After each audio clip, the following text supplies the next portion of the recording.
of 10 cats. What's cooking good looking? It's Heston Blumenthal. The Life of Ryan. It's Catherine Ryan. And their team captain, John Locke. And facing them tonight, double Paralympic gold medalist, it's Hannah Cockcroft. He's short and curly. It's Josh Whitcomb. And their team captain, John Richardson. Now, welcome your host, Jimmy Carr. Hello and welcome to 8 out of 10 Cats, a show about opinion polls, surveys and statistics. Did you know, for example, 25% of people do their weekly online shop whilst in bed? I do. It helps me remember what we need. Meat, 2 veg, dumplings, a couple of baps. 83% of British people admit to stealing something from a hotel room. I stayed in a hotel the other day. I decided to throw caution to the wind, opened up the minibar and I downed all the bottles of bubbly. And then I woke up and realised I was in a travel lodge and all the shampoo had disappeared. 30% of Brits think it's acceptable to answer the phone during sex. It happens. Mum, it's for you. Right, let's get started.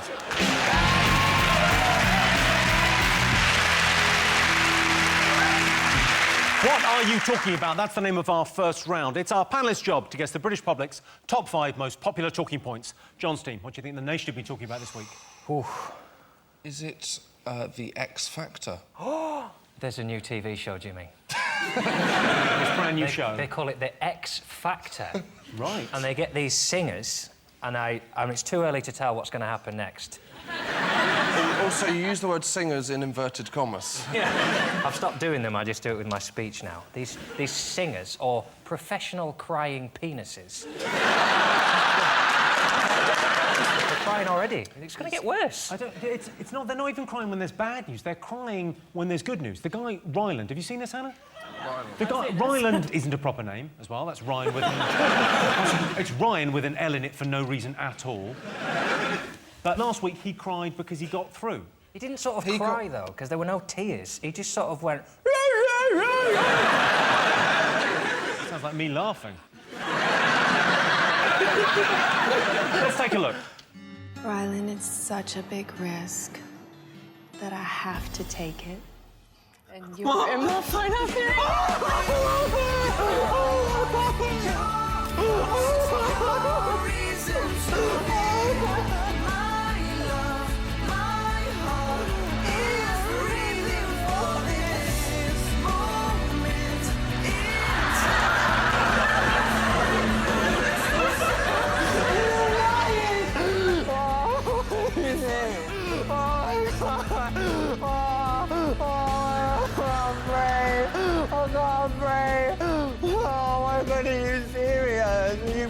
This ain't a wind-up. We could have a right old laugh. We could have a right old laugh.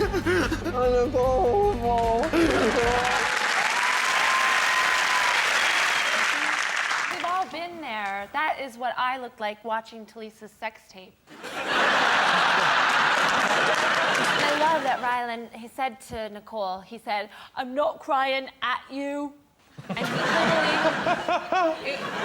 It was a very offensive burst of anguish. He was crying at her, on her, in her a little bit. I wouldn't drink the water around the X Factor. I mean, they put something in the tea, and you can get the most hard-hearted person who'll drink the tea and just go... I just saw a pigeon.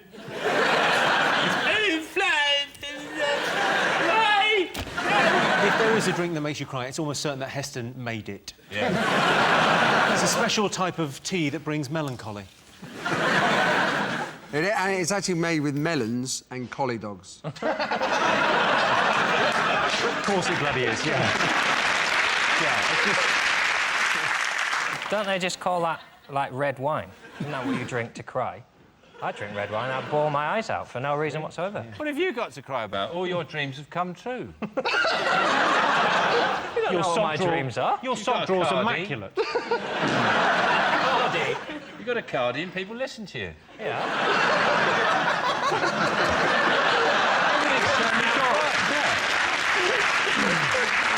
Sometimes I cry because my dreams have come true. Yeah. You're like the new Ryland. Did you cry when you were the best in the world at something? No. I would lose not my at shit. All. Not at all? Like- Well, can I have it then? Yeah. Just want Cheers. one. Don't two.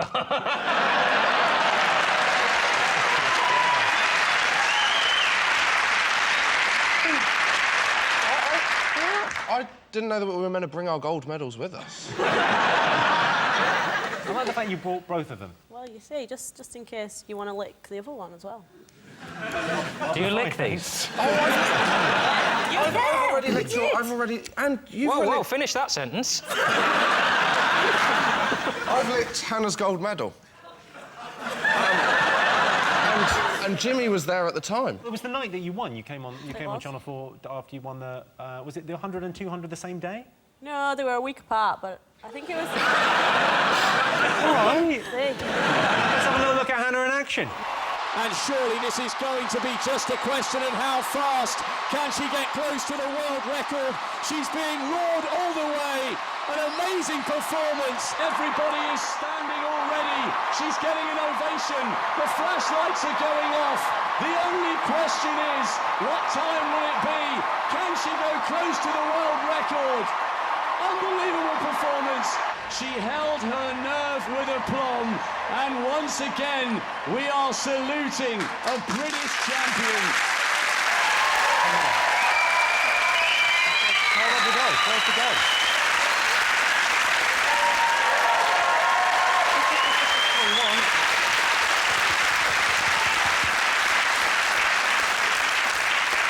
There's this company called Cash for Gold. I don't know if you've heard of it. If you can get an envelope big enough, I think you're set for life. Back to the X Factor. What else? Has anyone been watching? They went to the judges' houses last week. There was this situation where they found a couple having sex in one of the bushes at Gary's house. And they said what had happened. They said, oh, we were just having a picnic and got carried away. That's not a thing. If I'm having a picnic and get carried away, I have a second scone. That's what I do. Never do you go to Pepperami. Well, I'll see you in the bushes. They might have found a flask of X Factor tea. I saw a bit of it, and Gary Barlow says to one of the contestants, like, who's going to buy your records? And obviously the contestants too nervous to say, they just went... But what they should have said was the same fucking idiots that buy yours.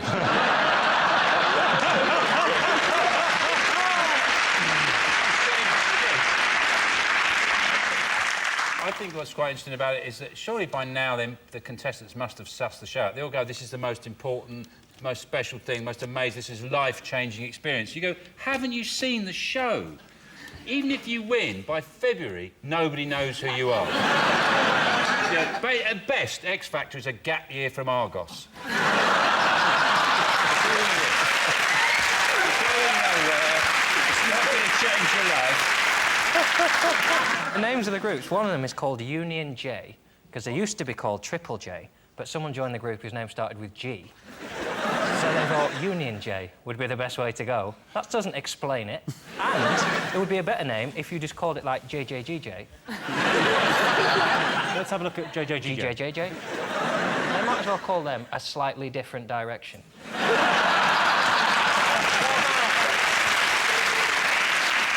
Let's have a look and see if X Factor is up there. Yes, the X Factor live finals have begun. X Factor is very different this year. Oh, no, hang on. No, it isn't. Sean, Heston, Catherine, what else have the nation been talking about this week? I'm going to talk about the trains. The franchise for the North West train line, which is... You know, that's it, really. Everyone knows about it. They made a mistake with the franchises, with how they calculated their franchise. I mean, how many times do I have to say the word franchise before someone takes over from me and says something about franchises? They've got... Basically, Virgin had a franchise.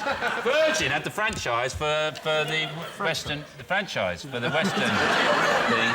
And then someone else got it. Now they don't have it either anymore. It's a bit like that episode of Thomas the Tank Engine. With the fat controller. Yeah, Gordon says he can take the fat controller's wife from Tidford Holt down to Knapford for the garden party and take the fish train to the docks in time for the ship leaving to the mainland. And all the other trains go, no, you can't. it turns out they were right. Very succinctly put. The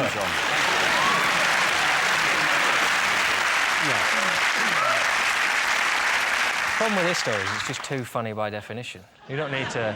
You just say West Coast train franchise and government miscalculation. You're already like, well, what's this, a Will Ferrell movie? It's the funniest thing I could ever contemplate. I feel quite strongly. I had a bit of an incident with First Great Western. I don't know if this has happened to you. I ordered a cup of tea and... Jesus. It gets worse. Finished, and the woman gave me a cup of boiling water and a tea bag. As if she'd got them out and gone... well, I'm out of my depth with this one, I mean... Was the water truly boiling, though? Because on an airplane, they won't give you boiling water, will they? They just make it a bit warm so you can't, like, chuck it back in their face for violence. That's why they won't give you boiling water. The rest of us, they're fine with. You can't actually boil water on an airplane. You can't boil water on an airplane. No. How do you... What? What? Why can't... Well, because you didn't bring a kettle. No, the pressure. The pressure. The pressure. Oh, I'm too busy.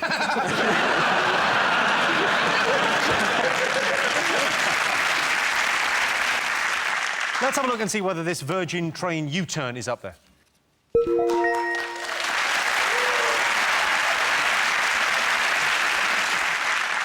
OK, John Steen, what else have the nation been talking about this week? It's the US elections. The choice between two quite dull men who are terrible at talking. They had a debate this week, and they're just both terrible at actually talking. I really hard to listen to them go, we got to rate the economy because if it gets any more badified, we're going to be saturated until, like, 2000 and later than now, because... don't really... There's just You should throw your hat in the ring. You've got something. Those some good policies. It's called Mitt Romney. Which yes. It's not a... Yeah. You've really cracked to the very heart of the US debate, haven't you? Mitt is not a name. No one's called Mitt. And I've had a good week because I convinced my girlfriend that it was short for mitten. Mitten Romney? Yeah. Your girlfriend?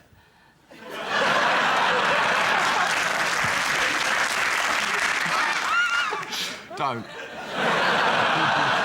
Mitt Romney is gaff-prone, and he once got in trouble because he travelled for 12 hours in his car with his dog attached to the roof rack. It's the only dog that's ever actually stuck its head into the window of a car during a journey. That wasn't his fault, though, because to be fair to him, he asked the dog, how do you want to get to Ontario? And the dog went, ruff, ruff. John Richardson, everyone. John Richardson. Good, I like it. Catherine, have you been following the American election? Oh, Barack Obama and Michelle, his wife, are like the Jay-Z and Beyonce of politics. They're very exciting. Like, Barack Obama, he can sing, and he's, like, cool. And, you know, I experienced some climate change when I look at him, I'll be honest. Oh, yeah, like, when he talks about the national debt, my budget gap widens. Well, that was the least sexy euphemism I've ever heard. Anna, who would you vote for?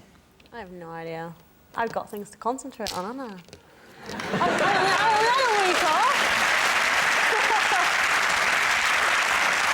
So what have you been concentrating on? Well, you know, I was a little bit busy winning 2 gold medals, and I kind of had this week where I kind of just everyone talked to me for a week, and then I've been back in training for 3 weeks. It's been a little bit busy. Again? Yeah. You've got 2 gold medals. It doesn't happen again for 4 years. Relax. Also, you won by miles. You don't need to train. They're all after me now. They're all chasing me. Well, they were all after you then. They didn't catch you. Should we have a look and see whether the US election is one of the most talked about things this week? Yeah. Yes, the first American election debate took place last Wednesday. Obama's been described as a cross between Martin Luther King and JFK. Yeah, we get it. He's going to get shot. OK, Sean Steen, what else have the nation been talking about? The Ryder Cup. Oh, yeah. Europe, against all the odds, won the golf, beat the Americans, and they're just devastated by it. they just can't believe that it's gone badly for them. Yeah. I had to listen to it on the radio because I didn't have Sky. I tuned in and Rory McIlroy's late, and they said the big news is Rory McIlroy has only just made it for his tee time. I know he's young, but that is taking the piss, isn't it? His mum is so strict. If he misses his tee time, he's not allowed to play golf. I listened to a bit of it, like Josh was saying, on the radio. And the weird thing is that golf on the radio is kind of like a pointless experience. Because, I mean, you just hear them hit the thing, you go, whoosh, you don't even hear it land. And, like, you just hear, whoosh. But the weirdest thing is the commentators, they all start whispering. They start going, and he's about to take this shot, really needs to get this one to get back into contention. You're thinking, you don't need to whisper. You're the radio commentators. They wouldn't let you anywhere near the players. They're probably 4 miles away in a travelodge watching it on Sky. And the reason they're whispering, they're supposed to check out at 12.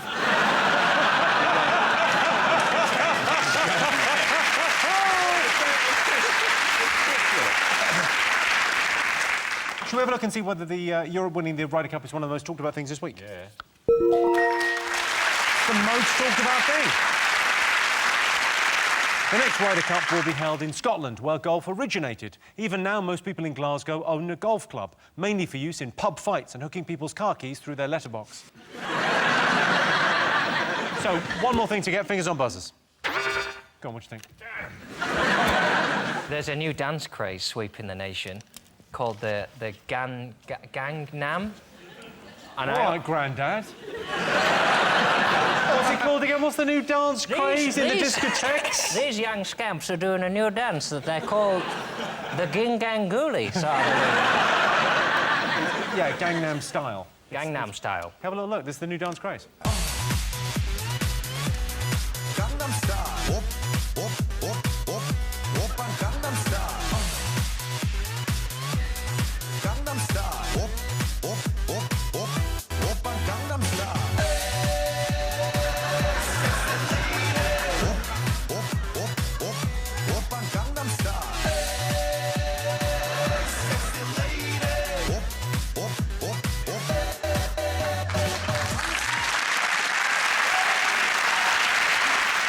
That is the most liked pop video ever on YouTube. I really like it.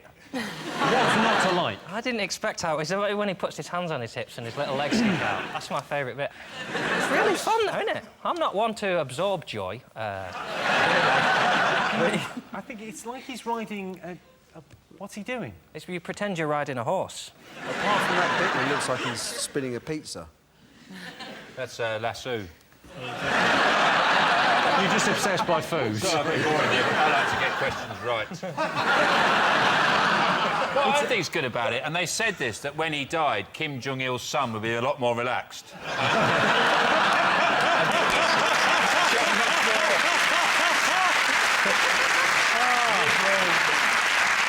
Open future for the people of North Korea, I think that's... I can tell you it's not one of the most talked about things this week, but Gangnam Style has become one of the most watched pop videos of all time. But I still prefer the one where Talisa gives it to her boyfriend, Camden Style.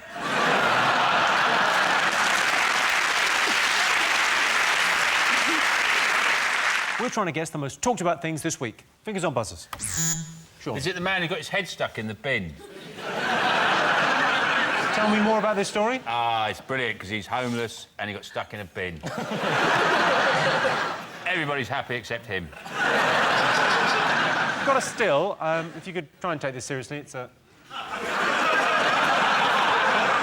unfortunate gentleman in Aberdeen got his head stuck in a bin for 20 minutes. Yeah. And passers-by, rather than going for help, took pictures and videos and posted them on YouTube. Well, the reason they didn't rescue him was they realised that's the longest he's had a roof over his head for some time.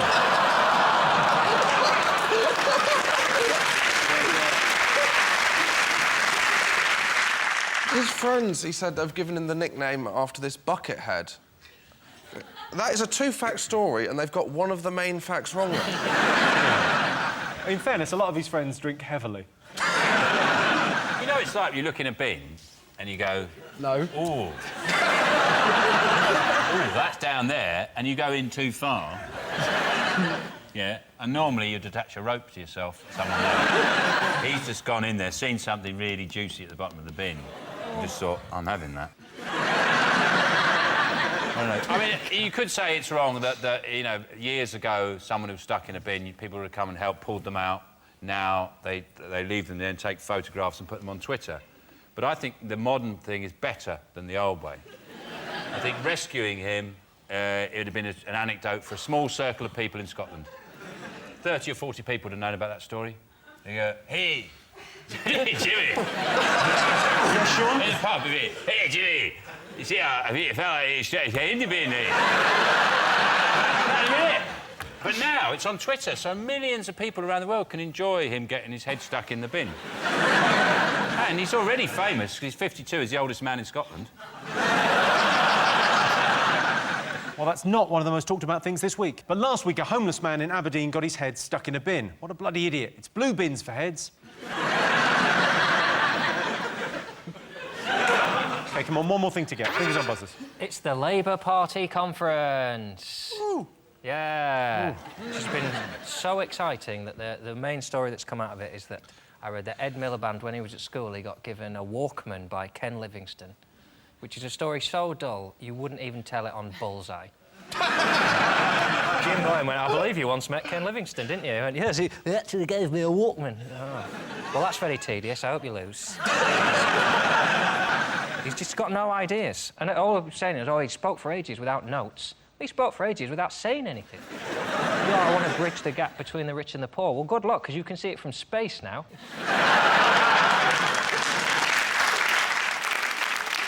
You know, there's strength in numbers, and I think those siblings should unite. David and Ed Miliband, they're always pitting them against each other. Just be as one, like Jedward.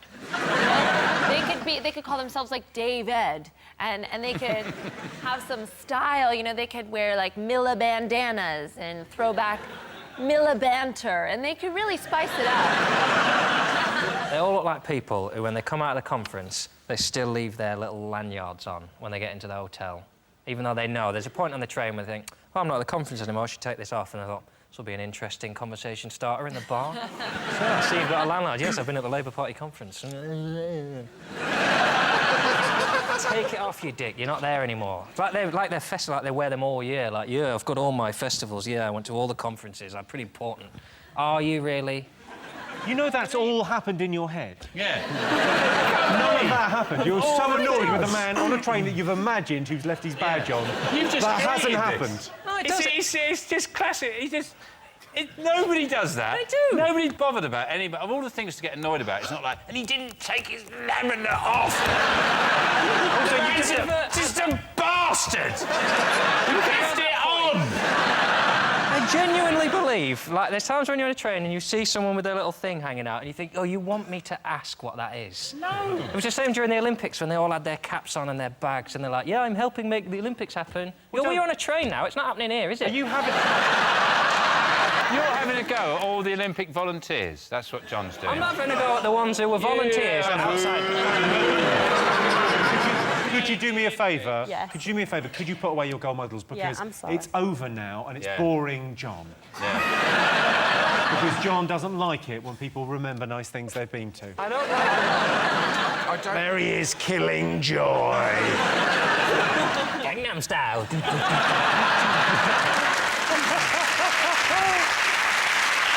Hey, call me back.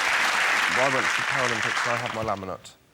And I went for a meal. I went for lunch before. Oh. You leave it on? Well, the day before I'd forgotten it, so I thought I'll put it on.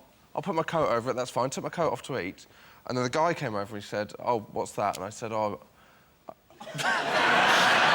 He said, "What's that?" And I said, "Oh, I've got to be at the Paralympics." And he It's said, a very interesting story, actually. I've got to be at the Paralympics. No, you're right, John. It is annoying, yeah.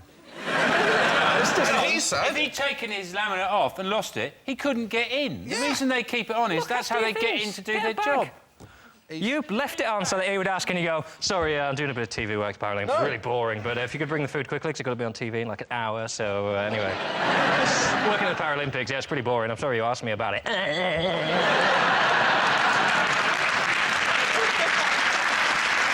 With your girlfriend as well, with your little lanyard and your girlfriend. And, That's the real issue. People with laminates have relationships. Yeah, I was just wearing a laminate in a bar. She just came up to me and said, "What's that?" "Oh, God, yeah, I didn't even know I had it. It's massive and it's really heavy." And when I took my coat off, I thought, "Oh, bloody laminate, I'll leave it on." What's that? It's just a laminate that points down at my penis. I've got a penis. Maybe you want to touch it and be my boyfriend.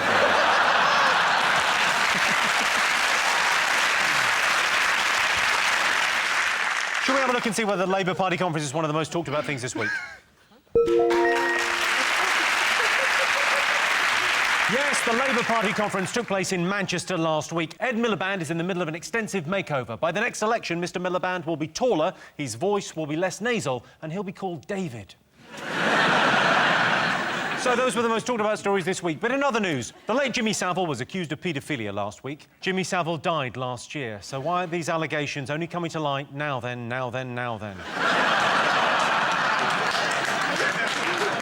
And Adele's recorded the theme song for the new Bond film. The lyrics include, "Let the sky fall when it crumbles." And if there's one thing Adele knows about, it's crumble.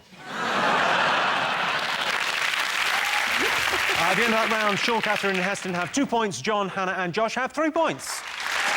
And the winner is the name of our final round. Here is your first one.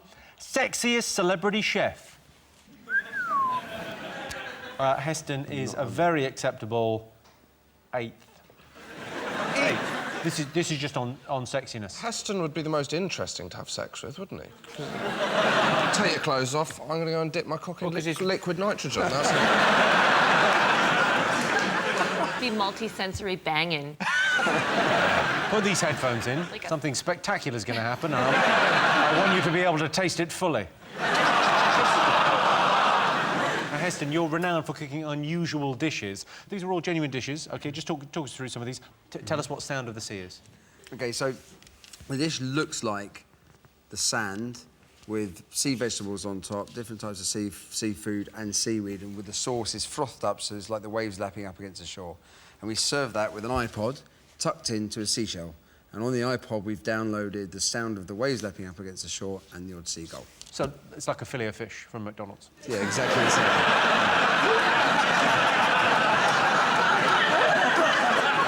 Now, this is not the only unusual thing you cook. Mustard ice cream. Yep. That's not really taken off, has it? Actually, it did put that into the supermarket. You put that in the supermarket? Yeah. Oh, What was a trick? Calf's brain custard. Yes, that's for a TV show. Was it any good? Actually, calf's brains themselves don't taste so much. They're very creamy and pasty. Yeah, I think it's a waste of a calf's brain, making custard out of it. I just like it raw, straight out of the calf's head.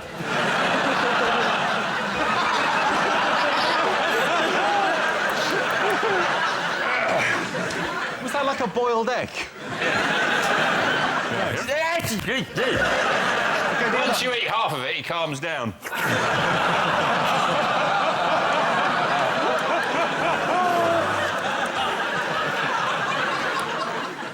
I don't really do that. OK, so sexiest celebrity chef. Who do you think? Who do you find the sexiest, Hannah? Jamie Oliver. Are you like a man with a big tongue? Do you reckon his tongue's bigger than mine? I've got a pretty big tongue. I don't know how we got into this conversation. I'm so glad we did. You've got a big tongue. Show me. That's a pretty big tongue. Did you just say, "You've got a pretty big tongue, where is it?" Yeah. I'd like to think it was Gino De Campo, because I get told I look like him. The Italian thief. Hey, I cook the pasta, I steal your things.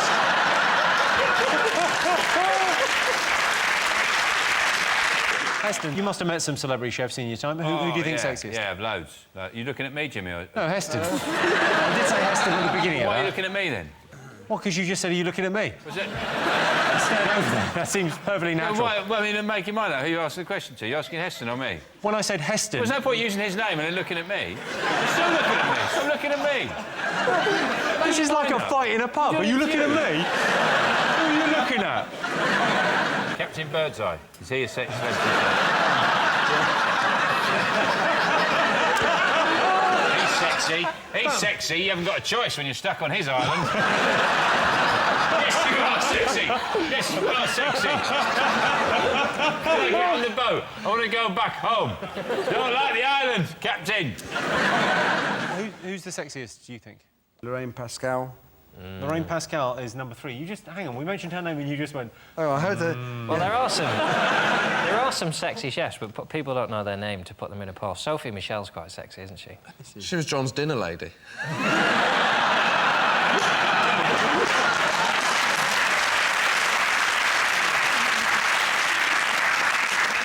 There was a really sexy dinner lady at my school. I used to... Oh, well, now. I used to cycle outside her house and just sit there trying to look sort of wistful on a bike. I was trying to seduce a woman about 4 times my age, just on my BMX like that. She probably thinks, didn't eat all this semolina. The guy in my school had an affair with the dinner lady.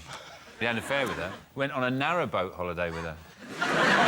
They probably picked a narrowboat because it's most like a school canteen, so she stood at the window cooking and he had to walk past anything.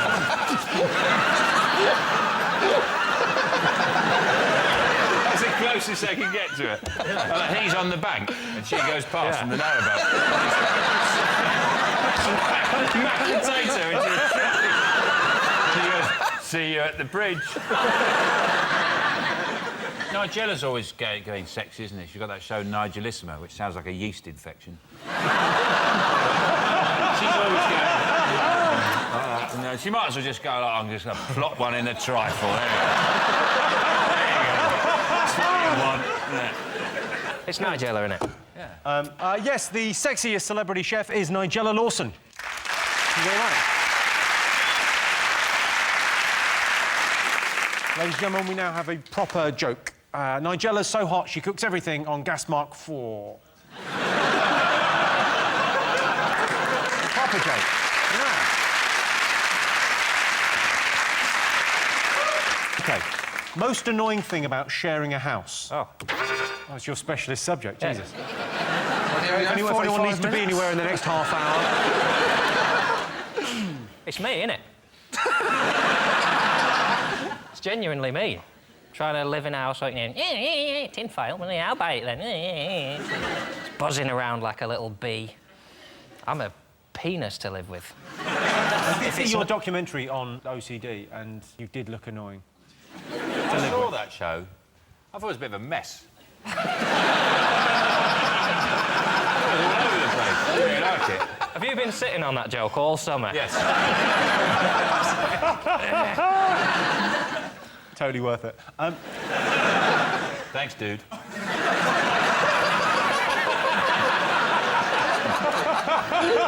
He said that. So West Coast went, Yeah. Totally worth it. Yeah, cowabunga, Sean.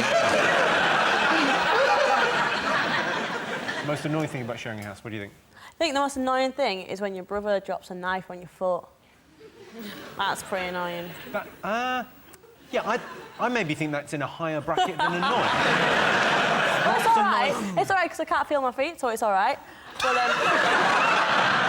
The most depressed I've ever been was my flatmate was loudly having sex while I was downstairs washing up the 2 champagne glasses that he'd just drunk from. Sounds like something from John's life. I hope you shooed them upstairs as well. Now, I need to do this washing up. You go. When I went to visit my dad, he and his girlfriend had one CD in his bedroom, and it was the soundtrack to Cats. And he ruined one of my favorite musicals, because when they would bang, they would just drown it out by playing that music. It's a horny soundtrack as well, isn't it, Cats? And they all say, oh, well, I never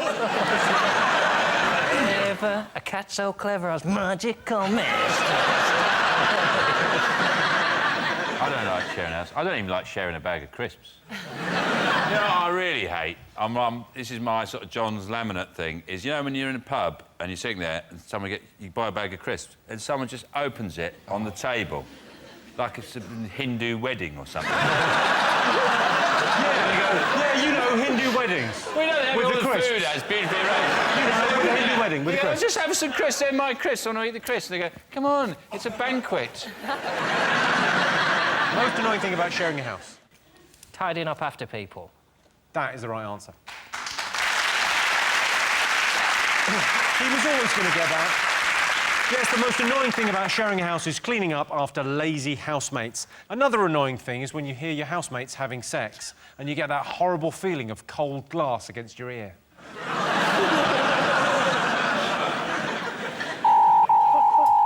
Oh, that sound tells me it's the end of the round and the end of the show, which means the final scores are Sean, Catherine and Heston have 3 points. Good. John, Hannah and Josh have 4 points. John, Hannah and Josh are tonight's winners.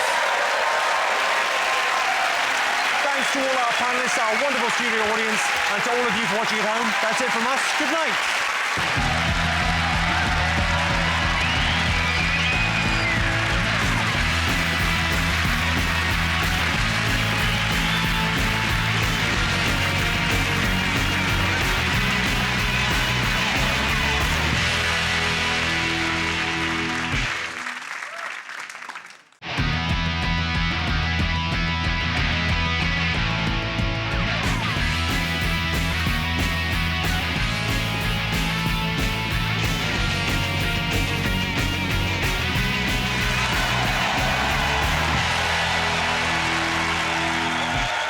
Tonight on 8 out of 10 Cats, hello me old China, it's Mickey Flanagan.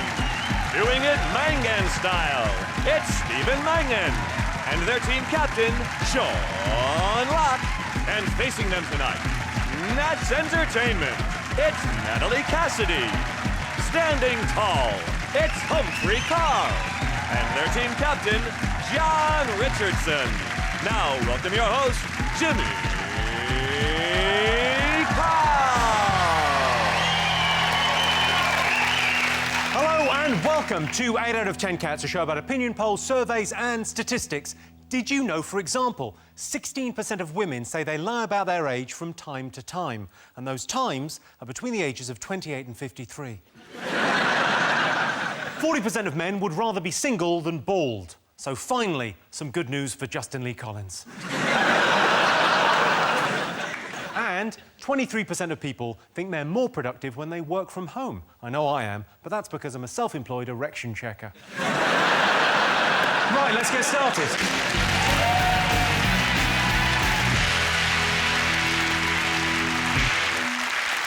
What are you talking about? That's the name of our first round. It's our panellists' job to guess the British public's top 3 most popular talking points. John's team, what do you think people have been talking about over the last week? Oh, thank God for that. Do you think I the get pressure so was nervous, on? I thought you were going to ask me first. I just get so nervous in that moment. I go, who's you going to ask first?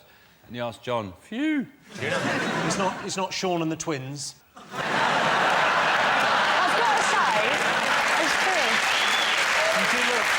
We don't look like twins. We look like finalists in a What's Mika going to look like in 20 years? What have people been talking about over the last week? What do you think, Natalie? The guy who did the nearly marathon full skydive thing. The guy who did the nearly marathon Well, thing, it was 24 skydive miles, thing. wasn't it? Well, it was, so it's yeah, nearly a marathon, isn't it? It was 23 miles up, though. That's not... I mean, traditionally how a marathon is run.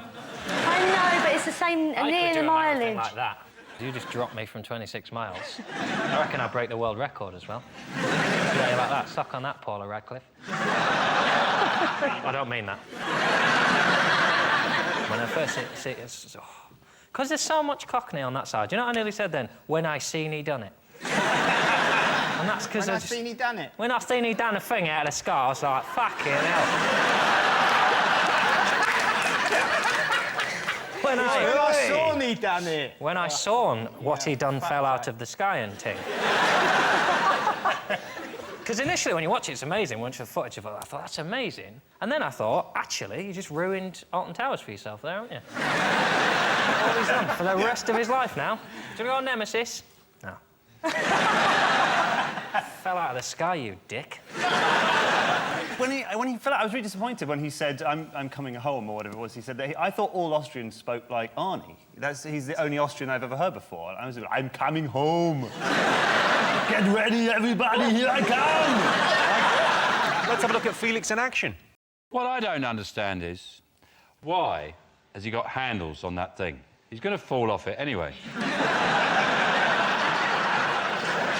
why Why has he got, like, safety belt? Oh, careful, he's going to fall off. And to be honest, I wasn't impressed with the whole feat in any way. It's just falling. Any idiot can fall. I can fall any time you want. And he's got a special suit. If I had a special suit, I'd fall over pretty much all day long. I don't see what the impressive thing is. Well, the impressive thing is he didn't die. You know that suit was $200,000. You could try and get hold of the receipt for your next tax return.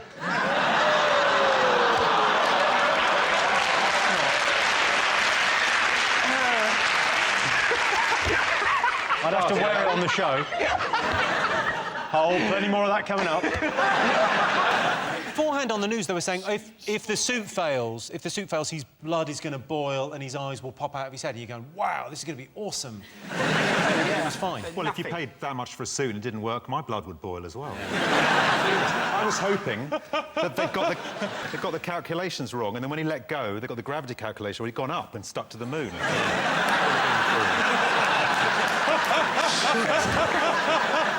should have had a better suit on as well. It should have had, like, big flares and go faster stripes on it. It should have had just written on the back, fuck off! Or a trampoline at the bottom. You could just bounce. A trampoline, he could have broken the record twice if he'd had a trampoline. Or when he jumps out of that thing, there's somebody in there and they push an anvil out after him.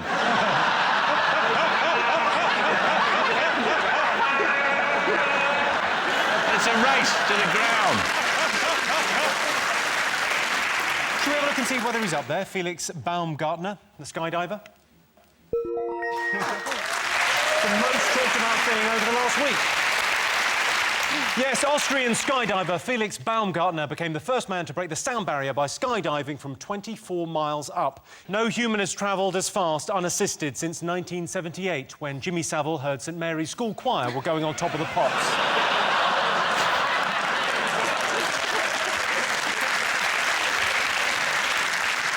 What else have the nation been talking about over the last week? Well, Jimmy, there's Starbucks, the coffee people. They've been a bit naughty. What have they done? The Storks. What have they done? What have they done? They've been at it, haven't they? They've not been paying tax. They don't pay any tax. They managed to sell. Hello, get your head round that.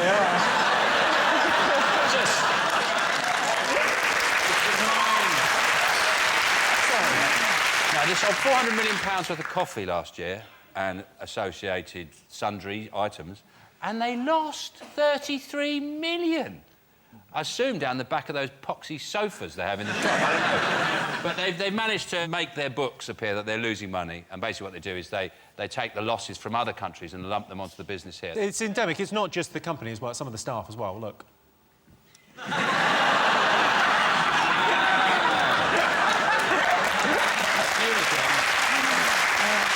When did you do that? Earlier this year.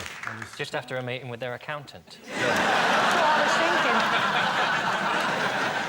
Do you know what? Good luck to him. Good luck to you. If we could do it, we would.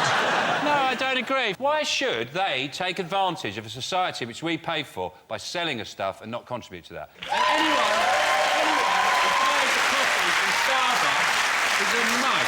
And if you shop from Amazon, I had a Kindle. I loved Kindle. I had loads of them. I liked them so much. I had a whole bookshelf of Kindles. I thought they were brilliant.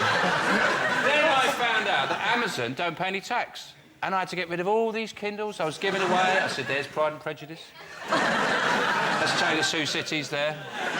Don't let these people get away with it. I will try and take your advice, Sean, but I love a skinny cappuccino from in there. I think it's the best one. Because they are very passionate about getting their moderately tasty hot beverages out to people who can enjoy them in a sterile, faux, cosy environment while listening to bland anodyne music. Have you heard the new Jack Johnson album, for example? I went to a coffee shop, I have to say it wasn't Starbucks, but a while ago, and the two people behind the bar having a blazing row, and I was standing there for a few minutes, and eventually one of them turned to me and said, "What?"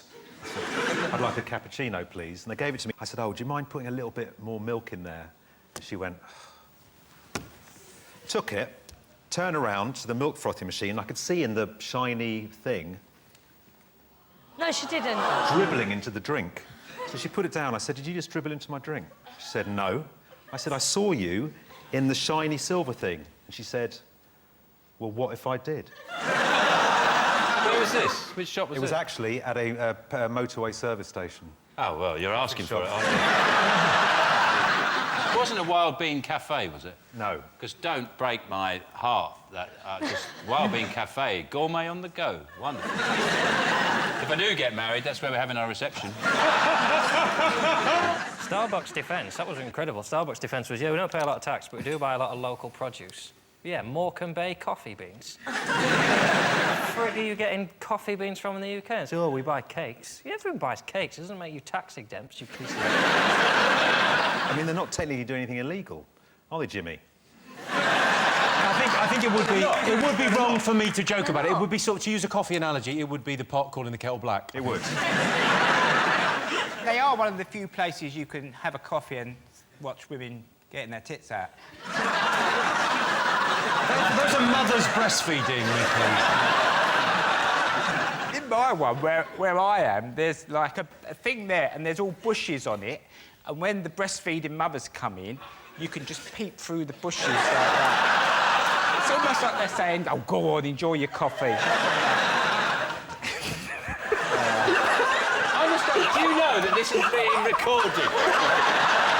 Going out on television, it'll be seen forever, and you'll be known as Mickey Milk Boob. Here he comes, Mickey Milk. And also, they do encourage crime because they put all the chocolate there, don't they? And then the woman turns round and looks the other way. As soon as they just say, oh, go on then. I think, though, that it's different, you know, a huge corporation like this. I mean, what I would say is if you do go into a Starbucks, you know they do that thing, goes, would you like your name on the coffee? You know they do that thing now? Just say, yeah, I'd like my name. Can you put the name of taxpayer on the coffee, please? And then go, coffee for taxpayer. Just do that. Just keep doing that.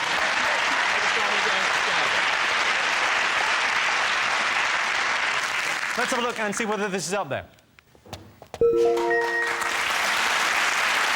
Yes, this week it was revealed Starbucks have avoided paying tax for 3 years. I'll tell you what, if Starbucks get taken to court, they better have a good barista. OK, fingers on buzzers. Is it this football match? There wasn't so much the football match as the hideous racial abuse. I like to focus on the positives, John. Yeah? There was a brief 90-minute period of football. Yeah. And then some racism broke out. I think the Serbians saw it the other way round. I think they thought we were having some lovely racism, and then there was a bloody football match. Bloody football got in the way. It sort of ruined it for everyone. They did monkey chants at Danny Rose because he's black, and they threw a seat at the goalkeeper Jack Buckland because he has a bottom. Well, interestingly, the Serbian authorities have actually blamed the racism on Danny Rose. They said it was his fault. The sort of blanket denial is just... You sort of can't argue with it when there's film footage and they go, no, we didn't. It's just really difficult. It's almost brilliant. You just think, but they clearly did. If they say they didn't, then maybe I'm wrong, because they seem so sure, even though I just watched it. If you'd have taken a documentary of the 70s in football in the UK and then took it anywhere else, you'd have said, look at these people, they're maniacs. You know, they're all racist. So we can't be sure that just a few supporters are symbolic of the whole Serbian race. We're fairly certain. But, you know... Yeah, we're 99% sure, but we should allow a little bit of doubt in there. There was one fella who wasn't racist. He was black. And the other thing, the England team were playing in Poland in that very exciting roof fiasco. The forecast very heavy rain, so they decided to leave the roof open. And then there was heavy rain, and they wanted to shut the roof, but they can't shut the roof because it was raining. And then the next day, the sun came out, so they shut the roof. The players had all been given Pro Plus, apparently, before the game to get them all, you know, awake and stuff. But they didn't play the game, so they hadn't sort of run off all the caffeine, so they gave them sleeping pills. And they reckon, this is absolutely true, they reckon the sleeping pills are the reason we were so shit the following day. I'm surprised, though, that they only gave them sleeping pills. You imagine the England team have got a night off in Eastern Europe. I'm surprised they weren't shooting them with tranquiliser guns. Roy Hodgson's just carrying them onto the bus. Right, get Gerard like he's to be hunting deer or something like that. What's incredible about the state of British television is that they're just an empty stadium, just literally 2 hours of wet grass, still got more viewers than Great British Bake Off. People were faced with the option of going, should we watch that wet grass or someone doing a cake? You never know, the grass might grow a bit. I thought it was brilliant how you could just see all the ITV sort of commentary team and pundits just panicking, and like all the cricket commentators were like, get a load of these wankers. We often do 3 days worth of just wet grass. I was hoping at one point Adrian Charles would start doing magic stuff, like going doop, doop, doop. I think your view of magic and mine may be different. I'm not sure whether that is magic. What is that? I mean, I'm mesmerised. Thank God you got into comedy show. I don't have my props with me.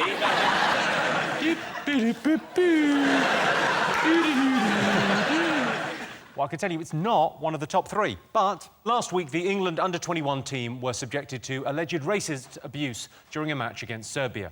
I'm not saying the Serbian team are wrong-uns, but suspicions were raised when they brought out their mascot and it was John Terry. OK, fingers on buzzers. One more thing to get. Go on, what do you think, Sean? Is it the Rolling Stones? Back on the road, man. Let's have a look at the Rolling Stones. I think they look like a great collection of Toby jugs. Did you see them on the shelf? Yeah. It's a mighty money-making venture, isn't it? So they're getting 15 million quid from doing this, and on top of that, they still get their winter heating allowance as well. They're charging £400 for the top tickets. They're going to make 15 million in 4 shows because they're all about the fans. And because they're all about the fans, they let their fan clubs have the first dibs on the... Oh, no, they didn't. Sorry, they let the American Express card holders have first... American Express card has got first go on the We Now Smell of We tour. The merchandise will probably be like something you pee into during the gig. But it's got Mick Jagger's lips on it. Yeah. The Stones have been ruined for me because in Keith Richards' autobiography, he talks at great length about the fact that Mick Jagger has enormous testicles and a very small penis. And now, whenever I think about the Stones, all I can think about is Mick's little chipolata on top of 2 space hopper bollocks, which is a very unpleasant image in my head. They've said they might play Glastonbury, haven't they? Yeah, they've said they might play They Glastonbury. might do, if the weather's all right. No, if they're still alive. You know, the massive road crew, they have one guy whose job is just to iron Keith before they... He just puts Keith out all night, more like, Keith, yeah, you ready for tonight? We're on in a couple of hours, so I'll lift you up there. Their greatest hits album, this is the shittest album title I've ever heard. Their greatest hits album is going to be called Grrr. I think what it was is they were typing greatest hits and one of them just fell asleep on the keyboard. You've got to respect them, though. You've got to respect them. They've been in the business so long, they can remember when Jimmy Savile was young enough to be a victim. That's how long they've been around.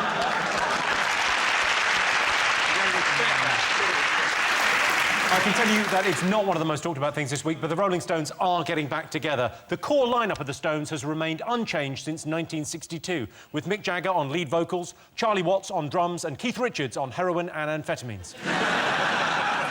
Good on the Stones for touring again. Normally, at their age, rock and roll is just what you have to do to get out of a low chair. OK, fingers on buzzers. It's the Scottish independence. They've agreed to have a referendum on Scottish independence. They have indeed. They've set a date. They've set a date. Have they actually set the date? They've set the... Well, 2014, yes. Because they're going to let 16 and 17-year-olds vote in Scotland, so they've got to give them a year to sort out babysitters and things like that.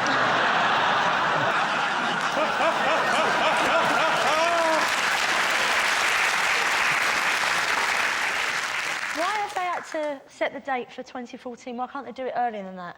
Bannockburn! They've got to give me... I think John's ordering cake. It's the 700th anniversary of the Battle of Bannockburn. Bannockburn! Right. This is one of the only 2 battles Scotland's ever won. There's only one question allowed in this referendum. They wanted a second question, and Parliament would allow them. And the second question was, what the fuck are you looking at? I think before the referendum, we should sell it off. So it'd be called, like, the O2 Highlands. That's the money. Yeah. And what are they going to do about everything? What are they going to put on the notes up there, the money? What are they going to put, Lulu on there or something? No, they invented this. They've invented a lot of stuff. They invented the steam engine, the electric light bulb, the television, this expression.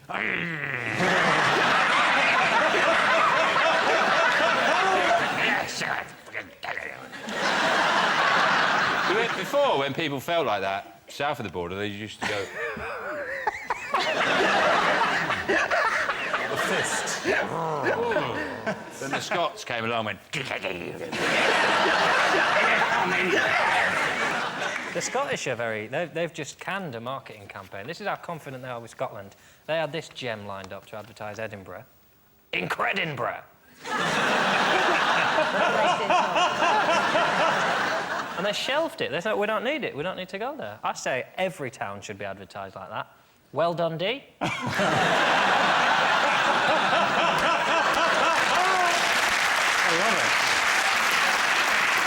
about Inverbest? Glasgow, fuck yourself. That's more appropriate. Let's have a look and see if the referendum is up there.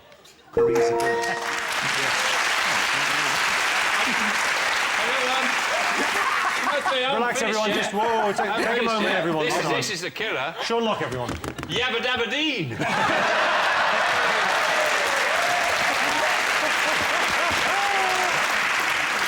Yabba dabba dee. So those were the most talked about things this week. But in other news, former Bosnian Serb leader Radovan Karadzic is on trial for orchestrating genocide. Bad enough to commit genocide, but to set it to music, that's just sick. The Attorney General has blocked the publication of candid letters written by Prince Charles. I think Prince Charles should get back to doing what he does best, waiting grimly for the death of his mother. And in footballing news, John Terry isn't appealing. I could have told you that. So at the end of that round, John, Natalie and Humphrey have 1 point, Sean, Mickey and Stephen have 2 points. So our next round is Pick of the Polls. Sean, Mickey, Stephen, your turn first. What do you like the look of? The cups. The party you going for? The party. OK, well, here's a clip to illustrate your question. Well, it's the real-life risky business. A teenager holds an alcohol-fuelled party for hundreds of kids while his unsuspecting parents are on holiday. 16-year-old Corey Worthington is now facing not only the wrath of mum and dad, but a $20,000 fine from police. I spoke to him a short time ago. Corey, thanks for joining us. The only question that I can think to ask is, what were you thinking? I wasn't really. Did your parents say you could have a party? No. Your parents were out of town, you put out the invitation, you started it. Why don't you make a grown-up decision now and accept responsibility, take off those glasses and apologise to everybody that you frightened, to the police who were forced to retreat and whose cars have been damaged, and to the community who've had to pay for this? Take off your glasses and apologise to us. I'll say sorry, but I'm not taking off my glasses. OK, Corey, we've got to wrap this up, but what would you say to other kids who were thinking of partying when their parents are out of town? Get me to do it for you. Get you to do it for you, not don't do it. Nah, get me to do it for you. Best party ever so far. That's what everyone's been saying, so... Well, we've got to go, but I suggest you go away and take a good, long, hard look at yourself. I have. Everyone has. They love it.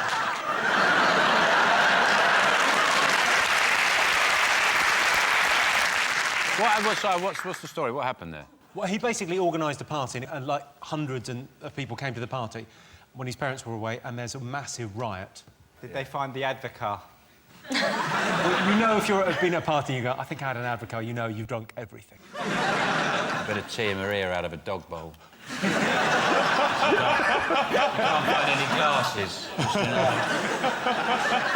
It's still got a bit of dog food in the corner. Just swill it round the lump of dog meat. OK. Most people would rather host a house party than go to one. True or false? I don't go to many house parties anymore. I go to a lot of four 4th and 5th children's birthday parties these days. I don't have kids. I just prefer the food and games they play. I like all the stuff about parties. I like doing a big shop and putting loads of nibbles out. And then I genuinely realise I haven't really invited anyone. Because I don't really like people in my house. It's that bit when you go to text people and you just think, oh, I don't like you. I don't mind you, but not in my house. If I invite you, I'll have to invite him. Yeah, and you'll bring your girlfriend and touch each other and talk about it. Come to my house and fiddle in my conservatory, not on my snacks. You want to be in love, you stay at home and cater for yourself. Bloody travelling chef for your sex games. Don't put that on the invite, though. I had a party a little while ago at home. Did you? It was my daughter's 2nd birthday. What it is with toddlers, your parents can't leave 2-year-olds, so you have to invite the whole So everyone you invited family. had like a +2? Had a +2. So they can't get there. No, they can't get there. No, but when there's 5 or 6, they can be dropped There's off. a £5 for the cab. They can You've be got the dropped address. off. Why do people nick remote controls at parties? Hang on, I'll ask Mickey. I bet he has. Because you lose yours and you think it might work. Worth a go. Do you think you might have lost it? No, I've not lost it. Do what I do if ever I drop a piece of hash. Turn all the lights off and you get down on the carpet with a torch and you just go across the carpet. Mickey, they're going to take your kids away. 9 times out of 10, you'll pick it up. And the cheer that goes up when you find it is phenomenal. How many people are there? Sorry? How many people are there? Me, my mum, my nan. And this is all from 10, 12 years ago, you know, for insurance purposes. Okay. What is the latest you've ever left a party? It was my birthday recently, and I was out until 4 a.m.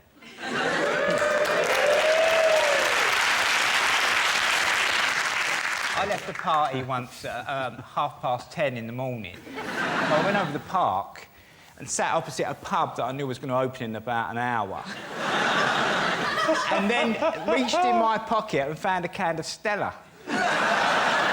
And ended up, still drunk, in this park, opening a can of Stella, waiting for the pub to open, like that. And a woman sat down and I went, all right. Your dog's quite nice, isn't he? And I realised I'd become a tramp in 24 hours. Often when you walk past people in the park, you think, oh, it's terrible, something horrible's happened to them, but maybe they've just had a big night out. Yeah. They had a big night out and they collected loads of cardboard and some shit-stained sleeping bags. And sort of piled them all together in the doorway of a shop. And they've got a dog and a shopping trolley full of bags and cones and stuff. And they've got the dog there and they've written loads of stuff asking for money. Just one night out. Somehow, all those things, that confluence of things came together. I had sex with a tramp recently. I didn't have any change, and you can't just walk past and give them nothing, can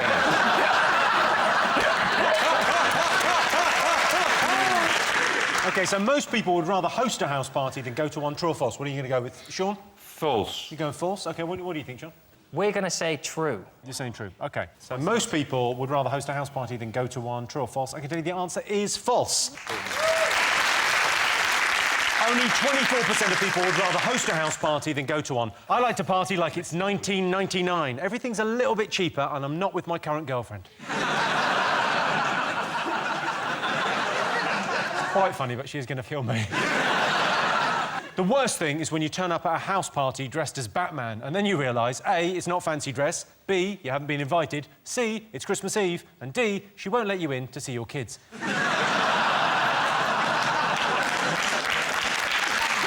So at the end of that round, it's 1 point for John's team and 3 points for Sean's team. So the winner is the name of our final round. Here is your first one. Coolest job. Window cleaner. It's that bit when you know when the window's all... they've sponged it all and it's all messy and then they get the squeegee.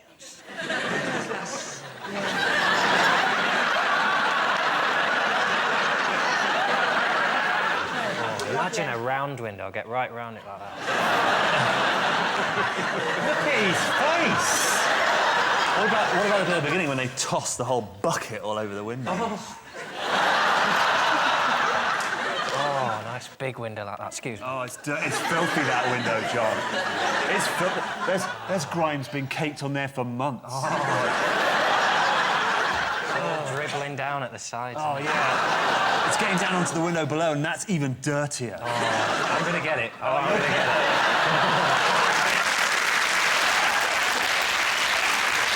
Sorry. In fairness, you forgot about the most beautiful part of window cleaning, because I used to be a window cleaner. You go up, into the corner, down, round, right, and then you... Rush it, man. Two little flicks. you flick to the side once, bang. You flick to the other side, bang. Until in the end you end up with a little arc of foam there, and there's a final little... Pull away, chamois out, lively.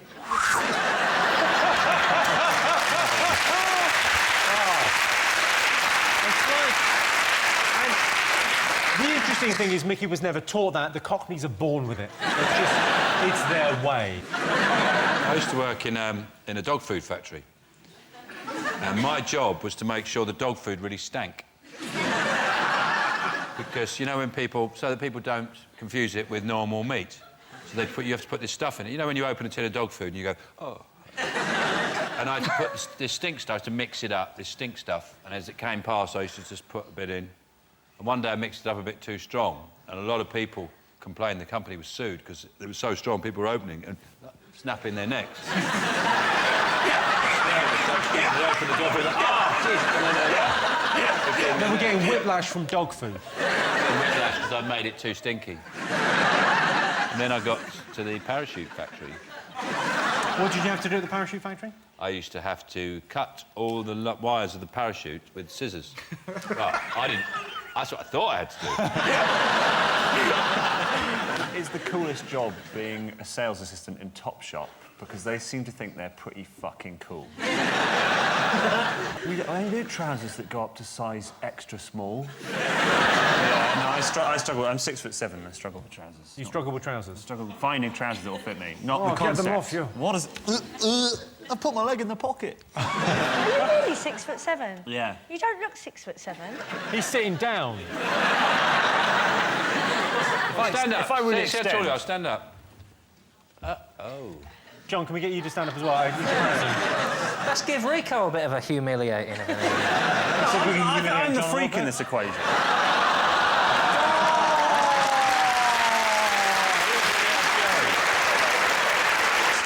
That looks like a really awkward first day in prison.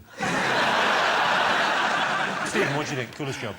Well, before I came on, I thought an actor would be a cool job, but Is it not great? Well, my first audition, there was a middle-aged, sweaty man on his own with a camera.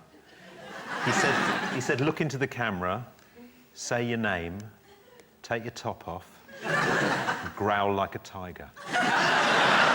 Absolutely true. Stephen, you got the right answer. Apparently, the coolest job is working as an actor. The pretty girl that lives next door to me has been in a few films. She'll be livid if she ever finds out. OK, best way for a man to show his sensitive side? Cry during sex. I can't bear men that cry. You can't bear men that cry? No, I can't bear it. There are only 2 times when it is acceptable for a man to cry in public, and that is when your team gets relegated and when your family gets killed on the day your team gets relegated.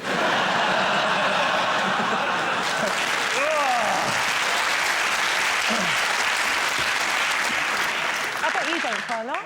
You're a proper I man. knew you were going to say that. I do sometimes cry when bad things happen, yeah. Like the mug in the cupboard's not quite right for you. The handle's facing the wrong way. I don't like it. I like it when the handle's moved. When the handle's moved, that means I've had visitors. Let me see if I can still smell them on it. People don't like sensitive men, do they? Women don't, do they? No, not really, I don't think. Supposed to say like, oh yeah, everyone's dead. Lol. Well, what do you think? How did Well, you played a pregnant man recently, didn't you? I did, yeah. I did. How did it pan out in the end? Did it all work out well with you? I've got postnatal depression. Oh, After the reviews? OK, best way for a man to show his sensitive side? Is it talk about your feelings? That's exactly the right Is answer. it? Right. Yes, the best way for a man to show his sensitive side is for him to talk about his feelings. I find it difficult to show my sensitive side because it's the area between my balls and my anus. I consider myself a metrosexual, by which I mean I try and hide my erection with a free newspaper. Well, that sound tells me it's the end of the round and the end of the show, which means the final scores are John, Natalie and Humphrey have 1 point. Sean, Mickey and Stephen are tonight's winners. They've got 5. Thanks to all our panellists, our wonderful studio audience, and to all of you for watching at home. That's it from us. Good night.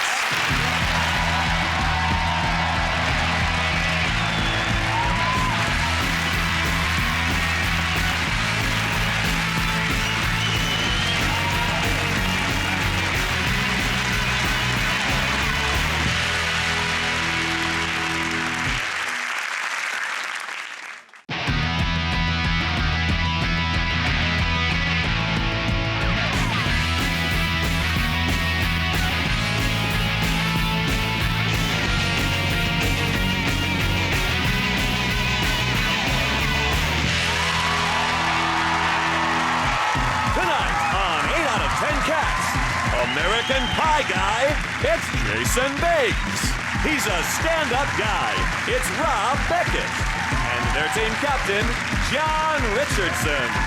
And facing them tonight, boxing clever, it's Olympic gold medalist, Nicola Adams.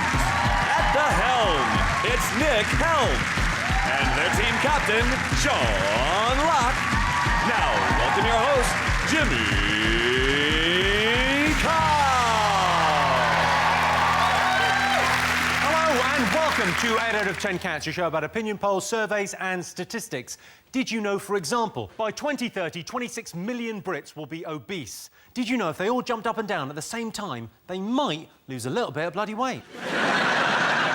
The average woman loses her virginity at 17. How's about that, then?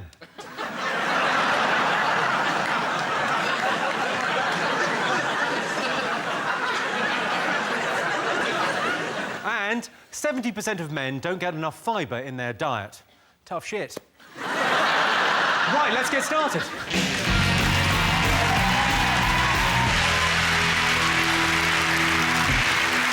What are you talking about? That's the name of our first round. It's our panellists' job to guess the British public's top 3 most popular talking points. Sean's team, you're to go first. What have the nation been talking about over the last week? It's definitely got to be the X Factor, hasn't it? The X Factor. Dodgy decision with Louis. There was a dodgy decision with Louis? Yeah. Right. Go on, what did Louis do? Tell me the story. Apparently, one of the producers came up to him on stage and was whispering something in his ear, and then he changed his mind about his decision. He said, they're in your dressing room and they're ready to go. Nachos, I meant nachos. I don't know if you're familiar with the X Factor. What it is, basically, if you were Simon Cowell, then Britain is a warm apple pie. Oh, now I get it.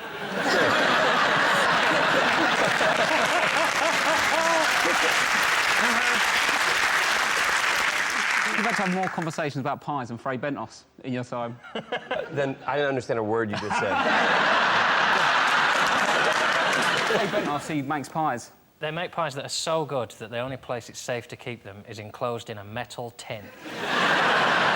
And they last for about 30 years. So you could take one back to America with you and then live your entire life, and that could still be the last meal you ever eat. Or fuck. Yes, you view pies in a different way to us. So it's between Rylan and Carolyn, I believe, that was the controversy. It was Rylan and Carolyn. Which one would they go for? Do you think Louis is annoying with making decisions about his normal life as well as choosing between Caroline and Rylan? Like, he's in the pub, like, oh, what do you want to drink? He's like, oh, cider, no, beer, cider, beer, oh, can you do deadlock? No, just have a snake bite, right? He loves everything. He's the opposite of me. Like, in that situation, I quite happily, episode 1, just get rid of all of him. Says, I love what you bring, I love what you bring. You can't sing, but you can dance, and I like looking at you. You can't dance, but I love what you bring. This is all shit, Louis, have you not noticed? You cannot love everything. And those two were the opposite. You cannot love them both unless you're lying to one of them. It's just a fact. Yeah. It's a bit like when you see a lamb in a field, isn't it? And you go, ah. And then later you eat one. Nick, what do you make of the X Factor? Do you like it? I don't watch it, but I don't watch telly, so it's all a bit of a thing, isn't it? It's nice being here.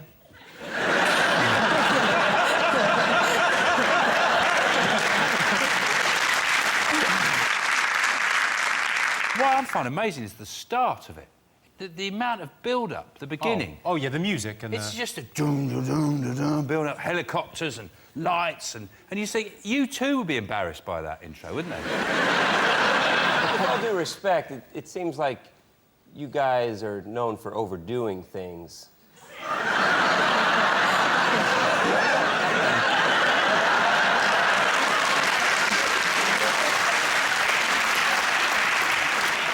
OK, let's have a look and see whether X Factor is one of the most talked about things in the last week. Number 1. One of the finalists, James Arthur, was inspired to apply for the X Factor after sleeping rough, where he met Steve Brookstein, Matt Cardle and Leon Jackson. John Steen, what else have people been talking about this week? Lance Armstrong. Is that something that's... I feel like that's been popular over here as well. We've been chatting about it a little bit. American sportsmen generally, yeah. Yeah, yeah. You guys get American things here? You get too many. I'll be honest with you. Treat. You can have that back. Can I get a coffee? No, you can't get a coffee. You can have a coffee. You can only get a coffee if you bloody work there. They get this. That's another American thing. The Easter Bunny. You've just opened a can of worms with me, mate. Relax, I'll talk to Mr. America. I'm sorry, all right, sorry. I think it's Captain America. Give us the story. What happened with Lance Armstrong? There's a big report just basically blaming him for not just being involved in doping, but sort of spearheading all the efforts for the entire team. Yeah, he's ruined cheating for a lot of people. It was something I almost admired sometimes. You know, someone's got a bit of a cheat. You go, ah, it's quite clever to cheat, but he's just gone nuts. He cheated. I think he didn't just to cheat win the in Tour de one France Tour de once. France. Yeah, but he cheated 7 times. You think after you've done it once, you'd go, phew, I got away with that. Carried on. Just the sheer energy for the cheating. I don't know where he got that from. It's not just the steroids he cheated with. He had a testicle removed, so he was lighter as well. A Brit just won the Tour de France for the first time, right? That was pretty exciting this past summer. Cavendish, right? Actually, English. No, it's Bradley Wiggins. No, it's not. What? I think Bradley Wiggins wins. That's what I said. What did you hear? I said Mark Cavendish. You don't know what you're talking about. Usually, like, if someone gets caught doing drugs, it means whoever got silver got gold. But because so many cyclists are cheating, I got a call this week to say that I hired a bike when I was on holiday in Paris. And I've gone down, so I actually won the 2003 Tour de France. I bet there is drugs in boxing, though. Surely you've got to take paracetamol after a fight. All those bashes on the head. Do you get a headache? To be honest, it'd be a hard sport to cheat in. You could have all the energy in the world for boxing, but if you haven't got the technique and the skill to go with it, you know, you still can't win. Right. I think if you took enough heroin, you wouldn't be bothered about it. Nick, you're a professional sportsman or drug taker, one of the two. Fuck off.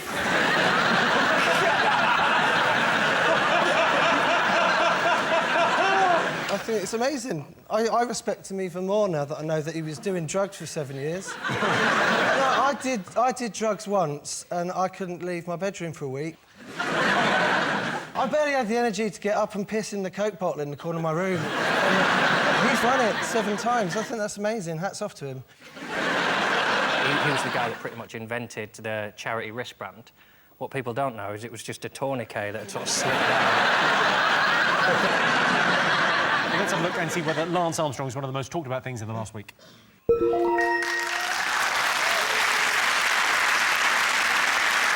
Yes, cyclist Lance Armstrong has been accused of taking performance-enhancing drugs. Suspicions were first raised when Lance Armstrong won the 2004 Tour de France on a chopper. Sure, Nicola, what else have the nation been talking about this week? What do you think, Nick? Have they been talking about Prince William and Kate visiting the FA Wonderland thing? So it's the FA National Football Centre. It's £105 million worth of training centre. Fantastic set of facilities, because what's actually stopped us winning a World Cup is facilities. When we got beaten by Germany in South Africa 4-1, that was definitely facilities. This year against Italy in the Euros, that was definitely. If anyone saw that game, you'd go, well, if we had better facilities, we'd have won that game. In '66, we had really good facilities. And then there's the Second World War, and Hitler bombed all our facilities. So we lost all our facilities. Yeah. And now we're just getting them back now. After that, after we defeated Hitler, now we got our facilities back and we can win the World Cup. Come on, Nicola, you're a professional sports person. How important are the facilities at the gym? No, it is really important. Turns out it is. Jason, do you follow soccer? I do. Do you have a team? Spurs. Come on, you Spurs. They're all in. Also, I was in Madrid last year, went to see an Atletico Madrid game and hung out with Falcao, who's a sick player. That guy's insane. So I like rooting for him as well. Who would you say is the sickest player at Tottenham? You're making fun of my choice of words there. I'm joining in with the choice of words. If people choose to laugh because they haven't heard it said in a northern accent before, then it's just their tough mofo and shizzo. OK. I've got a still of Kate and Wills at the FA Centre. Yeah. So that they walked in, Kate and Wills walked in on players having a bath. This is how horrible footballers are. Like, usually you look at a picture like that and you go, oh, it'd be funny, imagine what the footballer said afterwards. But there, you definitely know. There's no chance that the minute they left out of the room, Andy Cow didn't go, hey, did you see them pictures of her tits?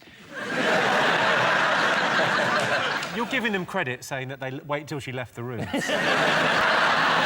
Can you imagine, though? Imagine if she fell in there, it'd be like a Bond villain's shark pit, wouldn't it? if she fell in there, just like... She'd just be a skeleton. They'd just... Well, surprisingly, the opening of the National Football Centre is not in the top 3, but the facilities include everything the modern footballer needs: a training pitch, a state-of-the-art gym, and a mocked-up travel lodge where they can practice filming each other having sex with hookers. Johnston, what else have the nation been talking about in the last week? Merkel. She went to Greece and got a load of grief. But they keep calling her a Nazi, the Greeks, but I don't think they've got a handle on what the Nazis did. They did more to the Jews than just sort of impose strict budget cuts. You can't have that leisure centre. It's a classic Nazi approach. Let's have a look at some of the protesters in Greece this week. It might have just been an hello convention. I had a look online to see where you get Nazi uniforms, and you can get a Nazi armband on eBay, and it's got a 5-star review. It's got a better review than my fucking book. It really pissed me off. Who wrote a book? All right, mate. Oh, we know you're a film star. Don't be like that. They sort of stress on the write-up, it says, for theatrical purposes only. As if you're going to go, I'm going to buy this and invade a... Oh, all right. I feel sorry for Merkel. She obviously don't want to go to Greece, does she? It's not like they've gone, where do you want to go on your holidays? Well, where do people hate me? They got police snipers to sort of outline her route to make sure she was safe. I don't think you really thought the same police that haven't been paid and haven't got pensions, you've given them snipers and gone, she'll be coming down that way in about 20 minutes. Just make sure she's safe, lads. Yeah, I will do, yeah. Well, she only went there for 5 hours. Yeah, I've spent longer in IKEA. I bet she just went there, just sort of turned the heating down and switched lights off.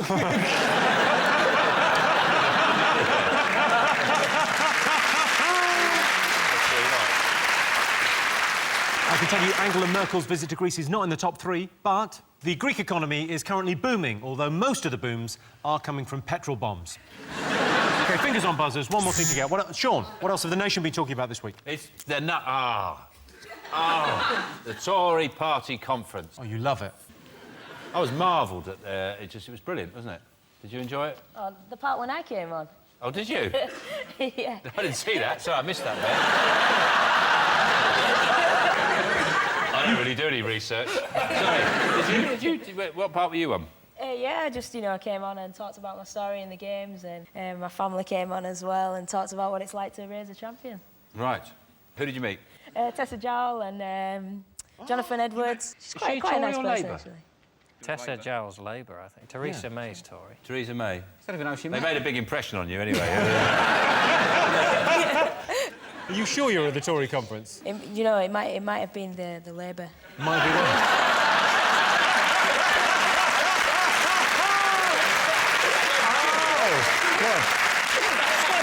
I don't do politics. You don't do politics, really? Was there a bloke with, like, blonde hair just going... It looked like he should be on CBeebies.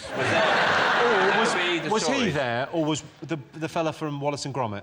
Yeah. Which one was there? You must have met the leader. Oh, yeah, what's his name now? Eddie? No. Eddie. Eddie Miliband? That's the guy. I'm 90% sure you were not at the Tory party.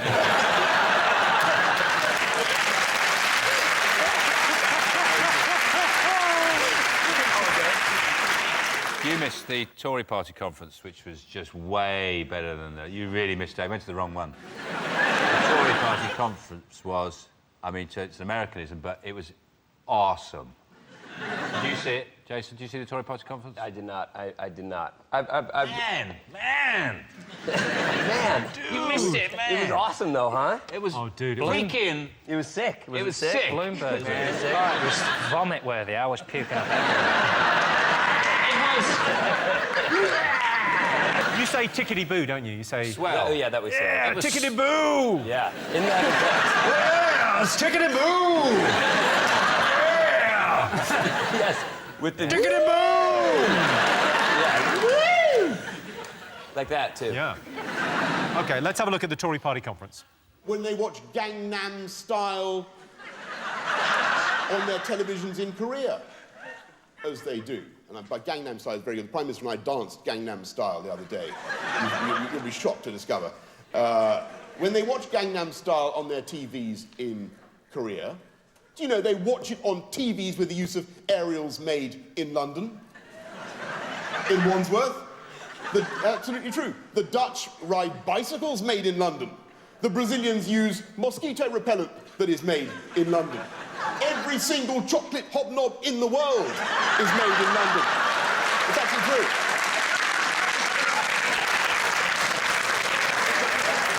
Makes you proud, doesn't it? Makes you proud. Every single hobnob. The point is, you're supposed to be there to talk about policies to solve problems. They had one policy that was interesting. They had their policy on burglars.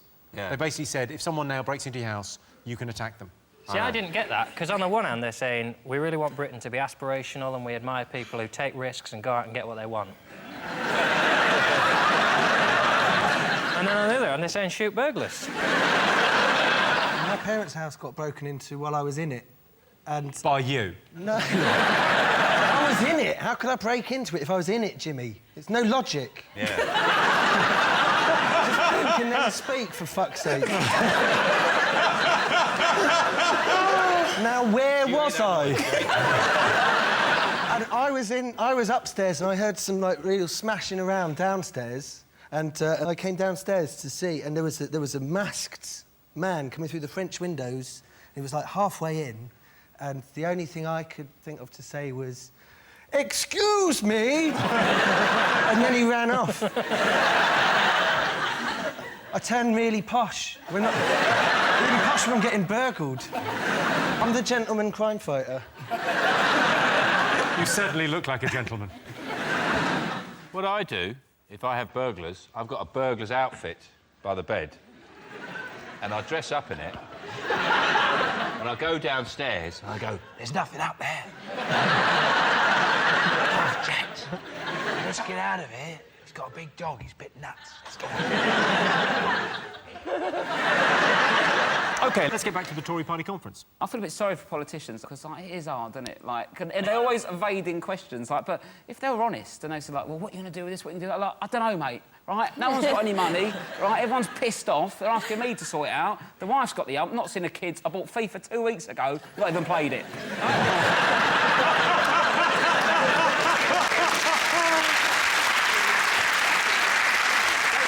That's why you can never have Homeland in this country, the programme in America about blowing up the government, because everyone would want him to blow them up. Do you know what I mean? Just one series. Oh, he's blown them up. New series. We'll leave it at that. I hear Homeland's kind of big here, though. Oh, yeah, it's pretty big, yeah. Pretty good. Yeah, we love it. Yeah, it's a great show. Massive Yeah, hit. it's good. It's a shame they couldn't have found an American actor to play the lead, but...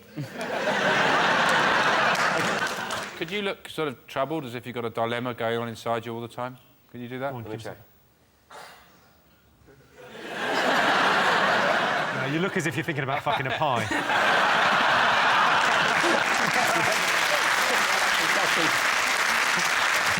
Let's have a look and see if the Tory party conference is up there.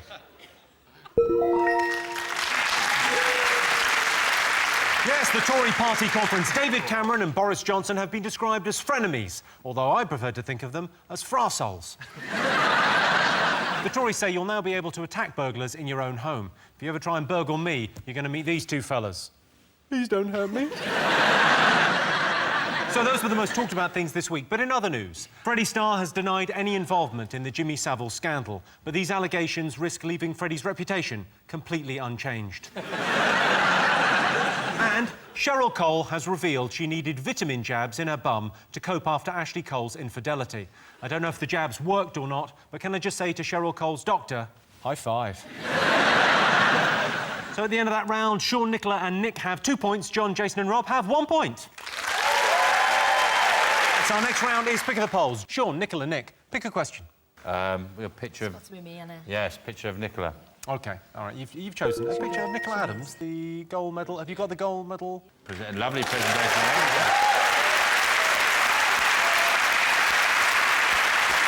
That is a thing of beauty. OK, most people think they could become an Olympic athlete if they trained every day for 4 years. True or false? That's a great question. Thanks. I've been working on it, really thinking about it. When did you take up boxing? I was 12, so that was a lot of years in the making. So I think 4 years of... it depends. It depends. If you've got a natural talent, then you might be able to pull it off. Well, thank you. I appreciate that. What do you think, Nick? Could you be an Olympic athlete? 4 years is loads, isn't it? 4 years is way too much to be training. Well, you think you'd go over the Olympic standard and just give up? You go, well, this is crazy, I'm too good at this. Then Jamaicans learned how to bobsled in under 90 minutes, didn't they? So...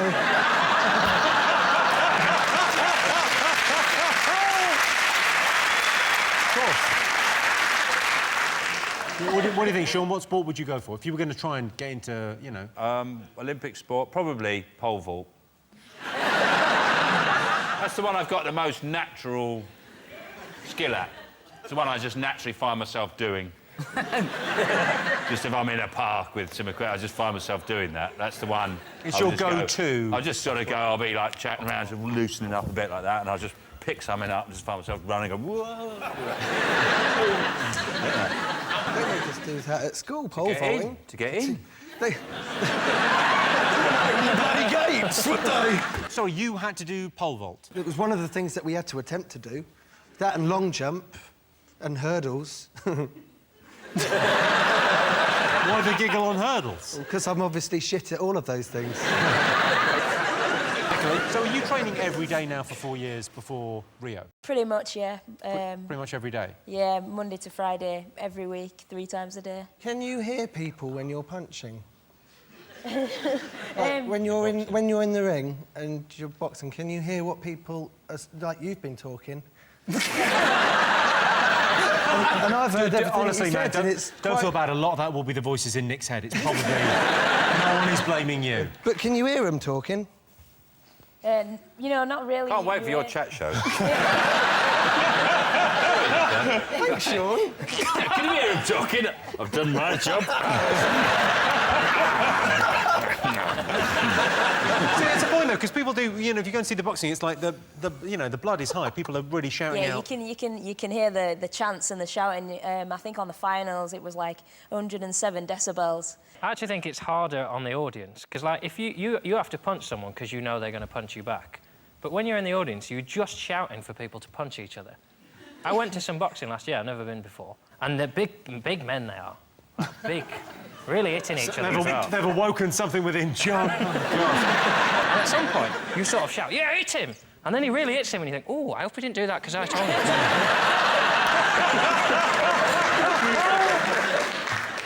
OK, so most people think they could become an Olympic athlete if they trained every day for 4 years. True or false? What are you going to go for, Sean? False. You're going false, you don't think? People aren't that stupid. People are pretty stupid. Have you met Nick? I did not put makeup on to be insulted.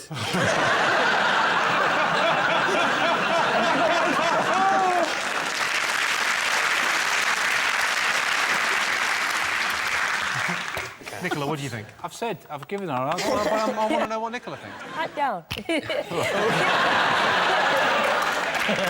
You just walked into a world of pain.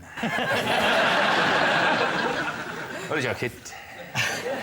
Nicola, do you think it's true or false? Yeah, I think it's false. You think it's false? What do you think, John? Oh, Rob. Yeah, Rob. True. You're going to go true. OK, I can tell you the answer is false. Only 27% of people think they could become an Olympic athlete if they trained every day for 4 years. Sean gets points.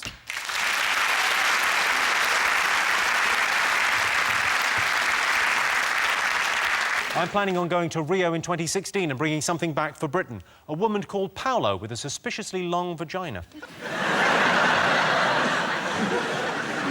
Johnston, what do you like the look of? I quite like the old couple. Oh, no. What's wrong with the old couple, John? Well, it's going to be about love and touching each other and all that. OK, here's your related question. Most people are regularly embarrassed by their partner's behaviour. True or false? I had a bit of an embarrassing moment with my girlfriend because I'd never been to the theatre before. She took me to the theatre. We went to see Warhorse, and I think How many letters can you take out of the... What did you go and see last night? Walsh. Oh, yeah. And I did. You order interval drinks. I just thought you got one with the ticket, because when you come out of a theatre, there's all these drinks lined up. And I was like, I got me a beer and a wine. She came. She went, "Oh, did you order drinks?" I was like, "Yep." Yeah. There's these two old couple going, "Where's my beer? Where's that one?" I don't know, mate. Someone's nicked it, haven't they? Yeah, because you've got the perfect accent for getting away with that. Oh, where's my drink? I don't know, geezer. Someone must have half-inched it. Did you pay for the drink? But what do you do? You go, "Hello, mate. Yeah, I stole your drink. Here's £4." You know what I mean? You go, £4? You have not been to the theatre before. You're lucky to get change out of 30, aren't you? By 2 drinks in a theatre. Yeah. Mind you, after you've sat through a play, you'll pay anything for a fucking drink, won't you?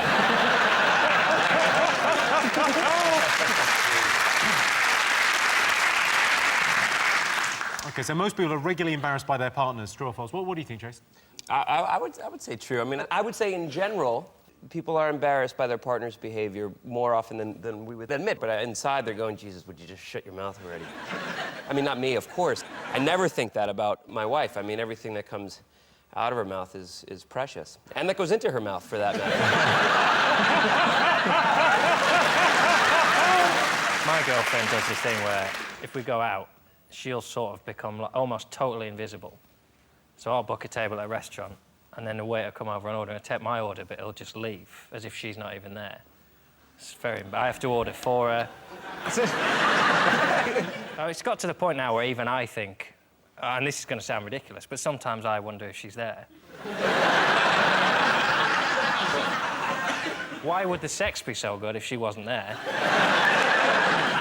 Sean, have you ever embarrassed your partner? Nothing springs to mind. It's incredible. Well, example, what? We've got a list here of What is embarrassing things. OK, tripping over in public. Have you just trip over? That's not embarrassing. It's funny. How is it not embarrassing to trip over in the street? Why is that embarrassing? People trip over. Not everything's level. We don't live on a snooker table. That's unreasonable. What are the other ones? What are the other embarrassing things? Well, the wardrobe malfunction is the kind of the What, where something just inflates and you didn't expect it? So you're wearing a coat and it just goes boom. Jesus, God, I've got a big inflatable coat on. She's never let me wear jeans and a jacket. I think she's right. You can't wear it like a geography teacher. Everyone looks like a geography teacher. I think she needs to back off and let a guy wear what he wants. I think she needs to come down here and say stand this. up. You sound like a geography teacher. Geography teacher. All right, let's get some answers on this. Most people are regularly embarrassed by their partner's behaviour. True or false? What are you going to go for, John? I reckon true. True. I don't think you'd be with anybody for a long time if they found them embarrassing, wouldn't you? What are you going to go for, Sean? False, Jimmy. I can tell you the answer is false. Only 16% of people are regularly embarrassed by their partner's behaviour. Walking in on someone on the toilet is embarrassing. I'm so sorry I'm late. So at the end of that round, it's 4 points for Sean's team and 1 point for John's team. So the winner is the name of our final round. Here is your first one. Most annoying thing about going to the cinema. I personally happen to enjoy them, but I feel like a lot of people complain about the previews, you know? I get annoyed, but I get the previews or trailers, as we call them, trailers, because that's what they're called. I get annoyed when there's a trailer for something that's better than the thing I've gone to see. So you're going, oh, why have I come to see this? That looks amazing. Yeah, usually it's because it hasn't opened yet, is why.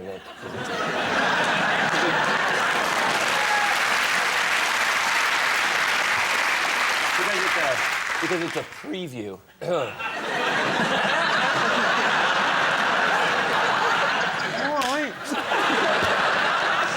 Have you been in a cinema and watched yourself in a film? That must be amazing. Yeah, of course I have. Yeah, absolutely. All the time. In fact, it's my favorite thing to do. And I read your wiki page today. This is unbelievable. I didn't know. This is actually genuinely a bit much for me. You are a Teenage Mutant Ninja Turtle, aren't you? I am. I'm only sat next to friggin' Leonardo from the Turtles. That's true. I'm doing the voice of Leonardo in the new team. Thank you for the nice plug, by the way. Never mind the plug. Get me a role. I will swim to America for one line where I go, bloody turtles. Yeah, well, I'm doing the voice, you know, it's a voice thing. So, I mean, you sound like a little leprechaun, so the chances of you being cast in any of these episodes is probably, well, maybe we'll have like a mutant leprechaun in something. You could do something. Get away from me, you bloody turtles. Perfect. That's actually perfect. One would be annoying, but four, you're taking the piss now. Sounds like a Louis appraisal of one of their shit bands on X Factor. I like what you bring, Leonardo. I like what you bring, Delta.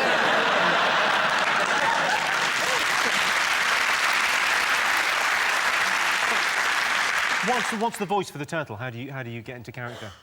It's maybe an octave or two higher, depending on how much I've had to drink the night before. And you don't drink before a Turtles gig. Who has the job of Leonardo in the Turtles? Who deserves the job? What's the new film then? You got a new film then? Grassroots is a movie that will be opening nationwide on the 9th of November. It's a little political drama comedy. So why is there a turtle in a political drama? Does seem a bit confusing. You'll see. You'll see. I've got a DVD to sell as well. I've got Breaking Bad Series 2. Got 2 for my birthday if anyone wants it. 10 quid.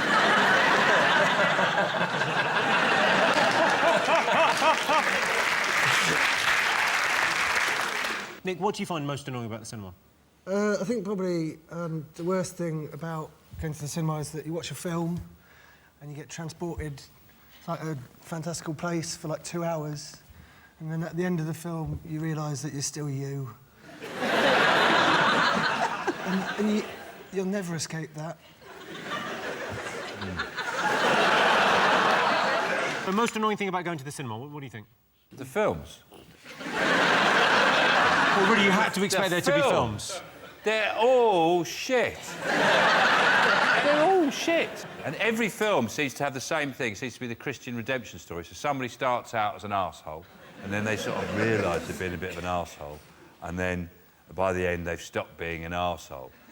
Well, so there's hope for Nick on this show. Yeah. There's one thing I know. I'm not the arsehole, Jimmy!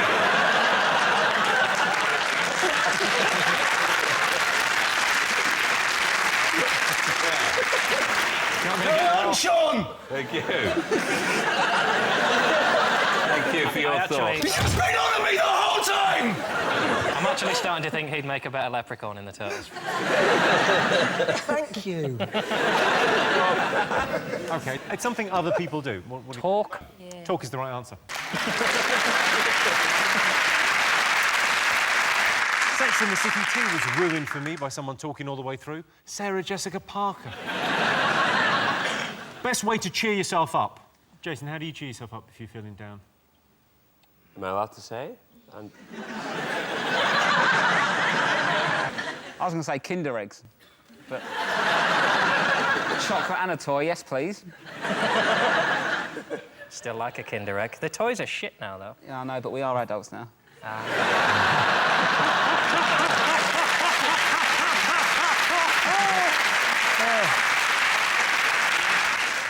What do you do to cheer yourself up if you've had, like, a tough day in the gym? What do you do to give yourself a little lift?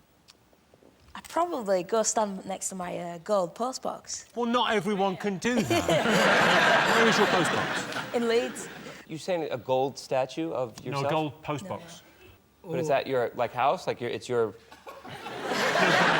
In the middle of town centres, there's post boxes. It's not at the end of your drive. Oh, got it. So yours is gold, and all the other ones are not? Yeah. Yeah.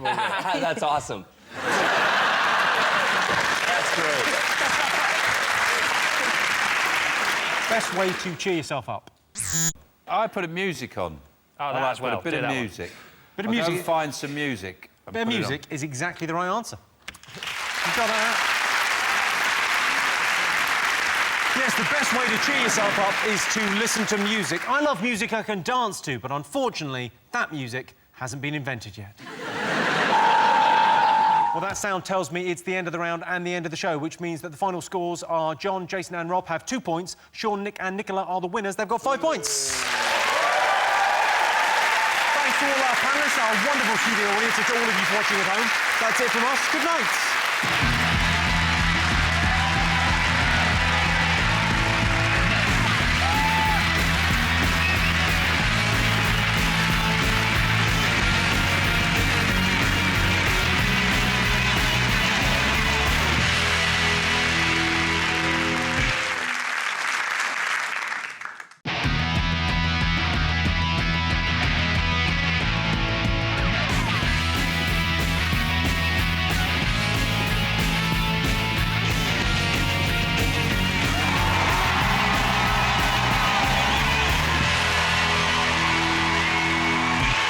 Tonight on 8 out of 10 Cats, super shy guy, it's Louis Spence.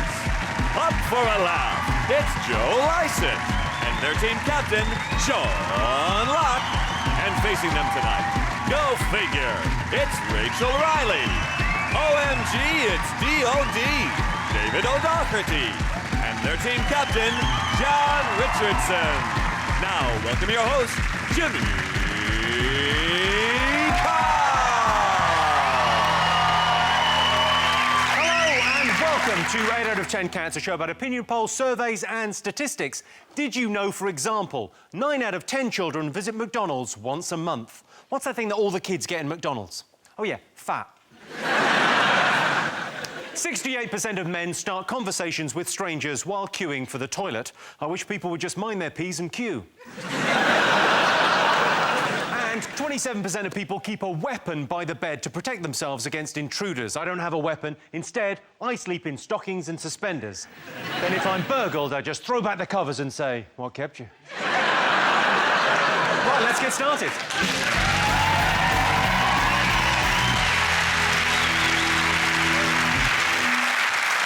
What are you talking about? That's the name of our first round. It's our panellists' job to guess the British public's top 5 most popular talking points. Sean's team, what do you think the nation should be talking about over the last week?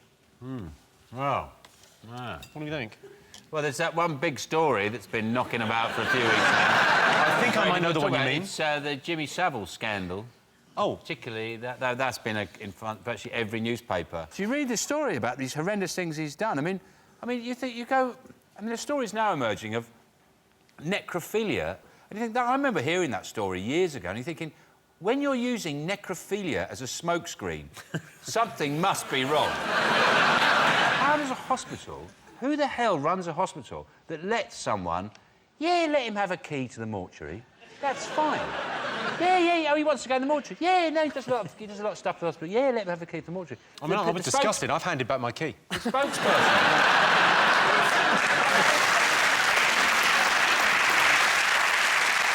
You know that noise? You can probably do it, John. You know that noise that Savile used to make? What was that weird... I've sort of retired that impression.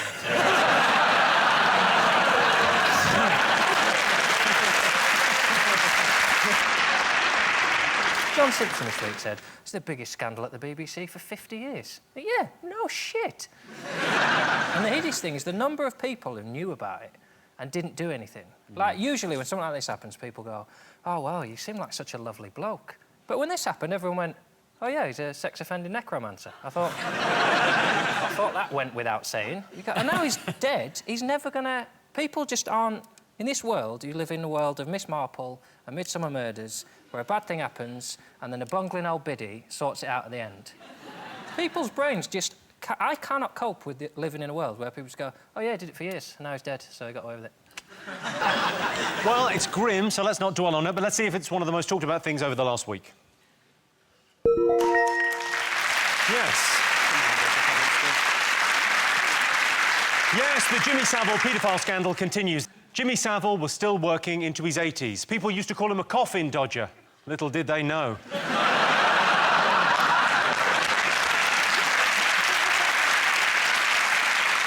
OK, what else? There must be something more upbeat we could talk about. What else have people been talking about?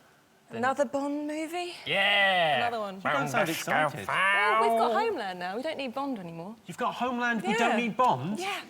Homeland's way better than the Bond What? movies. What are you saying? I don't know. I went to see one. I went to see Casino Royale because they build it as it's nothing like a Bond film. It's totally different. And it was just another Bond film. What was a Bond film? Yeah, I know. If your issue with a Bond film is, it's just a Bond film. These ones, they go, it's darker and grittier. You go, oh. It'd be darker if he had to get Ryanair flights everywhere. Bond kneeling beside the check-in desk, stuffing underwear in his pockets.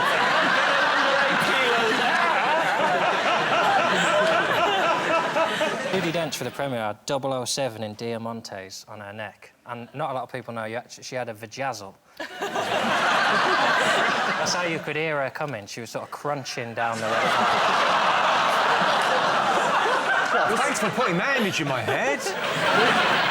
Do you want to take a look at the adrenaline-filled trailer for the unashamedly stylish Bond? You want to have a look? Yeah. It does look good. 007 reporting for duty. Where the hell have you been? Enjoying death.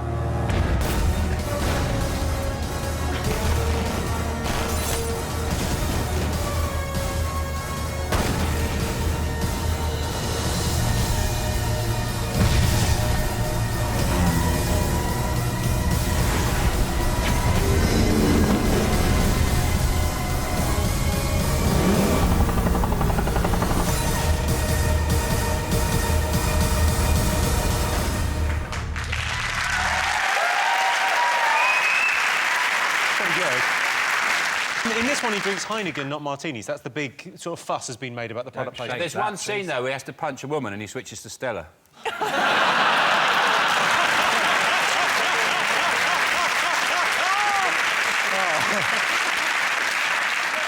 I've never understood product placement for adults. Like, in children's films, I can understand it, because children just go, oh, I want that on a lunchbox. But, like, are they implying that men are going to go to a pub and think, well, I don't usually drink Heineken, but if I have a pint now, everyone will think I'm James Bond. Do you want to see a bit more Bond?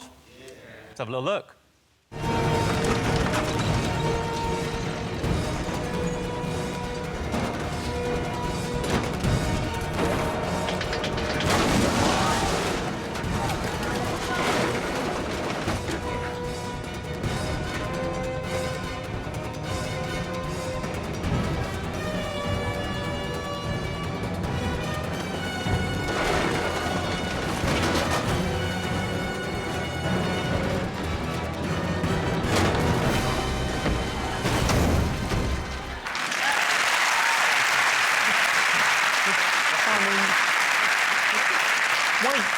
Wait for the next train. You know why? He had a cheap day return. He's like, shit, I can't miss that train. I'll have to pay more. Yeah, because when he lands on the train there at the end, he's like effortlessly cool, whereas you would have been a bit more. Oh, I would have spun and gone, I'm here!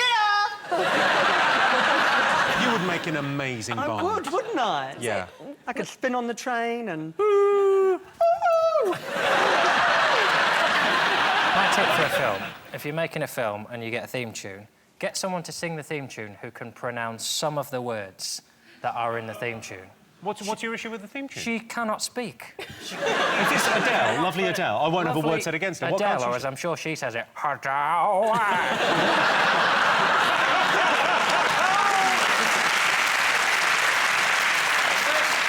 The first 3 times I heard it, I thought it was a song about scaffold. Scaffold. I like the fact that Adele sung the theme tune. I like it. You know, the opening titles of Bond, you always see through the barrel of a gun. I now imagine it's a tube of Pringles.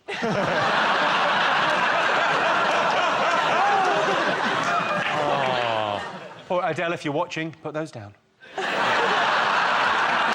She's making such an effort to seem really working class, isn't she? Like, oh, I'm like really down to earth. I don't think she's making an effort. I think that comes naturally, but go on. I want to see her really making it. Like, I want to see her push the pram down the red carpet, like, with a cigarette. Shut up, Sharon, like that. That's what I want to see. I put forward a Bond theme and they didn't go for it. Well, that's a shame. What was yours? Bond on a bike, Bond on a boat. Bond with his hands around a villain's throat. Skyfall, Skyfall.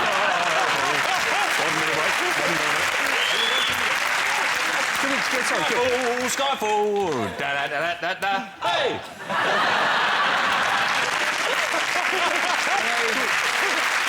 Is that the best dance routine, do you think, Louis? Well, that's playing the piano. I quite like that, and I would have put a head roll at the end. Well, let's try again. Bond on a bike, Bond on a bike, Bond on a bike, and round it. Right, then.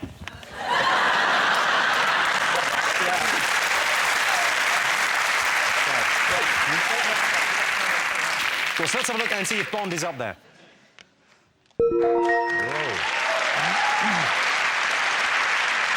Yes, the new James Bond film, Skyfall, was released last Friday. In the next Bond film, Daniel Craig will face his ultimate nemesis, a younger, cheaper actor. Sean Steen, what do you think people have been talking about over the last week? Is it Strictly Come Dancing is back on our screens and lighting up Saturday night. A whole nation of people. I like Strictly, it's fine, but can we just get Brucey off it now before something horrendous happens? It's not getting any better, is it? I don't want to see him go in the middle of a live show. Before, though. Exactly. Let's put him in a home somewhere. He's going to do the Children in Need special, that's fine. He'll come back for that. And now we finally know why Pudsey wears an eye patch, so he can't see half of what goes on at the BBC.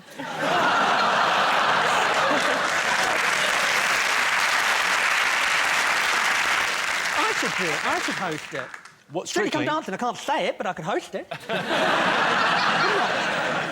How come you're not one of the judges? You'd make an excellent judge on that. Because they've already got their judge. I would be an excellent judge, yeah, you're right. I would, I'd be fucking great. I'm on the ice, you know. You're on the ice? I do the ice. You can't judge ice and the dancing here, Well, Jimmy. I could... How about have an exhauster man? I could do that. You couldn't judge the dancing and the icing. No, it would Yes, just I you'd be can. empty. You'd have nothing left to give, Yes, Louis. I would. I've always got something to You give. couldn't judge what it takes from you to judge the people on the ice, how it sucks from your very marrow, and then to ask you to judge the dancing too. It's too much to ask of one man. I could do It's not it. right. No, you I can't. could, and I could It's do not Britain's Got fair Talent, to and I could do whatever push you you want. to those limits. You can push me where you want. Strictly, isn't it just for, like, old people to remember what they did on a Saturday night? Like, oh, we used to go dancing, isn't it? Like, when I'm old, it'd be Strictly come fighting outside the kebab shop, right? Would you ever consider going on it, Rachel? Would you? I imagine would they suck. are, don't I had my Would husband... you?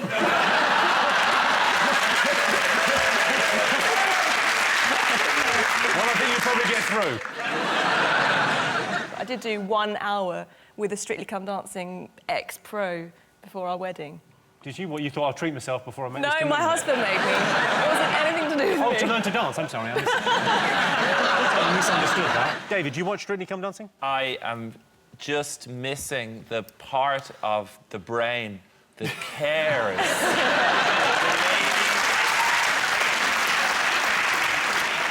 Let's have a look and see if Strictly's up there.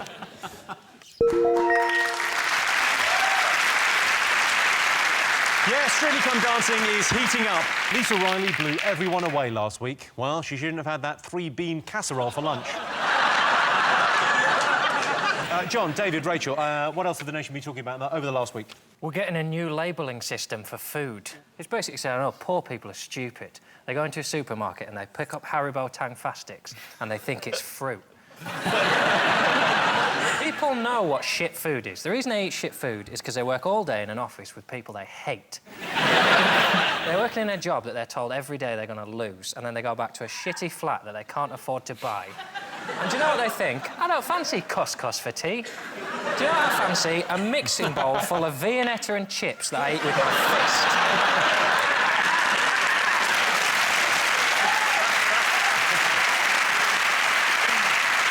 What happened there, John?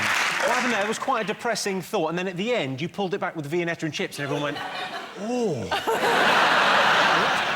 Shit food is the only joy some people get. And it's cheap as well. People don't shop. They don't buy bad food. They buy bad food because it's cheaper. They just go, oh, shitty pie, £1. Lovely. That'll make me feel temporarily less alone. And it doesn't make any... There's a reason they call it a traffic light system. It's because it's the same as traffic lights on the roads. If it's amber or red, you just do it faster and hope no one sees you. It's just confusing, because the traffic light thing for me, I only think of them as, like, you know, the traffic light parties where green means you're up for it. And I accidentally fucked a chicken wrap. I'm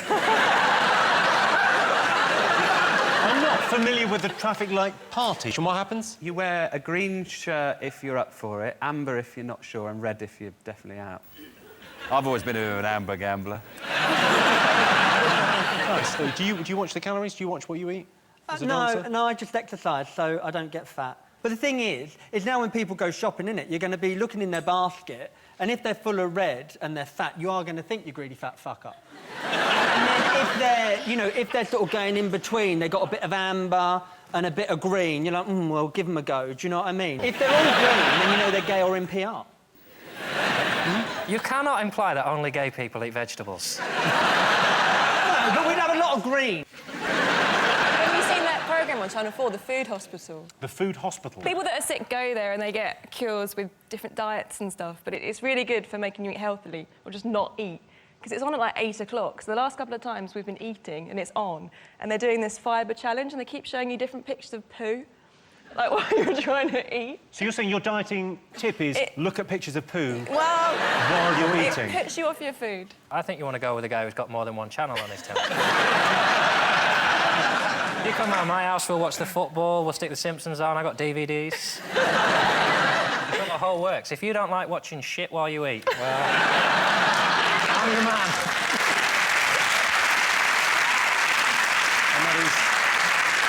And that is the worst proposition that's ever been made. And that's not one of the most talked about things over the last week. But the government have announced a new food labelling system to promote healthy eating. Supermarket food is already labelled when it's high in fat, full of salt and has poor nutritional value. And those labels say Iceland. OK, fingers on buzzers, 2 more things still to get. What do you think, Sean? Britain is finally out of double-dip recession. The recession is over. It's out of recession. And boy, does that make me feel good. Yeah. It's one of those bits of news, you know, those bits of information you get, and you really think this doesn't really make any difference to people's everyday lives. It makes no difference. It's something that the press and the government are obsessed with. It really doesn't it? It's a bit like the pollen count. You know, when you do the pollen count, you're thinking, why? Nobody makes a decision based on the pollen count. Nobody's ever gone, oh, we've cancelled the wedding. Well, it's going to be very high pollen count on that day. And we can't face it. We just can't do it. It's one of those pieces of information, you know, you go, well, you know... Yeah, GDP has grown by 1% in the 3rd quarter of this year. Most people don't even know what GDP is. What? Do you know what GDP is? Oh, sure. What is it? Well, gross domestic product. Yeah, but what is that? What is... Well, the gross domestic product. Yeah, what is it's like the things that we make in houses that are disgusting.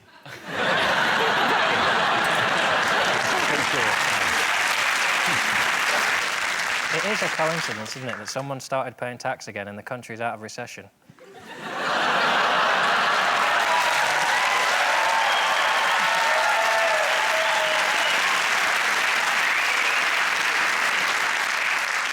You're welcome. The worst thing about the recession is I read this week, Argos is closing stores and they're going digital. No more Argos catalogues. What am I supposed to do in the toilet? There's no Argos catalogue to play the Argos game where you flick through and you go, treadmill. The joy for me with Argos was that it's like a shop, but much more like a bookies. in that you study the form and you're like, I'm going to take a punt on that. On that piece, then go over to the big screen. You're like, come on, 167.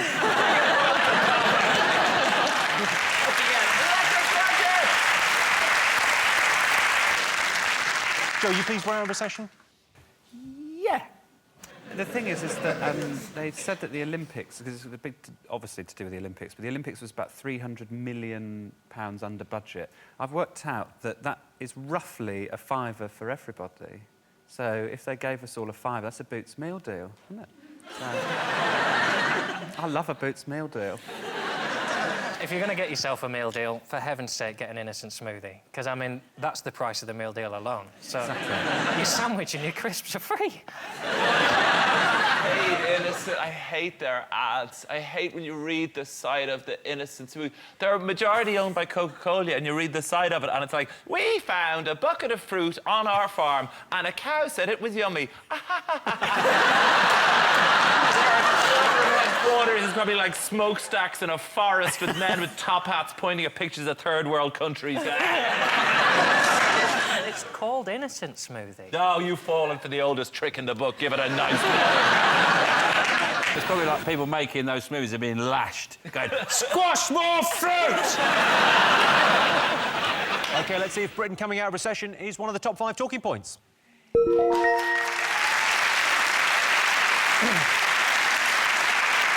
Yes, it's been revealed Britain's finally come out of the double-dip recession. To put this news into perspective, if the economy was your granddad, he's come out of his coma, but I wouldn't buy him a Christmas present just yet. OK, figures are buzzers. One more thing to get. What do you think, Sean? Is it the new iPad mini? They've released a new iPad that's not an iPhone, it's not an iPad, somewhere in between. An iPad mini, little iPad. It's like only 7 inches. Or something like that. What's the point? What do you mean, only 7 inches? I mean, you've got your phone and you've got your pad. Why do you want something just in between? Well, it's like brunch, isn't it? I really want one. They could release anything, and I really want to buy it. They could, like, release, like, I don't know, like the eye infection, and I want it. David, are you going to get one? I got an iPad, and the slogan should be like a shit computer.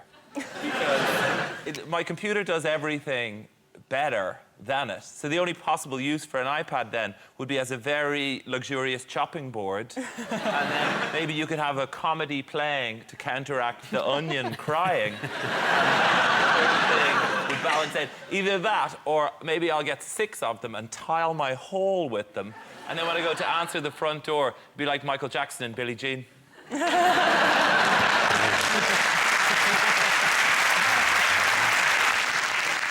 Rachel, are you going to get one of these? Well, I had this debate with my husband a little while ago, but I still don't see the point of that, because once you've got one size and the other size, then it doesn't do anything extra, does it? But I'd get his cast off, so whenever he buys the new one, I get the old one, so I might encourage him to get one. You get the old one once he's finished with it? Yeah.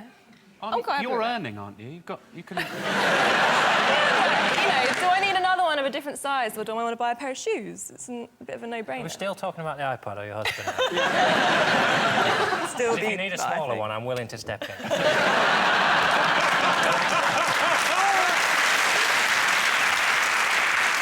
Let's have a look and see whether the iPad mini is one of the most talked about things this week.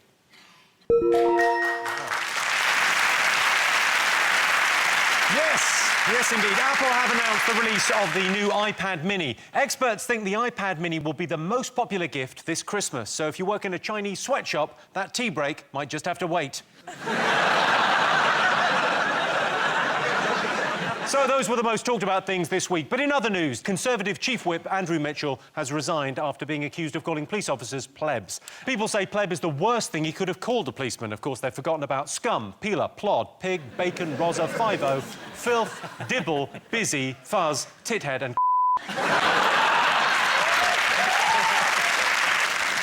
And a Brazilian student has sold her virginity this week for £500,000. I'm not a prostitute, said the 20-year-old Brazilian prostitute. At the end of that round, Sean, Joe and Louis have 4 points. John, Rachel and David have 1 point. So our next round is Pick of the Polls. John, Rachel, David, your turn first. What do you like the look of?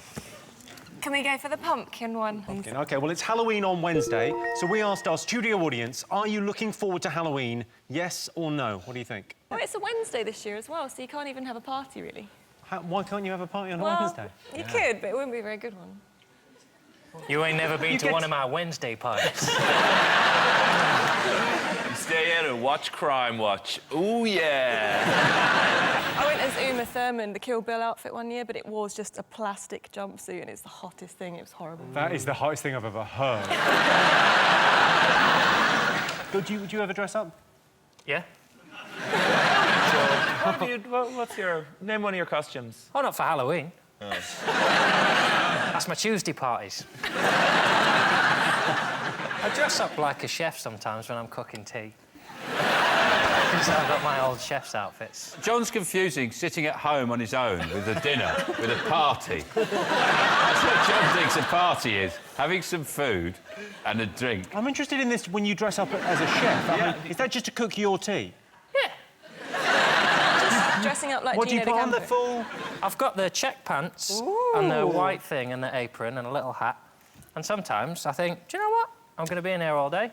Let's get a bottle of wine out. All day doing Finder's crispy pancakes? It takes half an hour. My only fear is dying in the middle of it and getting found. Because obviously that would look ridiculous. If someone came to the door. Never happened. Louis, do you get dressed up on Halloween? I have. What was your finest hour? I think my pussy. I've got... A cat costume? Well, because, of course, you were I was in Cats, so I have the original magical Mr. Mistopheles, so I slip him on and he's... You didn't go dressed as a pussy because that's terrifying to you?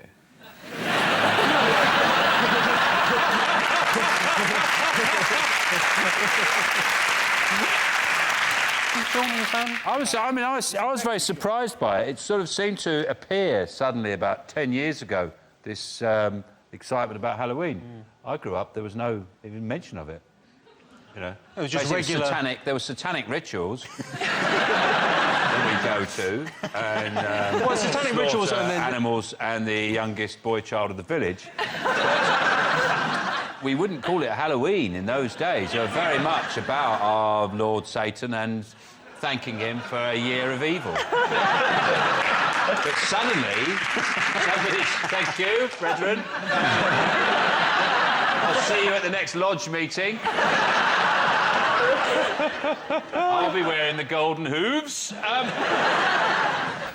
So how do you deal with trick-or-treaters, then? Do people come to your... Do they not come and knock on the door? They and do get a come and knock cheery, on the lovely door. face? Yeah, give them sweets, yeah. Give them sweets.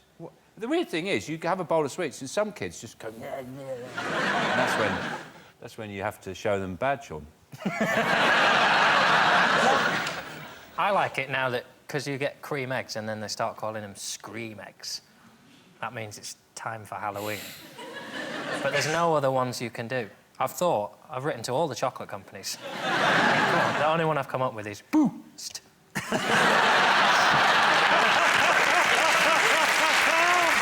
love it. OK, so let's get some answers. What do you think? Do you think this audience are looking forward to Halloween? I don't think people give a rat's ass, Jimmy. No. OK. What do you think? Do you think people are looking forward to it, our audience? Yes. Yes, OK. I can tell you the answer is yes. 63% of our audience are looking forward to Halloween. David Beckham's going to get a huge shock this Halloween. He's going to wake up next to a skeleton. Sean, Joe, Louis, what do you like the look of? The woman. OK, so here's your related question. Most people love being the centre of attention, true or false? False. Who would want to be centre of attention? I mean, really? I mean, of all the people you know, Sean, who would want to be centre of attentione?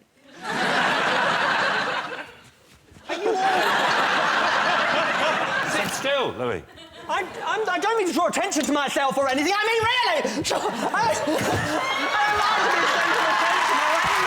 OK.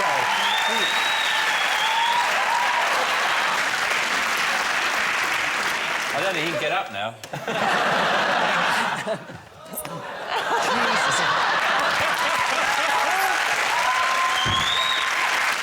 Luckily, I've got early onset Alzheimer's.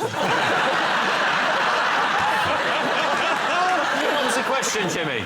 Most people love being the centre of attention, true or false? I think most people don't like it, do they? Most people don't like it. That's why they've got pricks like us to take that space. Would you like being the We'd obviously like to be the centre of attention. Sure. That's why we're sitting here with the lights on us. We're mic'd up. I've got my special shirt on. Jimmy's lost all that fat round his throat. He's got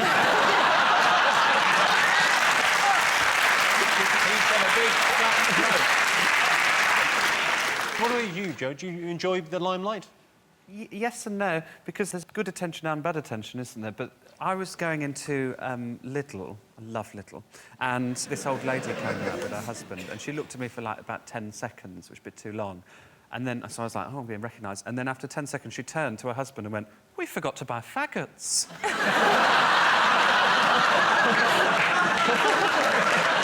The only time I got papped was in Lidl. Really? Yeah. You got papped in Lidl? Yep. Just been to the gym, and I was in gym stuff, and they followed us to the gym, and then we just went to Lidl, bought some ham and smoked salmon, and then went home. Bah, you have the time, don't you, now you're married? Should we go to the gym and then get some ham? Yeah, I think so. This is why I can't keep a girlfriend.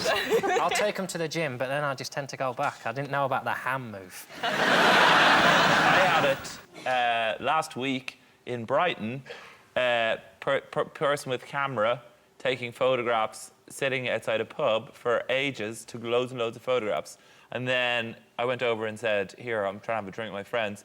And the guy went, well, it's just that I love you in the IT crowd, and my wife loves you in Bridesmaids. Which is a completely different Irish person called Chris O'Dowd. So... How many of you are there?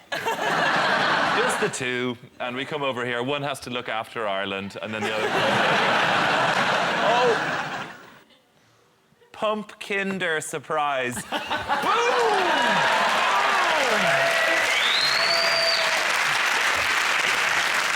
Well, what do you think, John? Do you like being the centre of attention? I like to be the centre of attention. That is different. Go to people's house parties and just spread shit. Get the woman on her own in the kitchen and just go, I've been talking to Mark, he says it's not going very well. I think you should go and have a word with him about it in front of everyone. Down the wine first, finish your wine, love, then get in there and have it out with him. That sort of thing I like, just standing back going, I did this, all this. We'll get some answers on this. Most people love being the centre of attention. True or false? What are you going to go for? I'd say no, false. You say false. What are you guys going to go with? False. You going false? Well, I can tell you the answer is false. Only 26% of people love being the centre of attention. Both go right. Personally, I find it annoying when people always want to be the centre of attention. Oh, look at me. Oh, I'm bleeding. Oh, call an ambulance. Can we not just talk about me for a bit? If you really do crave being the centre of attention, I can recommend a very good accountant.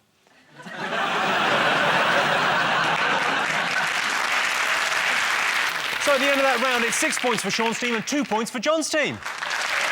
And the winner is the name of our final round. Here is your question. Best way to start a conversation in a bar? Is that a gun in your pocket, or is your penis shaped like a gun?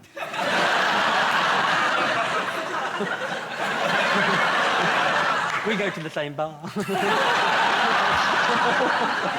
But if I wanted to chat in a bar, I would take a friend whose opinions I respected. I wouldn't sidle up to an I can see the alcoholic. flaw in that plan.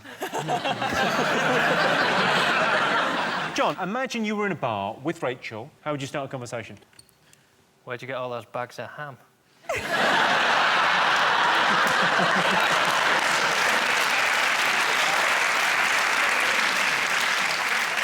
I can't believe we're finally talking. I've been following you for fucking years. What are you doing there, out of interest? Just driving an old-fashioned tram. Forklift. John's in a forklift. She's in Lidl. He's stacking the shelves in Lidl. So, Rachel, presumably before you got married, you were in bars picking up dudes. How would you... I always talk to people with dogs. Because if you want to cuddle the dog, you generally have to ask, don't you? It's amazing how much people will talk to you if you throw beer in a dog's face. They'll talk quite loud to you. If you just throw a pint of beer in a dog's face, people start talking to you. They can first they say, what's it doing? And then you say conversation starter. Yeah. Fancy the chat. And they say... Fancy the chat. And I think there's something wrong with the taps in here. Barman, you need to change the barrel. And then you're off, everybody's chatting. Shall we call the police? Shall we get help? Usually the conversation is, I'm blind and now my dog is drunk. Brilliant. Yeah. If you're talking about something and you say, you mention, like, their mother and they go, my mother's dead, you go, oh, just... And then that is forgone. The awkwardness over the mother, that's forgone. Why did you put the beer in a dog's face? You talk about something really awkward, just go... Or you just... I lie, I tell lies. I'll go at someone and go, I wrote the Birdie song. Not all of it, I didn't write all of it. I got stuck on diddle-diddle. I got this guy in, this top songwriter in. He used to work with all the greats, and he came up with a bit. So I gave him 40%. And then, within a minute, everyone's chatting, and you get bored, you throw a beer in a dog's face. OK, best way to start a conversation in a bar? You buy them a drink. Well, offer to buy a drink is number 2. What are the other things Are you people on your say? own? What's number 5? OK, so Tell me number 5, Jimmy! Ask to borrow a lighter. Good way to start a conversation. Can I borrow your lighter? Yeah, not like that, Sean. But there's loud music playing in the pub. I have to shout. Bloody loud music in here. Can I borrow your lighter? I said lighter, you stupid prick!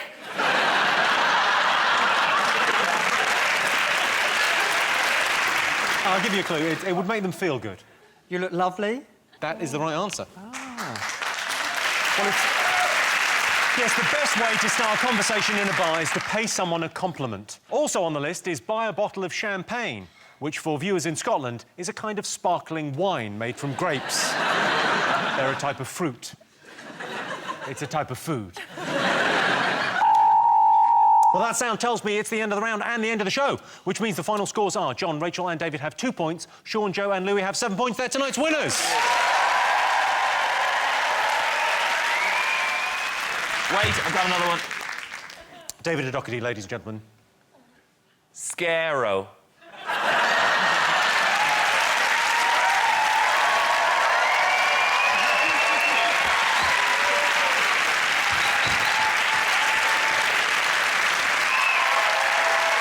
Thanks to all our panellists, our wonderful studio audience, and to all of you watching at home. That's it from us. Good night.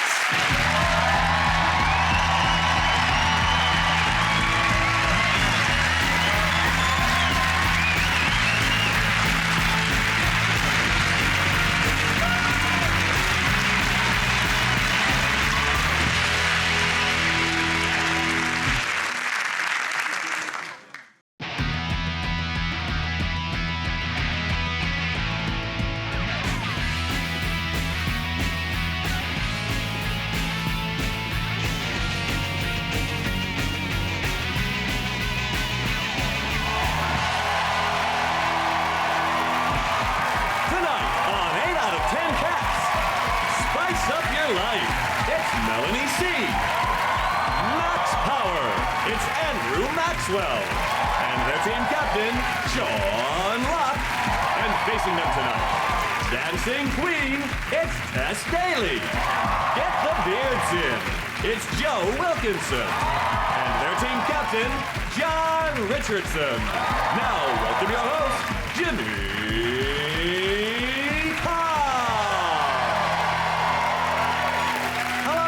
Welcome to 8 out of 10 Cancer Show, all about opinion polls, surveys and statistics. Did you know, for example, 25% of children aren't allowed to play conkers at school? I wasn't allowed to touch my conkers at school. Apparently, it was putting off the netball team. 13% of people have been visited by a dead person. Or, to put it another way, 13% of people have fallen asleep thinking about their nan. And a survey's revealed lap dancers pay 4 times as much for car insurance as nurses, presumably because lap dancers are more at risk of being rear-ended. Right, let's get started.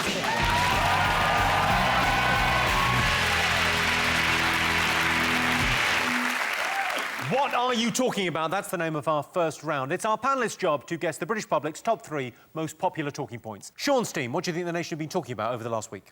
X Factor was quite controversial, was it? Yes, what happened on X Factor? I think someone went that was You quite, didn't watch quite it, good. did you? No. Have you ever been approached as a judge on one of those shows? I did one this summer called Superstar, but it was an Andrew Lloyd Webber thing for Jesus Christ Superstar. And I was in it, I was Mary Magdalene. Did Jimmy came to the show? I came to it. It was pretty good. It was pretty fun. Jesus Christ Superstar, what's not to like? I realised I couldn't look any gayer than with this waistcoat on, so now I can fully come out and go, musicals, you look like, terrific. You're like a sommelier who's had a sudden court appearance. Exactly the look I was going for.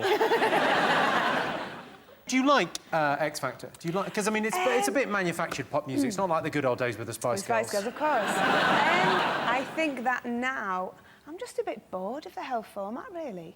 But you know, maybe unfair I'm saying that because I haven't seen any this series. Well, I think a lot of people who watch Strictly's winning in the ratings, isn't it, this year? And I think it's because it's a happier show. I love it. But it just shows you people admire people who can dance more than sing. You know, that's why Strictly is so much bigger than X Factor, right? Because deep down, everybody thinks they can sing in the shower, but nobody thinks they can dance in the shower. I think it's a better show because on Strictly you get singing and dancing. Yeah. On X Factor you get neither.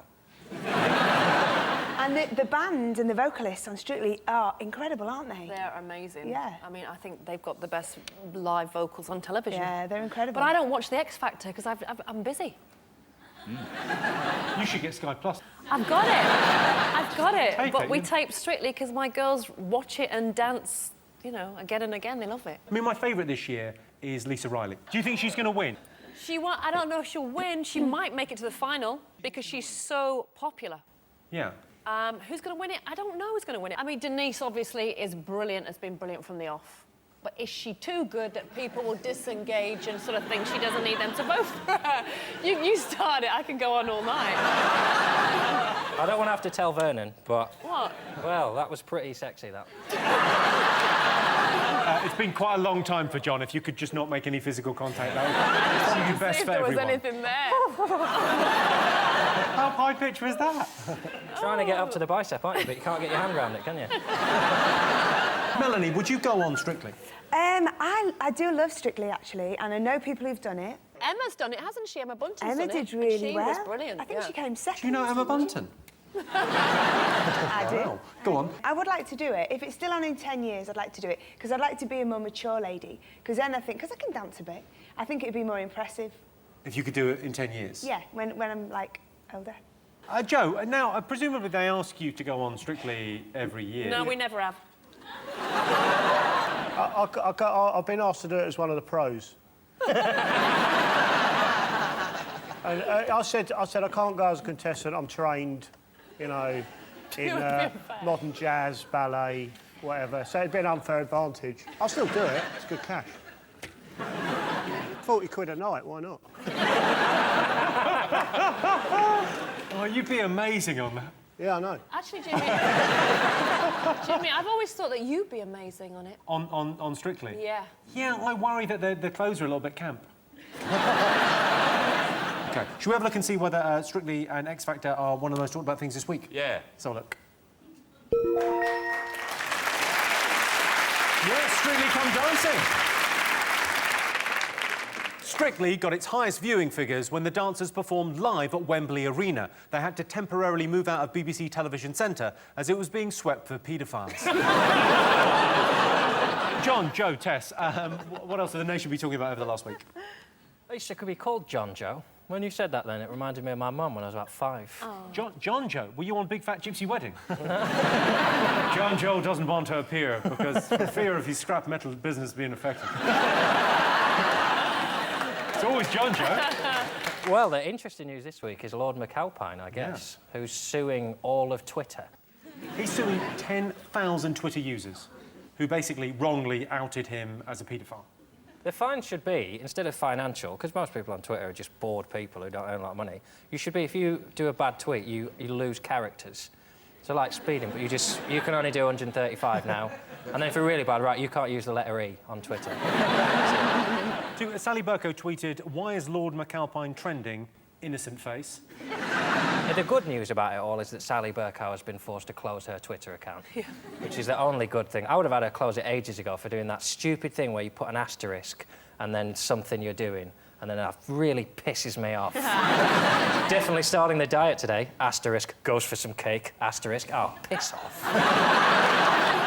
Hang on, Grandad looks upset. Sean, what? Well, I just don't know how you can be annoyed by her Twitter. What are you reading them for in the first place?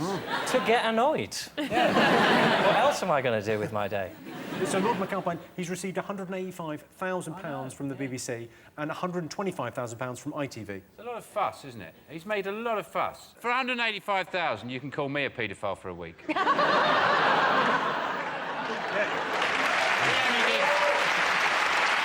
Come on, Newsnight, treat yourselves. I was over the moon when I found out I could sue people on Twitter. Things I get called. Yesterday, someone called me the most gormless man on the planet. That's got to be worth a tenner. He can't have he can't have checked with everyone. I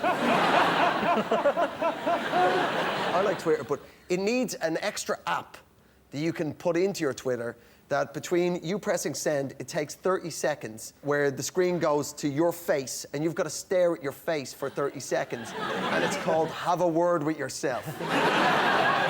You're on Twitter, Melanie, aren't you? I was kind of forced into tweeting because when you're promoting something, this social media, it's kind of, that's what it's there for, you know, let people know what you're doing. But then when you start doing that, people slag you off. And it's like, well, isn't that what There's a weird thing, yeah, when you go, yeah, my new record's out tomorrow, and people go, oh, yeah, you're just trying to sell records. Why do you think I'm doing this? What do you think I'm doing here? What's the new album called? It's called Stages. Stages? Yeah. I hate it. Do you know, it's so funny, isn't it? You hate it? No. What's the publicity ever?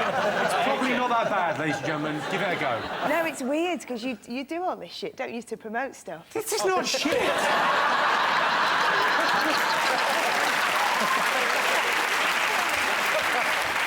You need to apologise for your comments. You need to make a formal apology. I've only ever done one tweet. Did one tweet, and I've got 36,000 followers, which if you worked it out on a follower per tweet ratio, I'm the most successful person ever on Twitter. What did you tweet? I tweeted, due to a series of imposters, I have been forced to set up a Twitter account. Now go fuck yourselves.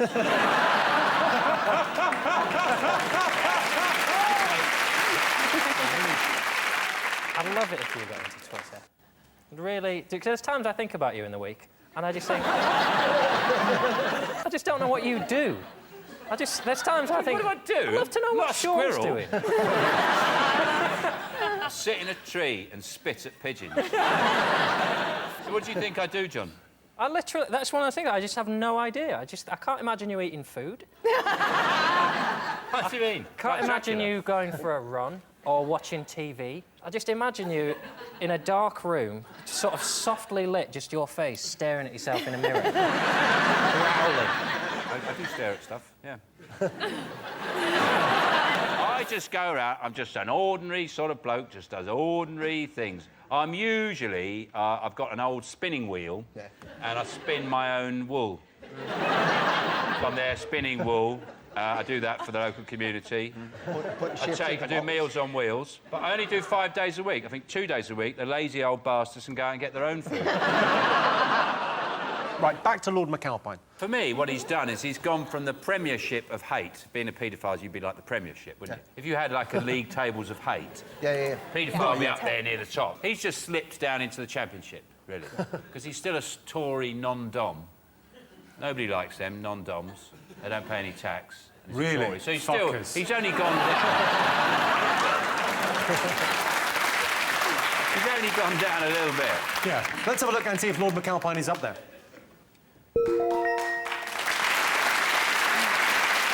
Yes, Lord McAlpine may sue 10,000 Twitter users for libel. What you can and can't say is a legal minefield, but what we definitely can say is that Jimmy Savile is a paedophile. Lord McAlpine isn't, and Gary Glitter is not getting as much babysitting work as he used to. I watched the footage of Philip Schofield ambushing the Prime Minister on This Morning, and like the rest of the nation, I thought Holly Willoughby's bangers are massive. Those pedos are really missing out.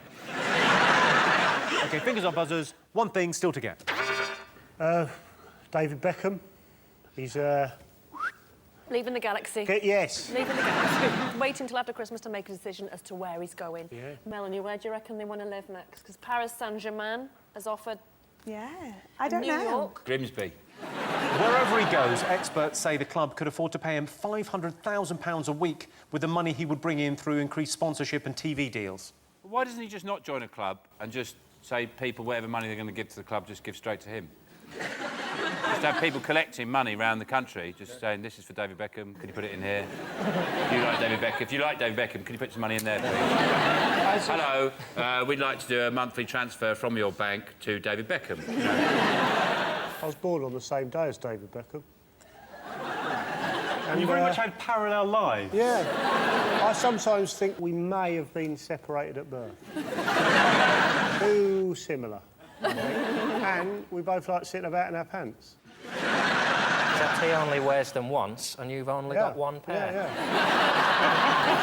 Yeah. The thing that annoys me about him the most is that everyone says, oh, he's got OCD because he doesn't wear his pants twice. That's not OCD, that's just being a wasteful prick. Victoria said about him, didn't she? Oh, if there's 3 cans in the cupboard, he throws one away, so there's 2. Well, what a dick. Just buy another one and then there's 4. Do you know what? You really need to stop believing what you read. She said that and she does him. She said that and she does him. It's a magnificent turn of phrase. If he was that obsessed with even numbers, he wouldn't have called his kids 7. That must annoy him. Every time he looks into the eyes of his own child, he must just think, I should have said 8. He doesn't talk like that anymore. He's got a deeper voice now, hasn't he? I should have said 8. Shall we have a look at David Beckham doing what he does best? Yeah. Have a little look. Hey. Do you know what's really weird? I can't even look at that because, you know, so many women around the world like looking at David Beckham. Of course. But he's my friend's husband and it's really weird. Yeah. What, so you can't... I actually can't look. Why can't you? Go on, treat yourself. She won't mind. Have a little look. It feels wrong. I finally understand why they called that film Bend It Like Beckham.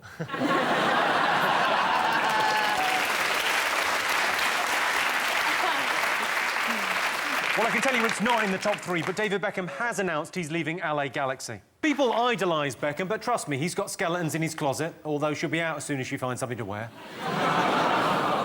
People used to think David Beckham was thick, until Wayne Rooney. Fingers on buzzers, one more thing to get. Go on, John.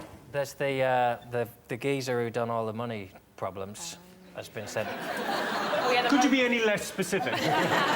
The guy who worked for UBS who... The rogue trader. The rogue trader. He's gone to prison. We did steal a lot. He's, frauded. You don't know what... He lost a lot, 1.4 billion. That's a hell of a meeting when his bosses call him in. Do you reckon you try and bluff it out? Just go, we know what's happened. You go, is this about the photocopier? Adeboli confessed his crime to his bosses in an email, and he described the situation as a shitstorm. Yeah, I read that. It's quite an understatement, really. It's also incredibly unprofessional to write that in a work email. Yes. Yes. That's an official warning, isn't it? Yeah. That's why he lost his job. One more of those, mate, and you're out. How could they not notice 1.4 billion? Yeah, I mean, how does it could get happen? to 1.4 billion? What job is he going to get now? There's no... You can't apply for any job with that on your CV, can you? Even like KFC. They're going to fit through. So what do you think you're going to... Oh!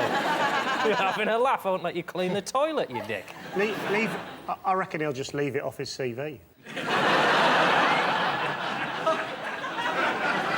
I can tell you it's not in the top 3, but former UBS trader Kwaku Adeboli has been sentenced to 7 years in prison after losing the bank £1.4 billion. Kwaku Adeboli is now banned from Britain's 2 leading financial institutions, Cash Converters and Wonga.com. OK, one more thing to get fingers on buzzers. Lady bishops. Oh, God, yeah, that's a biggie. Yeah. Yes. Lady bishops. You can't have lady bishops. No lady bishops allowed. Sad. Yeah. It's the end of a dream, isn't it? Yeah. Is it not a huge blow for equality for the sake of a paltry 6 votes? They lost by 6 votes. Yeah, they did. But now they've got to wait. Is it 7 years they've got to wait I think until it's they 10 can vote? years till the next synod. I actually thought this would be a perfect opportunity for God to reveal himself, wouldn't it? You know, if there was a God, you'd think he'd come down to the synod and say, yes, it's fine, Lady Bishop. Well, maybe God is a woman. controversial, and she's just really pissed off. What, and she's like, she's not talking to us, and we're saying, what's the problem? And she's Just going, well, if you didn't don't turn know... up, yeah. I'm not telling She's you. got the umber. She's just like, yeah. Sure. Do you think there are any jobs that women shouldn't be allowed to do? A ladyboy. Is that a job? No, I mean it. A woman should not be allowed masquerade as a ladyboy. Can you imagine how disappointed you'd be in your hotel room in Bangkok? Ha-ha! No cock! Female bishops, where do you stand on female bishops, Joe? Well, the Archbishop, he was keen, wasn't he? The new one was keen, yeah. Yeah, he was like... He was too keen. Because he was quoted as saying, it would be nice to have some sweet ass around the place. I don't think those were his exact words. The new one, the new Archbishop of Canterbury, Justin Welby, called it a grim day. Yeah, that's what I said, yeah. I remember Miss Rowan Williams. I liked him. He had a cool voice. It's the same voice as Saruman from Lord of the Rings. It's really cool. There will be no women bishops. That's the guy you liked? Yeah. I'm going to say those eyebrows are going to be a deal breaker. This is the new guy. I think they just shaved the old guy, didn't they? Yeah, he's definitely new. Don't worry about that. Sure. Okay, do you think women should be allowed to be bishops? I'm surprised anyone cares, really. It's just one of those things that you think, well, if you want to be a bishop, that's fine. I mean, I'm voodoo. What, voodoo? I'm voodoo. Been very outspoken. We have a voodoo hoodoo every now and again. Yeah, it was what a big do you do at the voodoo hoodoo? Well, it was a big hoo-ha at the voodoo hoodoo this week. Because someone did a doo-doo at the hoodoo. You don't do a doo-doo at the hoodoo. And we didn't know who do.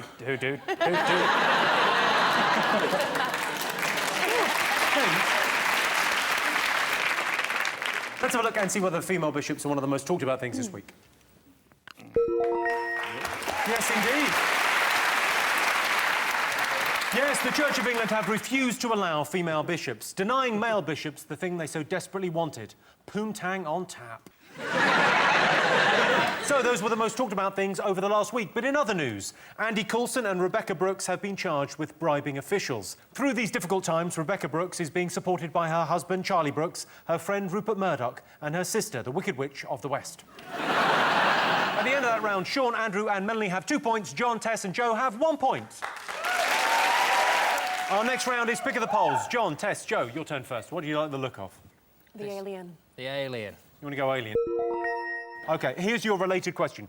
28% of people think the government is hiding evidence of aliens. You shouldn't even be saying that. For Christ's sake, Jimmy, that stuff should be kept under wraps. Listen, the truth is out there. Man, you can't put that shit out there and blow their fucking minds. Yeah. They're not ready for it, Jimmy. I can't believe you said it. Well, for now, OK, remember, if I get assassinated... 28% of people think the government is hiding evidence of aliens. True or false? What do you think, John? I've been saying it. I've been saying it for 10 damn years. Ain't I been saying it? Finally, an accent that goes with that shirt. I think if anyone is throwing insults about clothes, it shouldn't be you tonight. Why are you wearing that? Because I thought we weren't allowed to talk about it. Because, you know, sometimes when someone's a bit weird, you can talk about it. And then when something's so weird, everyone goes, is he all right? God, wear a waistcoat. What's the matter with that? It's nice. It just looks ridiculous. Back to aliens. Do you believe in aliens, Melanie? I don't, and anyone who does is a knobhead.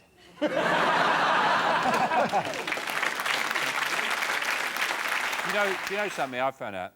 That, you know, when you buy ham in the supermarket, in a packet, there's cameras in there. When you look at the ham, and go, oh, what's the sell-by date on that? There's somebody watching you in, like, a government office somewhere. They're all just shocked. They're all going, why isn't this on the news? Because they won't let it out there. So that's the kind of games they're playing with us. Once you know that, the aliens thing doesn't seem so weird, then. No. Apparently we've got a sound problem. Hang on one sec. What's the sound problem? Well, obviously, they're trying to shut us down, aren't they? No, you're not fucking taking me!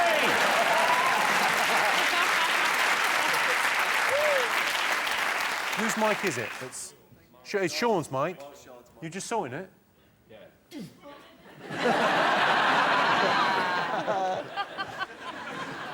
isn't proof of what I've been saying. Yeah, let's shut Sean up.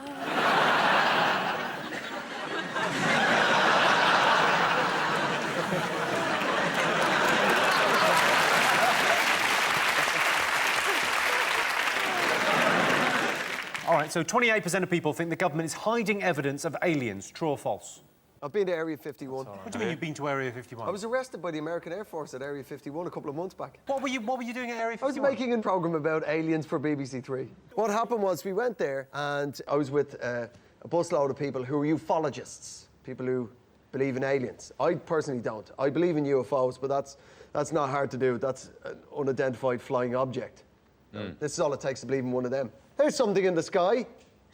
I don't know what that is. No need to start a website. If I take my glasses off, a magpie's an unidentified flying object. I've had aliens in my house, in my bedroom. They were visiting us so regularly, I had to get a restraining order. That didn't work. You've had real problems with this? Oh, terrible. It's been a nightmare, Jimmy. But this won't go out. None of this will go out. You guys are all in league with them. Well, fuck you! I'm speaking the truth! Patronize me now! Okay, so what are you going to say? 28% of people think the government is hiding evidence of aliens. True or false? True. What do you think? I'm well out my depth. I think it's likely to be true. We think it's true. OK, you think true? What are you going to go for, Sean? Doesn't matter what we say, it'll be covered up. They'll change my words to say what they want me to say. Melanie, you're the only person that seems to be sane on your team. Put what you want in there. Put what you want in there. Don't say that. Sure. Put your lives in there.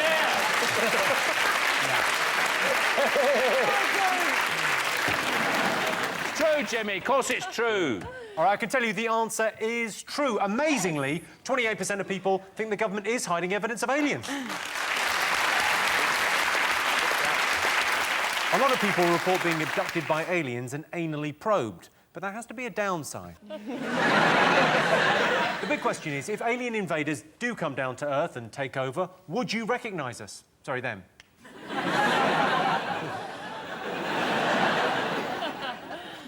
OK. Sean's team, what do you fancy answering on? That's me. I think we should have Mel. OK, this is your related question. Most people think their life would make a good musical. True or false? Oh, I think most people's lives probably would make a good musical. No, they wouldn't. Most people's lives are boring as shit, aren't they? They're not, though. They're not. Maybe the individual, but families are always really interesting. There's always skeletons and scandals, and every family's got that, right? Yeah, true. Favourite musical? Sean? I don't really like musicals, to be honest. Do you like anything? I do. I like loads of things. I love rice. I like books. I like music. What music do you like? Well, all the good stuff. What genre? All the good genres. Do you like rock music? I like rock music, yes. OK, well, I would like to invite you to come and see Jesus Christ Superstar next year. Oh, thank you.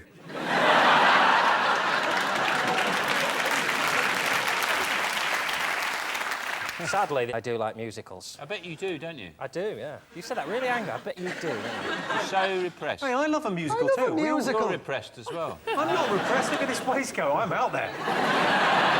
I am what I am. Tess, your favourite musical? I love a musical. I go to all of them. Shrek, Grease, all of them. Shrek is a musical. It was an amazing musical. Kimberly Walsh was in it when I went, and she was fantastic. Not a Shrek. Not a Shrek. She was the Shrek princess. I think my life would make a good musical. Like this week alone, I've roasted a chicken. Been cycling pretty much every day. What more ingredients you need for a good, musical? So, Viva Forever, the Spice Girls musical, opens this week. What is that? The story of you, or is that another story? But no, it's not. It's a story that's been inspired by the songs of the Spice Girls, and it's written by Jennifer Saunders, and it is brilliant. What's the story? The story is about a girl band. OK. Ooh. But hang on, the Spice Girls were gone. Hang on a second, what happened? Come on, tell us a bit of the story. It's very much about modern culture. There's a little piss take of the X Factor in there, and there's... Yeah. It's really good. There's great characters, good relationships. Fuck off, I'm on your team. Sit over there. So it's a good musical then. I'm looking for it, so it's great. You'll enjoy it. Right. No, you won't, you cynical old bastard. I do where I am on his side. I like a musical, but I don't like those people in the background that start dancing. What are you doing? You're a selection of chimney sweeps. This is none of your business. What are you doing? This has got nothing to... Back to work, chimney sweeps. No, he's the main character, she's the main one. He's... Fair enough. Well, those guys selling fruit, walking around going, oh, I'm just walking through selling fruit, throws an apple up, someone catches it and goes, like that.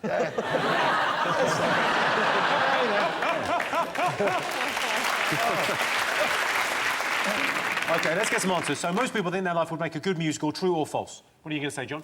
I don't think anyone would say that. My cat, sadly, my cat said to me, I think my life would make a good musical, and I had to say, it's been done, mate. Sorry. That's it, he was. We think it's false. False. OK, you say false. What are you going to go for? Melanie, what do you think? Oh, God. Got pressure, isn't it? We think false? Yeah, right. Yeah, we think false. You think false? I can tell you the answer is false. Only 32% of people think their life would make a good musical.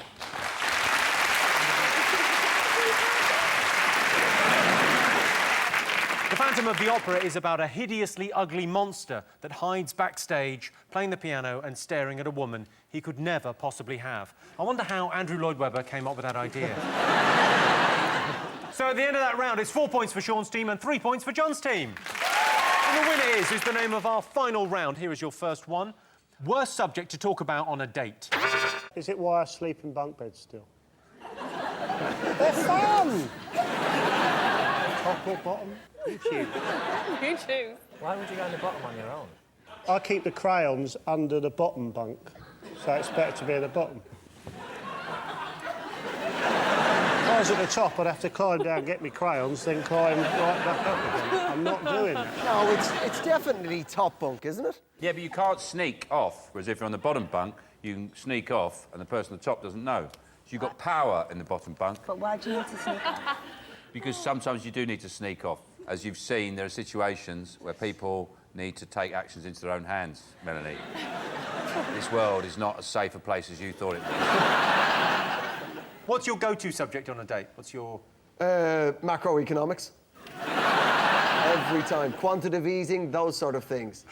The Federal Reserve is privately owned. I bet you didn't know that. Is Sub-Saharan Africa's recent commodities gold rush going to carry on into sustained development? Melanie?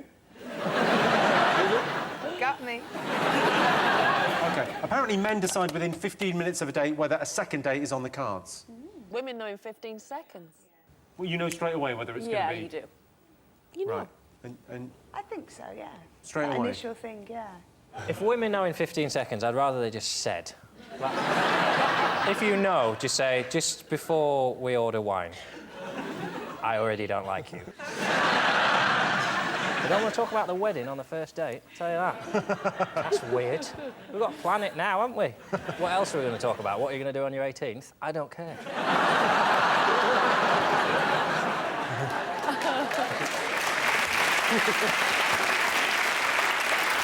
OK, it's to do with past relationships, that's the clue. Number of shags. That is the correct answer. Oh. Yes, the worst subject to talk about on a first date is how many people you've slept with. You might not think it to look at me, but I've slept with literally hundreds of women. Of course, if a man sleeps with lots of women, he's called a stud, whereas if a woman sleeps with lots of men, she's called your mum. And I am specifically talking about your mum.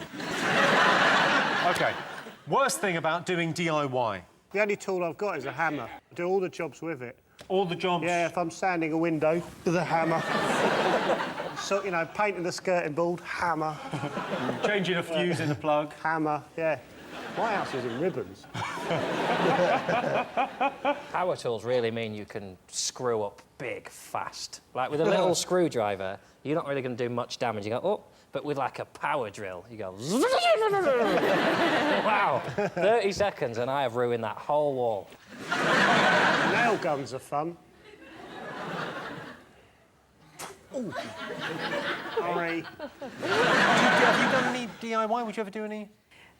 No, get a man in, that's my answer to that. See, I find a bit of DIY quite therapeutic. I enjoy it. What was the last bit of DIY Home you did? improvement. I enjoy the aesthetics, you know, but Do you mean I enjoy... buying cushions? Yeah. That's not DIY. That is buying cushions. It's improving the home. Yeah, I bought some cushions. Oh, exhausted. I like it, personally. I don't see the problem. What was the last thing you built? What was the last thing you... It was a white unit from IKEA. And, That's not do it yourself. Yeah, but you drink your way, drink through it. That's the thing that I don't understand. Why isn't everybody drunk making things? The worst thing about IKEA is you're not allowed to punch people in the back of the head. Why do they walk so slow? Get through!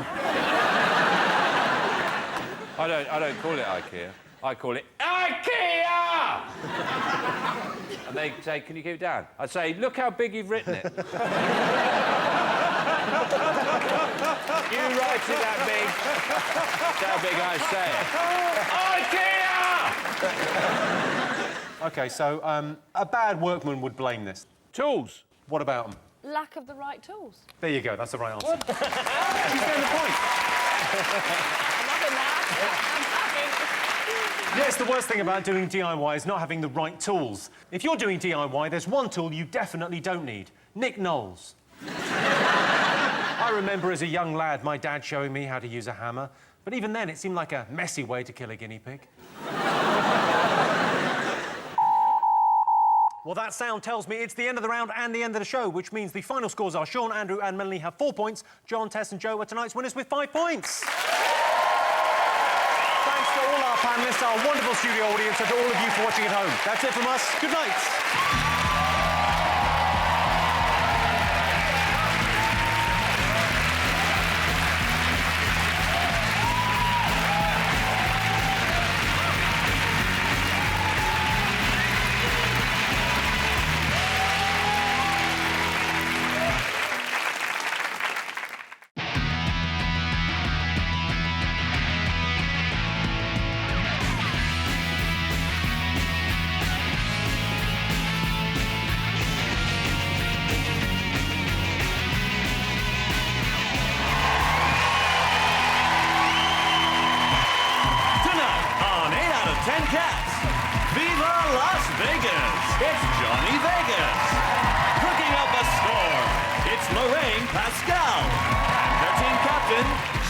Richardson. And facing them tonight, our top answer is Vernon Kay. Achtung, baby, it's Henning Venn. And their team captain, Sean Locke. Now, welcome your host, Jimmy Carr. Hello and welcome to 8 out of 10 Cats, a show about opinion polls, surveys and statistics. Did you know, for example, 32% of Britons aged between 25 and 39 live at home with their parents? I guess that can be awkward sometimes. For instance, if you're a grown-up who's currently watching this with your parents, why don't you all just take a moment to imagine each other having sex? See? Awkward. Only 1% of Brits don't own a TV. You know what I call people like that? Anything I like, they're not going to see this. And 15% of men have never touched a vacuum cleaner. I've never touched a vacuum cleaner. In fact, I've literally no idea how it got up there. Right, let's get started.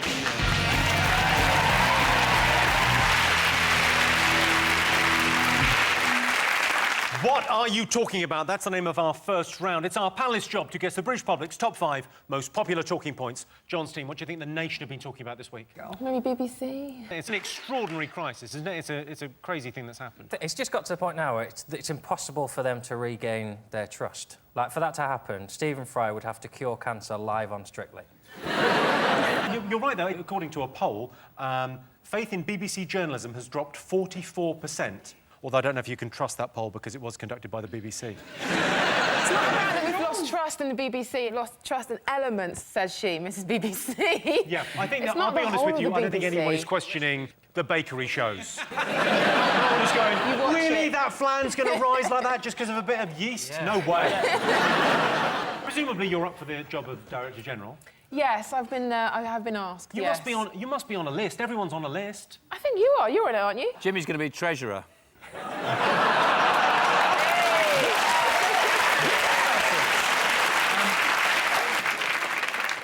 Well, I think it's ridiculous, this idea that the BBC have lost trust. If you compare it to, say, News International, when they had phone hacking, they did their own investigation and they completely covered it up for years to the point where it's caused the Leveson inquiry, whereas the BBC made a mistake and they went, yeah, we've made a mistake.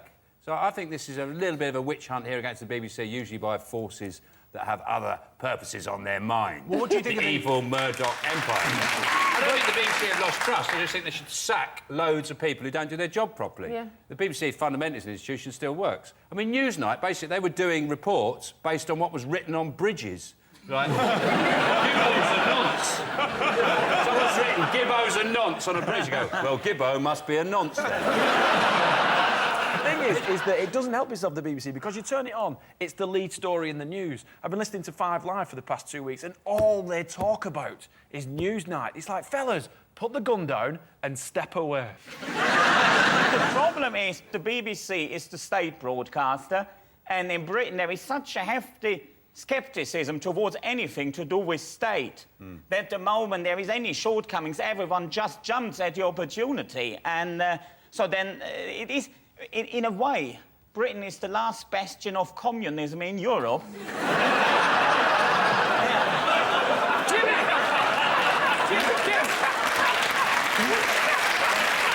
I'd like to hear more about why we're the last bastion of communism. Because the state's the enemy. Yeah, the state is seen as the enemy. I mean, that is...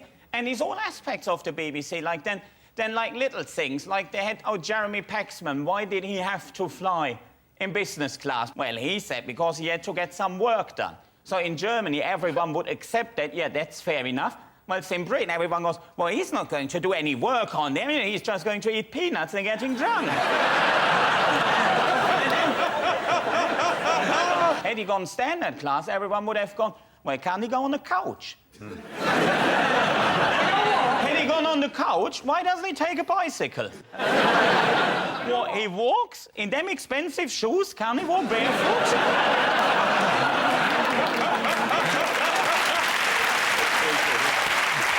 OK, George Entwistle. George Entwistle. So he was in the job 54 days and he was given a full year's salary, £450,000, to leave. David Mellor said he had the leadership qualities of Winnie the Pooh, which I think a man managing Tigger cannot be an easy job. If you've ever been in a meeting with him, I'm very aware of what the wonderful thing about Tiggers are. We've got to get this report finished, and there'll be plenty of time for bouncy. Fair enough to, you know, in any other period, say, oh, he made a bit of a mistake. But when you come in that environment, and then your argument is, oh, they did a whole Newsnight report on naming paedophiles and I didn't check it. I think if I was Director General of the BBC, I would know everything. I would know who won Bargain Hunt every day. I'd be in meetings going, who is this Iggle-Piggle prick? Entwistle left after 54 days. Yeah. I mean, within 54 days, he can't stamp any authority on anything. So, and Newsnight, in a way, they just acted like gambling addicts, didn't they? They had the winning lottery ticket. That was the Seville story. That was the winning lottery ticket, but they lost it in the wash. So they remortgaged the house and bought scratch cards.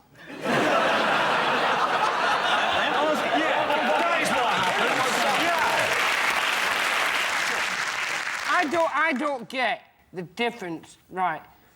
Well, I do now. I've realised when you resign, you get paid. When I worked at B&Q, I got sacked for building an A-team style tank out of company materials. And I stupidly stuck around until they gave me my marching orders. I should have resigned. Shot a hole in the wall and fucked off. But I didn't, I just kept building. It's funny, he's touched on something which I really wanted to talk about. Really? Yes, yeah. Yeah, it was where Philip Schofield will be working soon, because I'm really surprised he hasn't had more crap from this, because bit where he basically handed the Prime Minister a list of this names morning. of Yeah. paedophiles. Not only did he partially start off this witch hunt, he made the Prime Minister look good. Yeah, well, the problem... The Prime Minister looked really together, didn't he? What was the Prime Minister doing on ITV? Where is he on next? Like, Nuts Magazine TV? The worst thing is, I was watching Philip Schofield, and I agree with you. I thought he looked ridiculous. Like, oh, I found this in 3 minutes. That's what Philip Schofield did. Imagine what Richard Madeley would have done. He would have been dressed as Jimmy Savile going, I've written a list on my knob.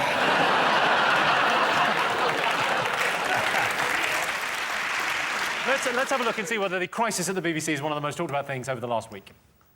Of course, the most talked about thing. Yes, the BBC is in crisis. I think the BBC will be all right. They've still got Brucey, although it has been cold. Last Friday, all the top BBC stars did their bit for children in need. Freddie Starr stayed at home and Jimmy Savile remained dead.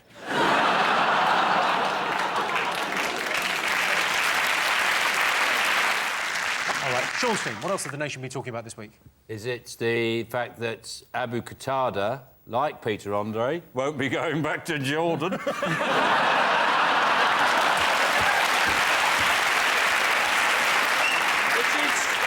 Which is the real tragedy, but that's the real tragedy. When will she find love? But on another matter, yes, we can't get rid of Abu Qatada. We can't, yeah, it's terrible. You can't push him on a plane, you can't drag him onto a boat. You never do what you do with parents and just send them on a coach holiday. They think they're going out for the day and you can send them away forever.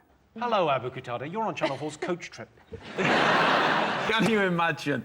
Oh, well, this fella turned up apparently suspected terrorist. Can't believe it. We put him at the back, he'll be fine. Give him some sandwiches and a can of fizzy pop, he'll be all right. Is it true it's going to cost £5 million? £5 million? Well, that's that's a year. That's a whole year to keep him in the country, so well, that's all not right, unreasonable. Yes, £100,000 a week, because apparently he's watched by 60 police officers, and there's cameras and microphones 60? all over his house. 60? 60 police officers. Don't they get in the way of each other? Well, I think they're on... What's he doing, running around like a lunatic? He runs around loads, so it costs more money. He's just constantly going, he can't see me now, can't see me now. There you go. Where is he? Where the fuck is he? He's been filmed all the time in his house. Now, technically, we own that footage because we're paying for it. Now, he's going to fall over, he's going to stub his toe. He should have a one-weekly highlight package. Abu's been framed. That's what I'm pitching it as. And he's going to be pretty sexually frustrated, I imagine. If you've got cameras all over your house. Like, week one's just him getting a bit annoyed. Then week two, his showers are getting a little bit longer. Then by week three, he's just looking down the lens going, it's happening now. You watch if you want, but this is going to finish very angrily. Little glimpse there into John's world. Well, I think that Abu Qatada, he gets a lot of unfair press here in the country. Like, it's always described as the nightmare neighbour. How can that man be a nightmare neighbour? I mean, he's not allowed to leave the house. He's not allowed to have visitors. The police is always on the doorstep. He's an absolutely brilliant neighbour. And also, if you've got a parcel coming, you can say, leave it at Abu. Yeah. Guaranteed to always be in. Or someone at the Probably people won't do that for him, though. Yeah, I'll have one of Abu's parcels. OK, let's see if Abu Qatada getting released is one of the most talked about things.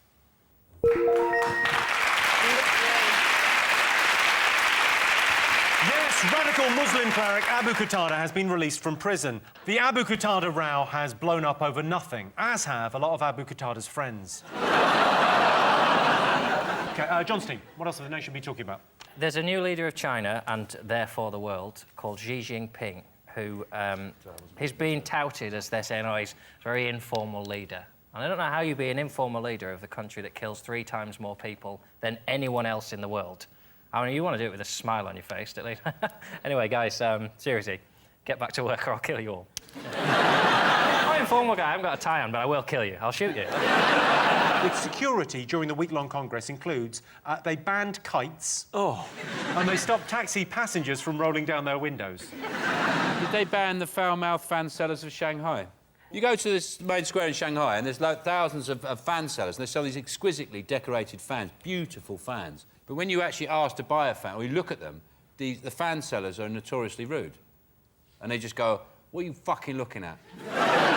They just say, if you want to buy a fucking fan, otherwise fuck off. And who can argue with that? Yeah. This is from the Congress last week. One of the Chinese delegates was photographed yawning during the president's speech. Take a look. We'd just like to send condolences to his family. And you don't know if he's somewhere from West China. It was probably 14 days on the back of a rickshaw to get there. And the moment they found out in China, they said, what, on a rickshaw? Who's paying for that? Couldn't he walk?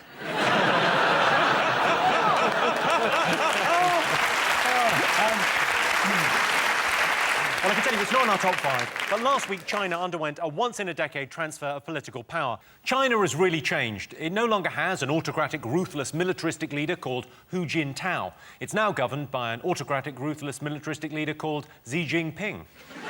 Sean, Vernon, Henning, what else have the nation been talking about? From a sporting perspective, it's got to be the fantastic Swedish goal scored by Ibrahimovic against England. An overhead kick. It's phenomenal. I thought it was OK. Let's have a look at this incredible goal.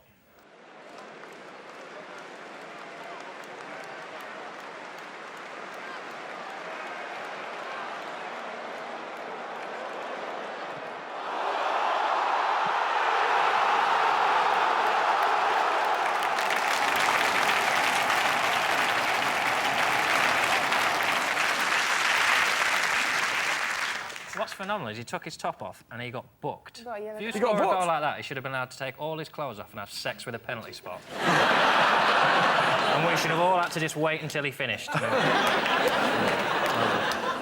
Why do you need to take your top off? I agree with the ref. The ref's got no choice. It's FIFA regulations. He has the rules, isn't it? Rule 17. Yes, exactly. And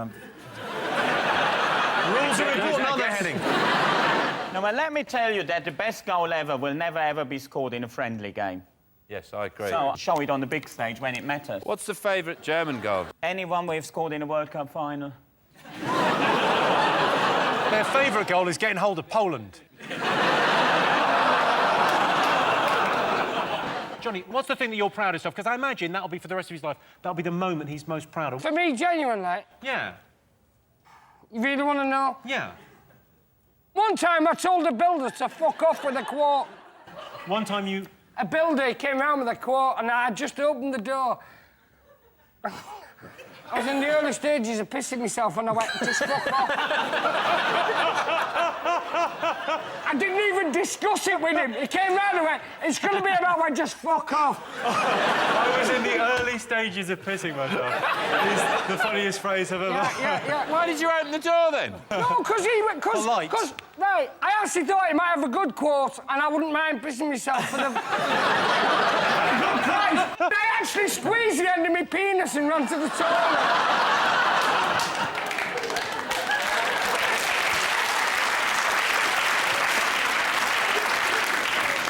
Well, I can tell you it's not up there. But Swedish striker Zlatan Ibrahimovic has scored the greatest goal ever against England. This is the most amazing football feat since John Terry managed to persuade a jury that he's not a racist. OK, fingers up, there's 3 more things to get. What do you think? The I'm a celebrity thing, isn't it? It was an incredible thing this week. One of the tasks was one of the girls had to eat an ostrich anus. That must have tasted like shit. But then the next task, she had to go into an enclosed space with a live ostrich and not exhale. Because if a live ostrich smells its partner's anus on your breath, you are going to get pecked to death. The people I think I can't bear on it now is Ant and Dec, because they're like, it's gone on now, they just laugh. They're like Gaddafi's sons. Laugh at people being tortured. They just laugh. You're being tortured, you're being bitten, you have to eat this. Then they have more torture. There's a woman in a coffin having insects crawling over her face. They're just going, You can't tire of watching people going, It just doesn't get boring. Yeah, but it's all the stuff in between where people sit down going, oh, I miss my family. I don't. They throw things. I mean, you would be incredible on the show if you would ever do it. Do they offer it to you? Every year. And every year, I happen to be in a supermarket where I can buy stuff. and I don't have to beg for it. You know, when you're doing your shopping, they go, would you like to do a celebrity to get me out of here? Or any of them, and you're going, yeah, but you see, I'm here and I've got 9 Twixes and I don't have to do a task. Well, Lorraine, would you go on? Absolutely no way. I like my personal space, do you know what I mean? I don't want all these people around me all the time, getting on my nerves, having to eat anuses and willies. It's just not my thing. Oh, it's a shame.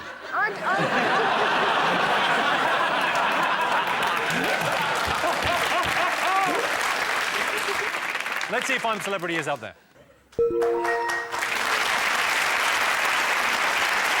Yes, I'm a Celebrity continues.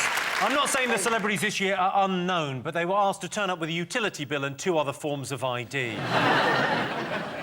Previous winners include Joe Pasquale, Phil Tufnell, Tony Blackburn and Christopher Biggins. And if you want to see all those winners together, head to the Marlow Theatre in Canterbury for Puss in Boots.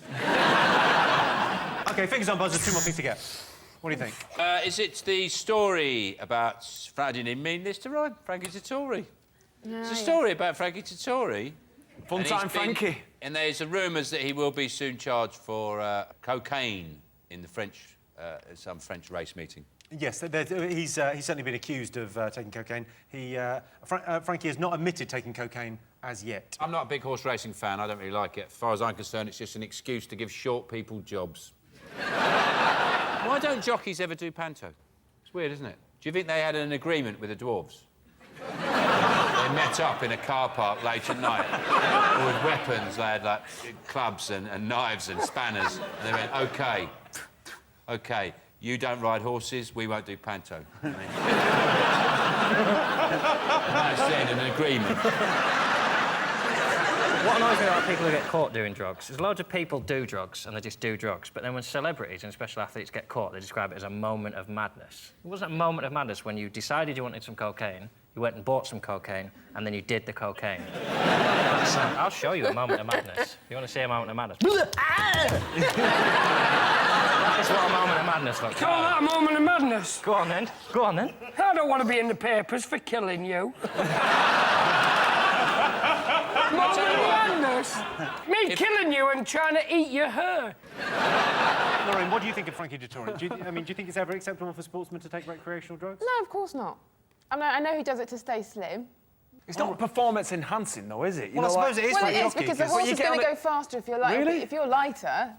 Right, I love the way you've explained that, because now I know why I was never a jockey. That was the RSPCA, Johnny. Stop that.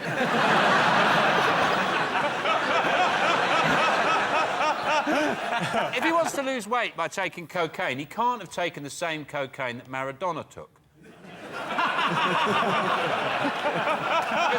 Maradona just got fatter and fatter and fatter. He's the only man, Maradona's the only man I've ever seen with a cocaine belly. You know Maradona's problem was he wasn't taking pure cocaine, he was cutting it with utterly butterly. Yeah. If he'd have cut it with Flora, which is 95% less saturated fat than olive oil, he wouldn't have had that problem. OK, let's see if Frankie Dettori is one of the most talked about things. Yes, jockey Frankie Dettori has failed a drugs test. They first suspected he may have taken cocaine when he won the 320 at Epsom without a horse. OK, one more thing to get, fingers on buzzers. OK, John, what do you think? Well, I imagine it's the news that's rocking teenage boys everywhere, and it's the release of the new Call of Duty computer game. There's a girl at the door. Well, you say teenage boys, but this last year, the games market in the UK was worth £1.92 billion. Queued up overnight, like... For 4 days, they queued up. 4 days. Camping out. Would you ever camp out for 4 days for a What, computer for the game? Yeah. What would you camp out 4 days for? Brain trainer. New edition. I'd camp out for 4 days if I was going camping. I read a sentence like, oh, the great thing about this game is you can live stream multiplayer games in real time to YouTube.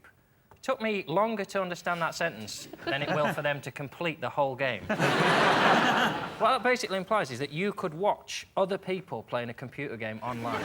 People are actually going to log on and go, what are you doing? I'm watching a Peruvian kid play a Russian kid at a shooting game. I'm leaving you. Well, the funny thing, it's also got Nazi zombies in it, apparently. It's got Nazi zombies? Yeah, so, and I'm not sure where they come in and how they come in. I mean, if something's risen from the grave and is about to eat my brain, I don't really care about their ideology.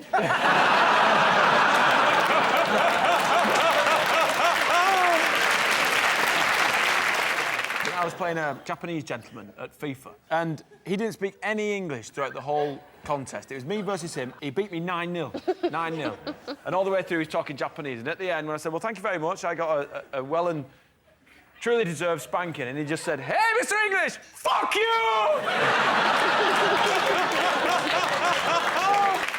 Let's have a look and see if it's up there. Wow. Yes, the new Call of Duty computer game has been released. Call of Duty Black Ops 2 is the most exciting, futuristic, slick, engrossing, brutal, Hollywood-produced reason you're still a virgin at 30 ever. So those were the most talked about things this week. But in other news, the CIA has been rocked by revelations that its chief, General Petraeus, had an affair. General Petraeus was betrayed by private emails. Private emails is now facing court-martial. This is the most disappointing thing to happen in the American espionage community since Brodie's wife stopped getting her norks out in Homeland. And the Church of England have announced the Bishop of Durham is to become the new Archbishop of Canterbury. He's made up, as is his religion.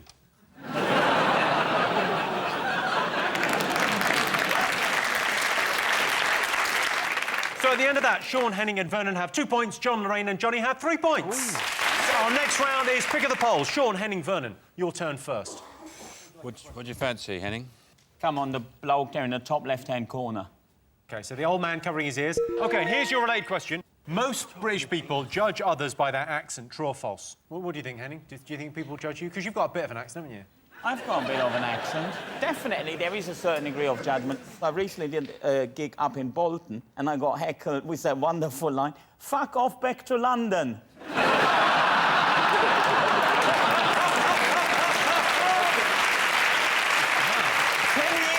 10 years of listening to Chaz and Dave finally paid off.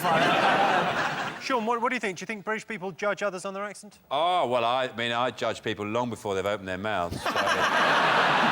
Saves a lot of time, doesn't it? Straight in there. Yeah. But I think it's interesting because, yeah, everyone, you know, there's a sort of, what's the word? A contingency in your voice, and it moves around, and you can change certain things. But the only really way you know how someone speaks is when they sneeze, and that's the true voice. You can't put on a sneeze. I was walking down the street, and I lived in East London, and there was this old Cockney walking along in front of me, like this. And then he was building up to a sneeze, and he actually went, hey.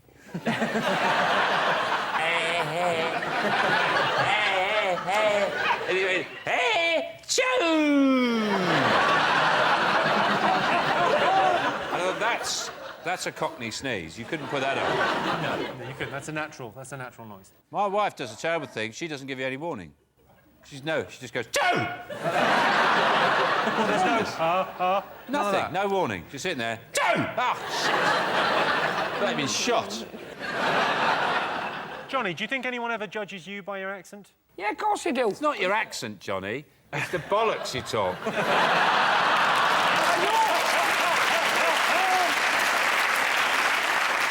I know that I'm judged by my accent because there's certain letters, there's certain vowels that I miss out. There's whole words you miss. Yeah, like, sorry, Jimmy, when I run over you later.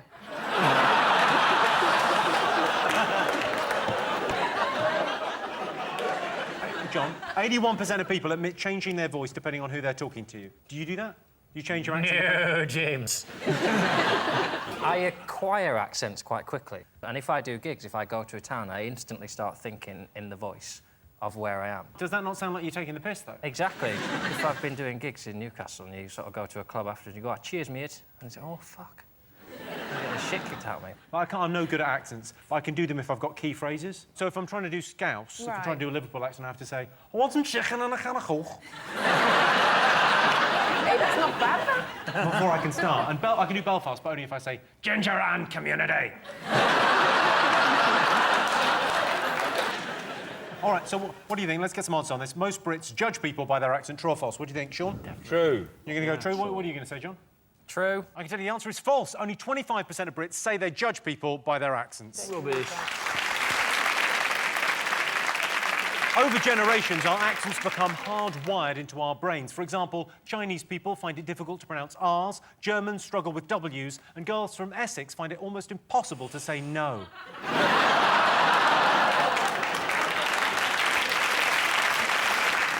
OK, John, what do you like the look of? Should you have the garçon, the waiter? The waiter, OK, you've gone for the waiter. We asked our studio audience, what do you prefer, home cooking or fancy restaurants? It's got to be home cooking. It's got to be home It's got to cooking? be home cooking, otherwise I'm out of a job. How many of the recipes that you've cooked on telly do you think people have done at home? What are you saying? I watch your shows, but I don't bake muffins. That's all I'm saying. I've done one of Hello. those. No, look. I'm leaping in here. Lots of people cook. He cooks my recipes. I don't cook my recipes. Yeah. I've made recipes. What does that And say? they're lovely. I mean, the thing is, I don't think it's about fancy restaurants anymore, is it? People don't really like fancy restaurants. They want some, like, nice home cooking or just like a steakhouse or something. OK, well, John, how do you cook at home? How do you prepare a meal? Oh, you spend your afternoon with a little bottle of wine doing your prep, don't you? You get it all in your little bowls and your jars. Do you really? You spend the whole day cooking it? Absolutely. And don't have people around either, they'll ruin it. Pesto. I make the best pesto going. I should have it in jars in restaurants. No, he was very proud. He told me about this pesto he cooked and he's very proud of his pesto. Give a man a fish, he'll eat for a day. Teach a man to make pesto, he'll end up with a massive company. Some people call it fancy restaurants the difference. For some people, like, you know, who eat at KFC, going to Nando's is like, ooh. Nando's is basically KFC for people who can use a knife and fork, isn't it? Well, we asked our audience, what do you prefer, home cooking or fancy restaurants? What are you going to go for, John? What do you think? Home cooking. Home cooking. You think home cooking, and and Sean, you're going to go for restaurants, right? Yeah, we go restaurants. Yeah, maybe restaurants. OK, well, I can tell you, 64% of our studio audience preferred home cooking to restaurants. I still like my roast chicken exactly the way my mum served it, in a furious silence after a huge argument with my dad. So at the end of that round, it's 3 points to Sean's team, 4 points for John's team. And the winner is the name of our final round. And here is your question. Worst thing about guests staying overnight? The worst thing about guests staying overnight is with me that in the morning they expect this big fry-up. Right, they want bacon, eggs, the whole works, because they just think I'm going to cook all the time. But for me, I'm like, shreddies, milk, then sling it. Do you know what I mean? That's what I'm going to get. It's when you wake up at breakfast and they're in the kitchen already and you think, who let you out? I bolted that.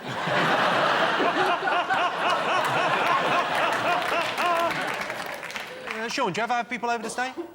Oh, God, I love it. Guests. My house is just open house. It's just... I have at least 4 pianists staying in my house just to keep the... It's like New Orleans. It's great. I'm just cooking and people... Yeah, I do. I like having people around. Trouble is, it's persuading them to stay. But you are always exhausted after, aren't you? Yeah. Because, I mean, whenever I've got guests over, there is that degree of exhaustion because you feel that degree of responsibility. Also, you're not sure in your own house, you've lost track of what is considered tidy and what is not tidy. You think, yeah, well, there might be a broken window, but as long as the pigeons don't fly in, that's all right. John, do you ever have people stay over? Sometimes, yeah. I mean, well, the worst thing is knowing that you're looking after them better than they look after you. You've got to have to give them clean bedding, and I'll put a bed out, and I'll cook them breakfast. And then you go around their house, and they open up some cupboard and pull out this sticky, horrible sleeping bag that they've had for 15 years. And every rank mate they've ever had's come round, yeah? We just seal them up in this at night so they're sweating their feet really must have. And then they just pull it out for you, and they go, why don't we just share bathwater and, you know, not flush the toilet either. And then when they come around mine, I do them a little duvet and a little, put the bed out and a clean pillow. And then just sometimes I think, oh, sod off. Even bother coming round. And then they leave and I think, oh, actually, I wish they'd stayed. I mean, I imagine, Johnny, you're pretty much a perfect house guest. No, my worst thing, people... I can say he really is. My worst thing about people staying over is pointing out that your house is not a house, it's an abandoned school and you're a squatter. Johnny's family were on Family Fortune, and they won a jacuzzi. So I would imagine that if you're a guest at Johnny's house, you can nip next door. My brother won a jacuzzi, but he's still living with my mum and dad. Oh, really? So it wasn't a big bonus. Have they plumbed it in yet? Have they plumbed it No, in? he sold it. He sold it. He sold it. And he bought loads of cider. The thing is, the dimensions of the jacuzzi were exactly the same as Johnny's brother's backyard. So It wasn't his backyard, it was his parents. And you gave him a jacuzzi. What more tells a man that he's going nowhere? So we had to sell it. And when we sold it and he got the money, he got really drunk. He had 2 fights in the park. And he bought me a fucking kite, which meant I couldn't vote in the Chinese elections. He genuinely did. He bought me a kite. I've never had a headache on exactly half of my head before.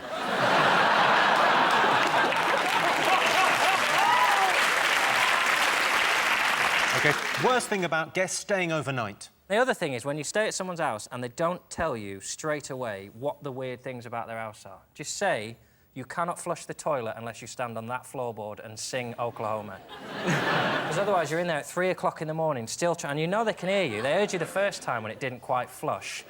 They didn't come out, they just left you in there all night, pulling the thing, and I had to wait a little bit longer, but now it's empty again. I've got to stand in here for 20 more frigging minutes trying to flush this piss away when I had an half-an-hour debate whether it was ruder to leave the piss in but not wake them up with a flush, and now I've pulled the flush. You asked the fucking question. Because you're quite fastidious. I imagine you don't like people using your stuff. I don't mind them when I give them stuff. Don't help yourself to stuff. I mean, make yourself at home, that's a cliche, isn't it? You say it, but you don't mean it. Like, if you say make yourself at home and someone starts making themselves a cup of tea, you think, well, what are you doing? Get out of my cupboards, that's not where the tea's kept. Right, I'll make you a cup of tea. When I said make yourself at home, I meant sit down and shut up.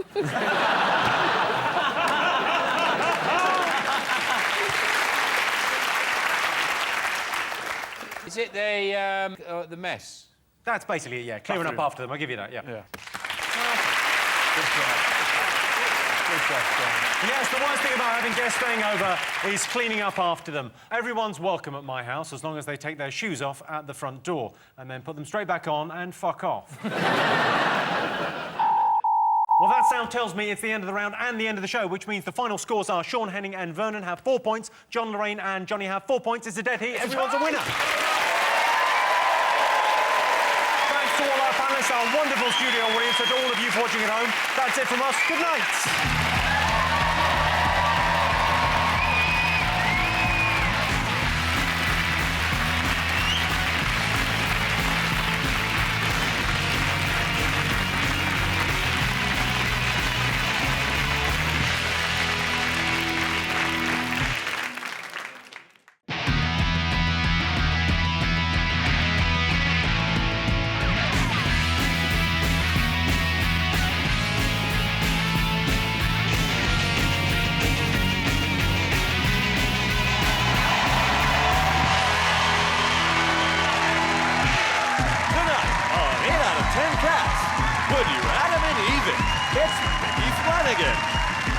On the cake, it's Mel Getroich and their team captain, John Richardson. And facing them tonight, acting tough, it's Stephen Graham.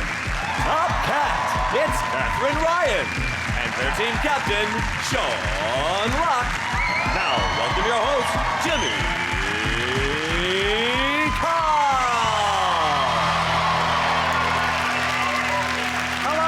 Welcome to 8 out of 10 Cats, a show all about opinion polls, surveys and statistics. Did you know, for example, over 1.6 million Britons still live at home with their parents? And we call those people children.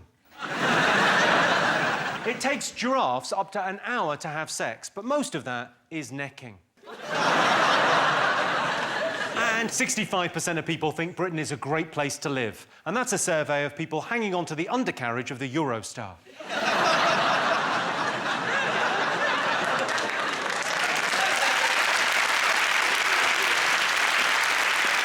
Right, let's get started.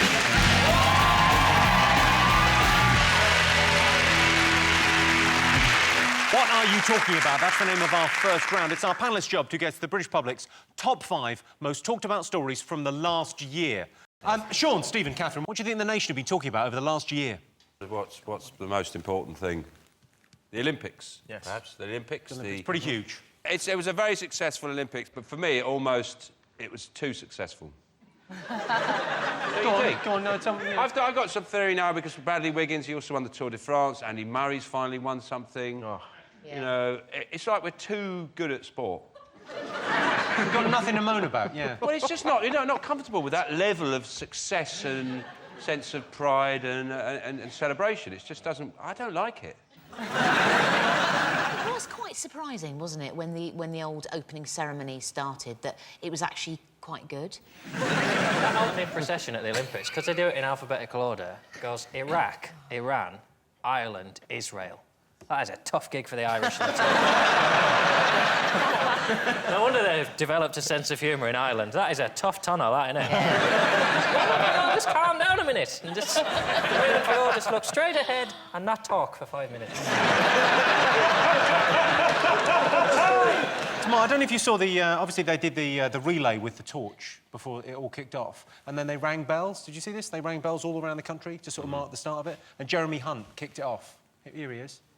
Can we get a ring in the... Yes, sure. Oh! We did a terrible moment there. Health and safety, are you OK? How many men can genuinely get to say they've said to a woman, could you pass me my bell end? It's just on the floor.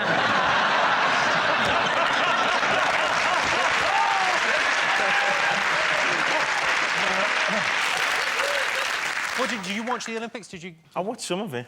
I was away on holiday, so... I think a lot of people did go away. A lot of people left London, got out of it, because it was... Like, beforehand, everyone was so negative. Everyone thought this was going to be a disaster, and then it turned out it was fine. My wife's still crying. About it? From the Olympics. She's not stopped crying yet. I'm hoping it will stop at some point. You think that's the Olympics? It was the Olympics. It was the levels of emotion, yeah. Twice I had to fill her up with water. She's just dehydrated there, you know. You know what I find, it has to be said, and I don't like saying it because everyone likes me, he's a really nice bloke, but the Mobot is shit, isn't it? Really embarrassing. It's rubbish. That, the Usain Bolt thing is brilliant. Super cool. That is just rubbish. Oh, let's have a look. Let's have a look. This is Mo. It's rubbish. It's like a crap someone who doesn't know how to do a teapot. It looks like... This is embarrassing. It's how like is a that? Willy, like, those are the balls, and then he's the big shaft. You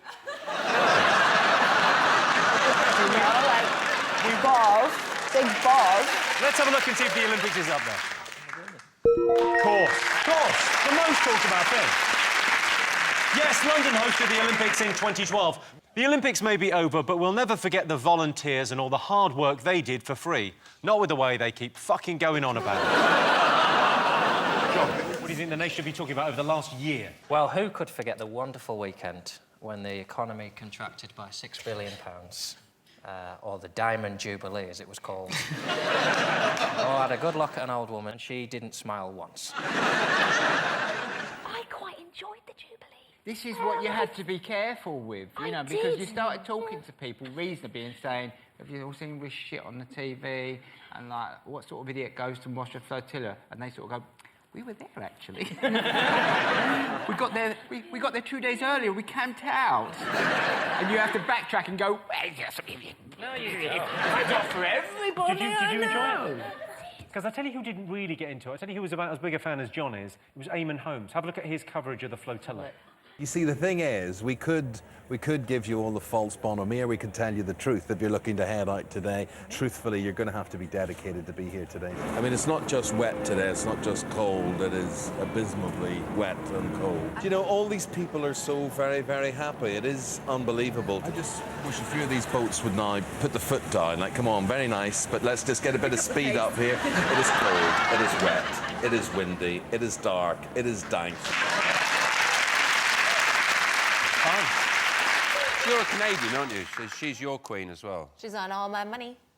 So how do you feel about the Queen? I love the Queen. I got a lot of time for the Queen. She is a down-ass chick. I really like her. I think she's really, really lovely. I think you're having a breakdown. See, no, I turned 40 4 years ago. And I was going to say recently, it wasn't, 4 years ago. Yes, I've turned, something's weird's gone. It's fine, though. I'm at ease with it. It's all right. Is everyone else? You seem very happy. Yeah, Thanks no, very, very happy. All well, the Queen knows it all. She can do it all. The Queen sent an email in 1976. David Cameron just got Twitter like a month ago and has fewer followers than Jodie Marsh. Too right. I really, really, really enjoyed the Jubilee. But what? I had dealy boppers. I had dealy boppers. I made cakes. I had bunting. I had a wicker hamper. This is not the actions of a happy person. Come to my party, I've made a cake. But now... Laughter and joy and pleasure. I really enjoyed it. Let's have a look and see if it's up there. Yes, the Queen celebrated her Diamond Jubilee in 2012. The Queen got silver for her Silver Jubilee and diamonds for her Diamond Jubilee. I think we all know what she's getting for her next Jubilee, a coffin. Jim, you've gone too far with that. She's never gonna die. She's never gonna die. Don't say it, Jimmy, don't say it. Beast! Sean Steen, what else did the nation be talking about over the last year? Crisis at the BBC. Yes. Crisis at the BBC. Tell me more. Well, we all know that there's been a crisis at the BBC and it's been in crisis for some time. And this crisis is a continuing crisis which has affected the entire BBC. So, I mean, Newsnight were in crisis. Initially, they failed to report on Jimmy Savile, and then they reported that Lord McAlpine was a paedophile when he wasn't. Newsnight, George Entwistle, 54 days in the job as Director General. Yeah. He hadn't even found the toilets. 54 days in the job, he got 450 grand. For how long? 54 days. That's a lot of fucking money, isn't it? Yeah, for 54 days, that's not bad. it's not bad going. The BBC had to give Lord McAlpine £185,000. as an apology. They should just introduce a not a paedophile bonus at the BBC. Maybe like an incentive scheme. Yeah. Look, what I need to know is who, out of all of our beloved 70s icons, children presenters, who was clean? Because everything, even, like, you look at Sooty now, you think Sue always had 2 black eyes. No, she didn't. Sweet's full name was Sweep It Under the Carpet. And that Rainbow House. Well, come on. They sewed a zip in so that they could shut him up. Because of what Bungle had done. Well, there's lots of rumours about different presenters, but there's one person I know is not involved in any of it at all. It can't be. It's John Craven, because he's a countryphile.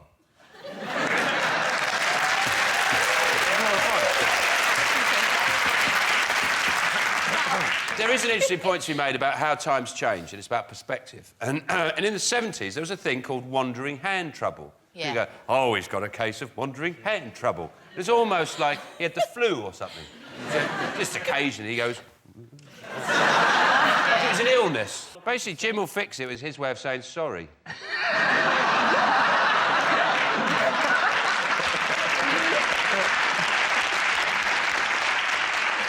Let's have a look and see if it's up there. Yeah. Yes, the BBC was rocked in 2012 by revelations that Jimmy Savile was a paedophile and Lord McAlpine wasn't. The Savile scandal is obviously terrible, but on the upside, I'm not going to be the worst Jimmy this year. Get him.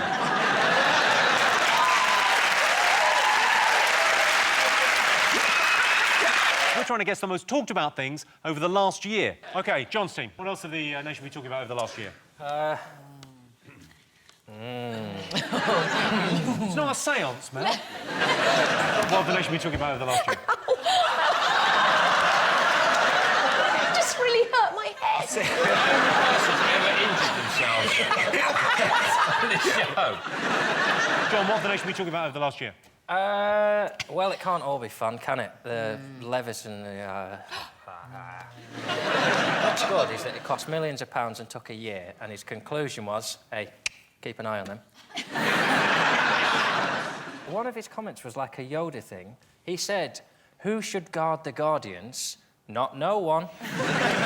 Might as well have commissioned Yoda. Who should look after him? Not no one. Well, possibly someone then. waste of money. Or is he more like a Dalek? He goes, hang on. I like the way we're getting to the heart of the issue here. He sound like this.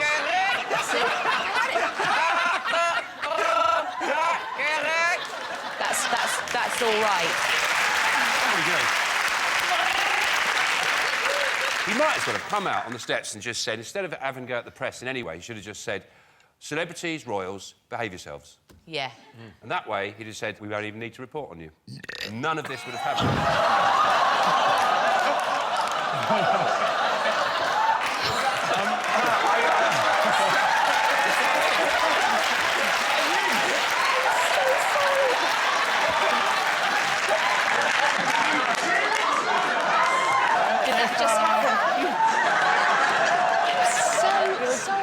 I've no idea what gave you that gasp, but I'm sure I look forward to reading about it in the papers. No. It was doing the Dalek. It was doing the Dalek. I'm really sorry. It was going and it brought up something really weird. Is this because you can't do this sort of stuff on British Bake Off? You can't, during the judging of a cake, you can't go...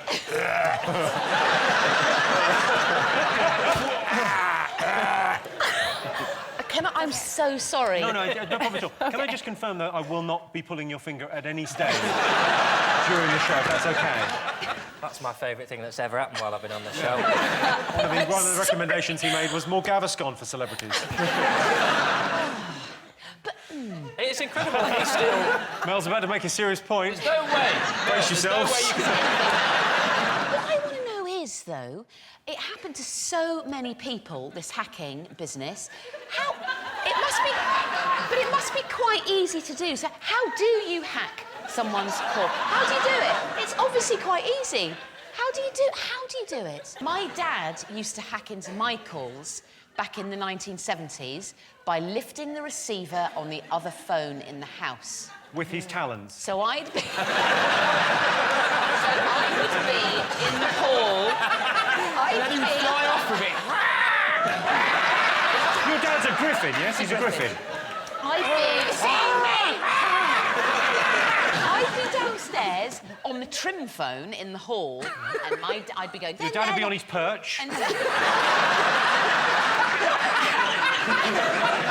Dad would then lift said receiver and on the beige phone upstairs and say, look, get off the phone now. You've been on it for 60 minutes. You saw your pals at school. Why do you need to speak to them after school? I would go, look, Dad, I'm just having a little chat. That was hacking. But no, what the point I'm making is, so many people, loads of ruddy people have been hacked. Yeah. How do you do it? I don't want to do it myself, but how do you do it? I don't know.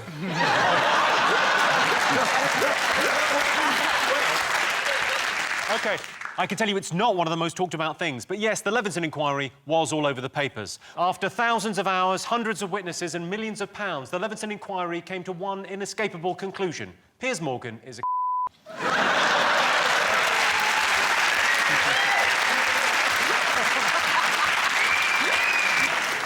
OK, fingers on buzzers, 2 more to get. Sean. Is it the Jimmy Carr tax scandal?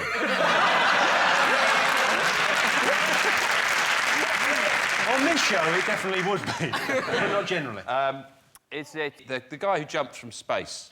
Oh, Felix Baumgartner. No, an amazing thing. He was on the very, very edge of space, and he parachuted all the way to... Was it 26 miles? 23 miles, wasn't it? 23. Very impressive. It was It's impressive. It's not the most extreme thing an Austrian's ever done, though, is it? All he did was...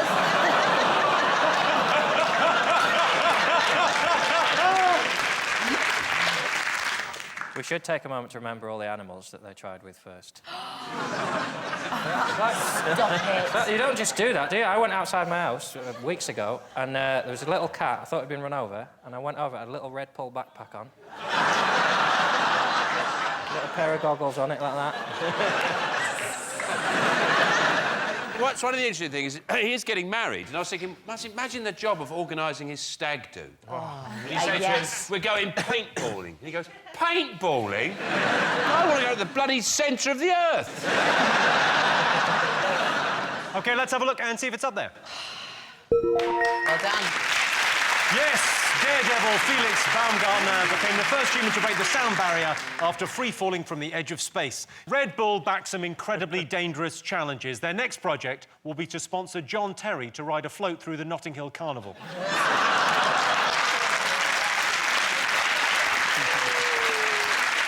OK, one more thing to get. Fingers on buzzers. John. Royals, a lot of royals. Oh, nudie royals this year, aren't they? Nudie royals? Well, nudie royals is definitely a big thing. It's Kate Middleton. The way they wrote it up in the French paper was like Kate was offering her breasts to the Provençal sun. Provençal sunshine. So what's worse, her being photographed from the street, topless in the south of France, or Harry in a private hotel room in Vegas? Well, what's worse is that he did it playing strip billiards. I know. What an arsehole. Nobody plays billiards. I like a bit of strip Kaplunk, don't get me wrong. That's a good guess. Kind of all or nothing. Strip mousetrap is the crazy one. Strip test cricket. 5 days just to get the vest off. I think the royal nudies should be celebrated. I think they should bring out some commemorative stamps. Norks, Nadgers, Nips and Nunus. And you can collect the whole set. If you've got ginger nuts, though, you go, I'm not licking that.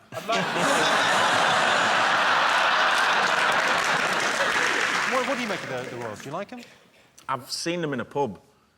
Where do you drink? It was Harry and William, and we're just having a pleasant drink, and you could see them, and I was like, it's the royal family. Were they roped off in any way? No, or no, he was surrounded by a couple of bodyguards and a few young people having a nice time, and then I just heard, watch me do the crab! And then Prince William, on my mother's life, may God strike me down now, just bust into the crab. I swear. Honest to God. They need bodyguards all the time. Prince Harry's like a toddler, isn't he? He's like playing soldiers, and then you turn around, he's got no pants on, running around like, oh, look, he thinks he's a Nazi. Get the camera, he'll sleep tonight. He's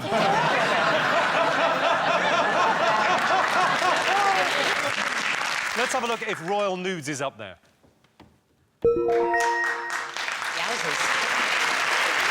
Yes, the royals were photographed in several compromising positions in 2012. Naked photos of Prince Harry were published following his trip to Vegas. You know what they say? What happens in Vegas stays in pages 3, 4, 5, 6 and 7 of The Sun. So, those were the most talked about things over the past year. But in other news, in May, Andy Murray won his first Grand Slam. The Scots haven't celebrated that hard since discovering you could get drunk on hand sanitizer. And I hit the headlines in June. When I got the message the papers had been calling, I jumped into action, started hitting my laptop with a hammer and digging up the patio. And then I found out it was something about tax.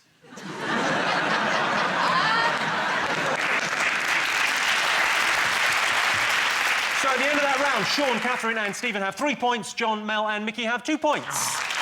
So next round is pick of the polls. Sean, Catherine and Stephen, your turn first. What do you like the look of? Well, I think we have to pick the picture of Stephen here. OK. So that's you playing Al Capone there in Boardwalk Empire. How did you get the part? Because there are actors in Chicago. I know, it's a weird... To be honest with you, I'd done a film a few years ago called... Gangs of New York. Gangs of New York, yeah, with Martin Scorsese. And he said, I'll work with you again one day. So I was like, you know, you can't say that to me and not do it. And one day I was in the house, me and the missus just having a cup of tea, and the phone went. And I was like, hello, and he went, how you doing, kid? And I was like, yeah, I'm okay. Well, you working? I went, no, I'm not busy at the minute. Okay, I want you to play Al Capone. I went, okay, what? He went, yeah, I'll see, you want to do it? And I was like, yeah, okay. He said, I'll see you in a few weeks. And I went, and the missus went, what the fuck was that? Yeah. I went, it's incredible. I think he wants me to play Al Capone. I mean, he's such a, you know, it's such a tough guy character. Here's your related question. Most women are more attracted to a geek than a tough guy. True or false? What do you think, Catherine? I think we want the same thing men want. It's like a lady in the streets and a freak in the sheets. I want, like, a system Sorry, what was that we analyst. want? A lady in the streets? You don't even know what you want? Men. Men want... No, I think you've just nailed exactly what I want. I'm going to write it down. A lady in the streets and a freak in the sheets. Yes. I want the opposite. Really? I want someone that will go straight off to sleep and then be mental in the street. I want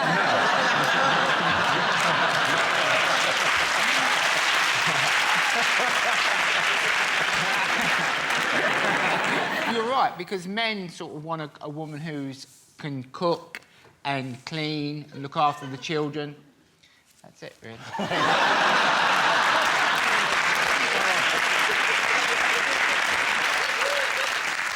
Read the question, it's tough guy. And here's why I think, right?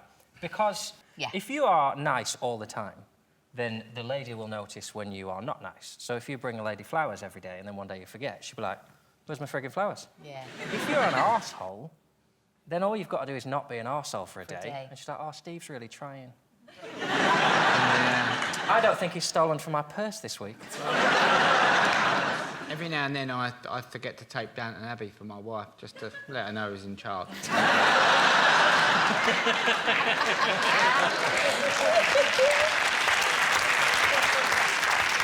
I think the most important thing a woman wants in a man, you know, is where he puts towels. That seems to be an obsession. So you guys know about the towel thing. But I don't understand it. I don't understand why that's a particular... Every single woman I know, every single relationship I know about, that's an issue. Why a towel can cause so much pain and misery. It's a sign... Oh, now I've become the woman in this relationship. What do you mean It's now? not about the towel, Sean. Oh. The towel represents... Do you know what it says to me, Sean? You've got out of the shower and you thought, yeah, I'll let John get that towel. What are you doing in my bathroom? Picking your towels up, that's what I'm doing, young man. But no, the towel is just it's a very visible, wet, stinking gesture that says, don't care where that goes. John, I'm not talking about leaving towels. No, I'm in a totally different level. I'm there, they're not in the right place. You just hang them up somewhere, but like a door. Just hang it over a door, like that. Like a little flag, like a symbol. I'm not... Sean's in that room, probably. Well, he's been in there recently. I've made it. It's worse, though, hanging it on a door, because that says, I understand the process of hanging this up. I just choose to put it somewhere it's going to piss you off. Let's get back to tough guys versus geeks. Let's take a look at an example of a tough guy, an example of a geek. OK, so we've got there Jason Statham, tough guy, and Brian Cox, who's kind of the geek's geek. Oh, gimme Cox, definitely. Yeah, but say...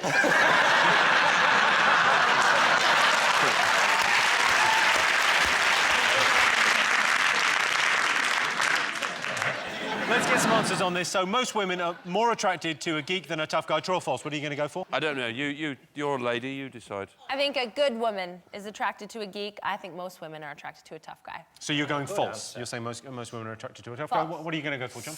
No, I think young women are attracted to tough men, but the minute they grow up a little bit and realise the mortgage has got to be paid, and, you know, the kids have got to be walked and all that, they come round and they go... Kids have got to be walked? You know, like they're pets. Tried sending him out on his own, and he stops at the end of the path. And I go, go on. And he goes, I'm only 6, and I go... And he goes...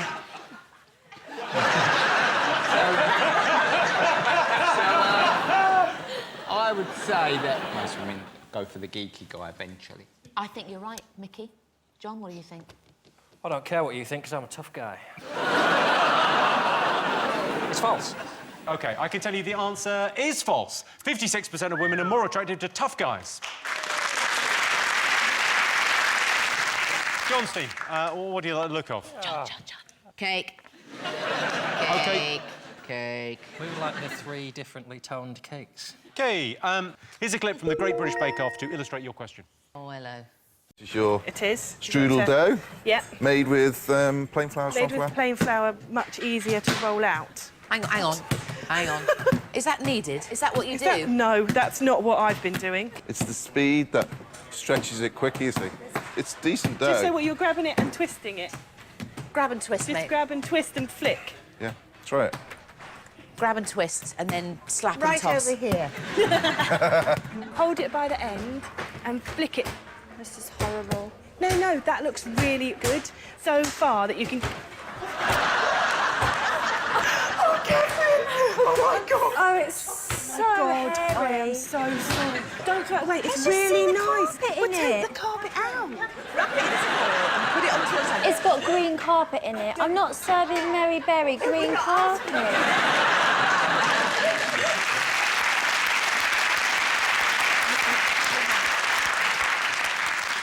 Here's your related question. Right. Most people think cookery shows make it look too easy.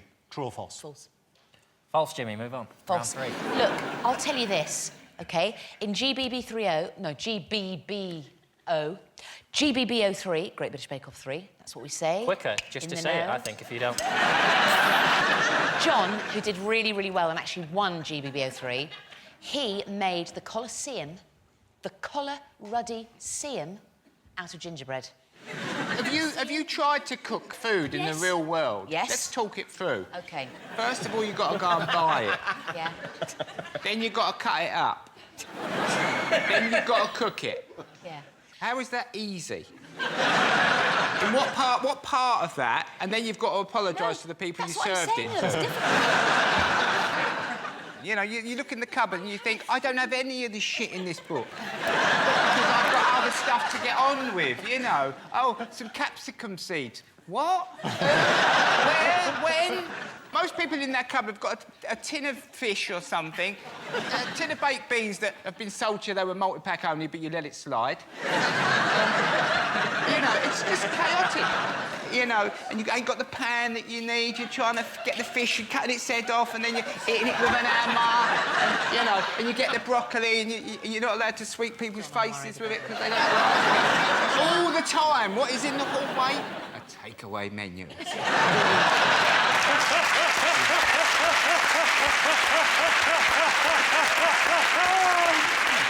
Very good.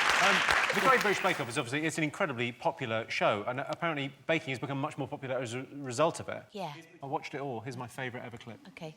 Let's be honest with you. Your name will ring forever. So, let's start with Marianne.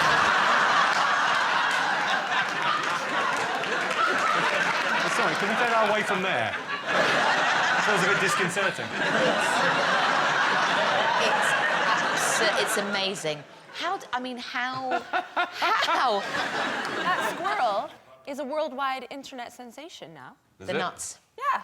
Those nuts have been tweeted worldwide. Yeah. I wish I had a furry penis. Because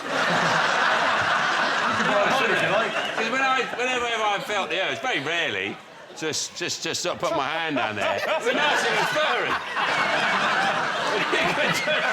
You could just go, oh, people say, you could do it on a train, for example. If I put my hand down my trousers on a train, people, what are you doing? You go, but if you say, no, look, it's furry. You go, oh, that's lovely, that. It's furry. And offering it to other people would be less sinister. Would you like to stroke this? It's furry. Well, John, you do cookery shows in your home. Yeah, sometimes, a little bit, on my own. That's the problem I have. I don't mind the cookery show, the cooking is fine. It's that bit at the end. What they make look easy is suddenly having loads of cool mates who turn up. Jamie Oliver never finishes a flan without the doorbell going, oh, it's my mates who are in a band. We're just riding our mopeds down to the Grand Canyon where we're going to have a picnic. I can finish a meal and just go, oh, there's nobody else here to see this. What a waste of 4 hours of my pissing life that was. Nigella's even worse. She comes down in the middle of the night and goes, hey, they're all upstairs, but I'm just eating flan at 3 o'clock in the morning, but I'm still thin, even though I eat cake at midnight. But if you do that, you'll actually die, you fat bastard. Yeah. So most people think cookery shows make it look too easy. True or false? What are you going to go for, Sean? True. You're going to go true? What do you think, John? We think it's true. You think it's true? OK, I can tell you the answer is true. 72% of people think cookery shows do make it look too easy. I have to admit, I've got a knack for cooking. A knack. She's from Hungary and she's an excellent cook. So at the end of that round, it's 5 points for Sean's team and 4 points for John's team. And the winner is the name of our final round. Here is your question. Worst thing to have tattooed on your body? Is it the time? Have you got any tattoos? Absolutely not. No, would you be tempted? I think the worst thing to have tattooed on your body is ink. No way. I'm thinking of having one done. Oh, well, you should definitely do it. Definitely. And go with the first thought you have. What would you get? I want it under the wedding ring. Under the wedding ring? Yeah. I don't know. I think there's something quite romantic about that. Because there's a lot of pain involved in having it done there, apparently.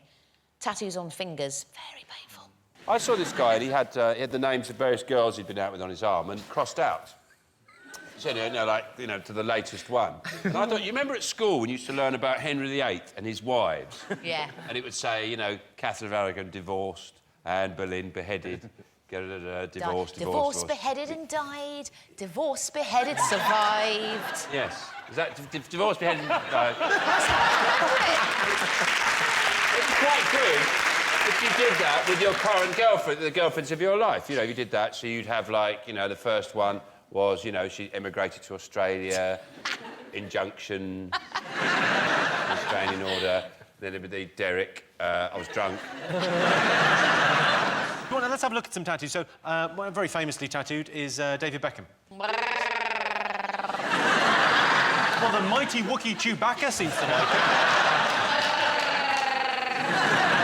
The sleeve ones are rank. This thing that's caught on for having a whole sleeve. Because it'll spread to, there'll be trouser leg. Yeah. When I was growing up in the East End, you met the odd man who had a cobweb across his face. Yes. That's commitment. That means that, if I don't get that part in Spider-Man, I am in trouble. I'm never sure about that, whether that's to be intimidating or they're just really scared of flies.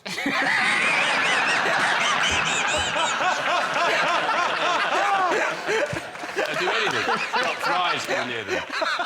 He goes, whoa! So it's someone from your past? Your ex-partner. That's the right answer. Yes, the worst thing to have tattooed on your body is your ex's name. If you're a parent and you're worried your child might get a tattoo, I've got a bit of advice for you. Bring them up better. Well, that sound tells me it's the end of the round and the end of the show, which means the final scores are John, Mel and Mickey have 4 points. Sean, Catherine and Stephen are tonight's winners with 6 points. Thanks to all our panellists, our wonderful studio audience, and to all of you for watching at home. That's it from us. Good night.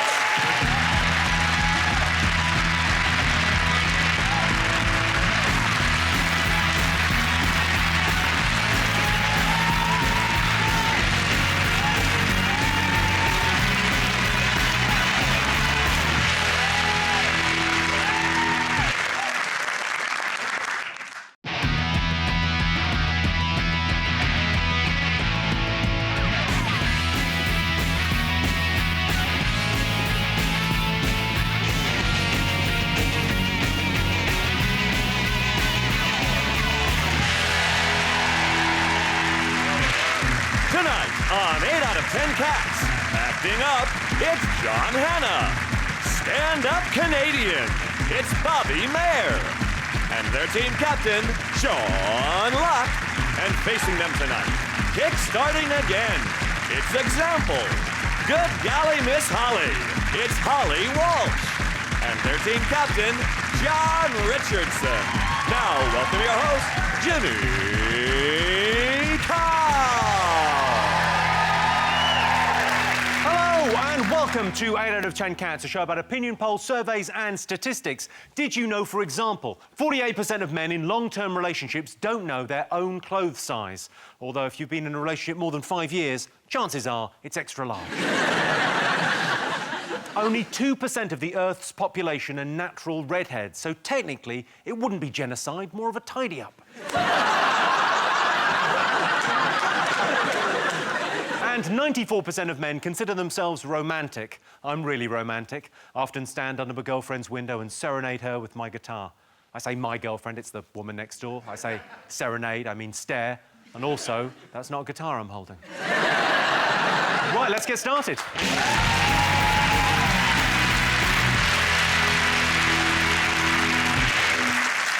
What are you talking about? That's the name of our first round. It's our panelist's job to guess the British public's most popular talking points. Sean, John, Bobby, what do you think people have been talking about over the last week? Been a big hurricane in America. There has been a little bit of a hurricane, yeah. It's 1,000 miles wide and has devastated America. It's like Susan Boyle 2. It's terrible, this terrible hurricane, and it's very difficult to do material about a hurricane or jokes or even talk about it in a light-hearted way because I'm not interested.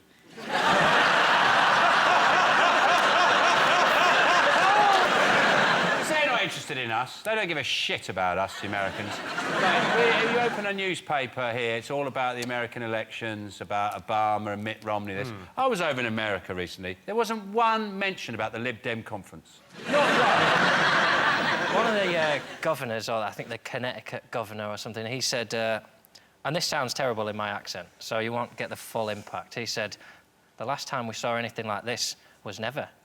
You sound like a dick, but the last time we saw anything about this was never. Considering it's a national disaster, it was a lame time to make a bad pun about Frankenstorm. I thought that was terrible. I mean, had it happened at any other time of year, would they have gone the same thing, like Yom Kippuring with rain? Yom Kippuring with rain is brilliant. I sort of wish they'd waited. Or if they called it Windependence Day or something like that. I just thought it was lame. You've got... What do you mean lame? These are brilliant.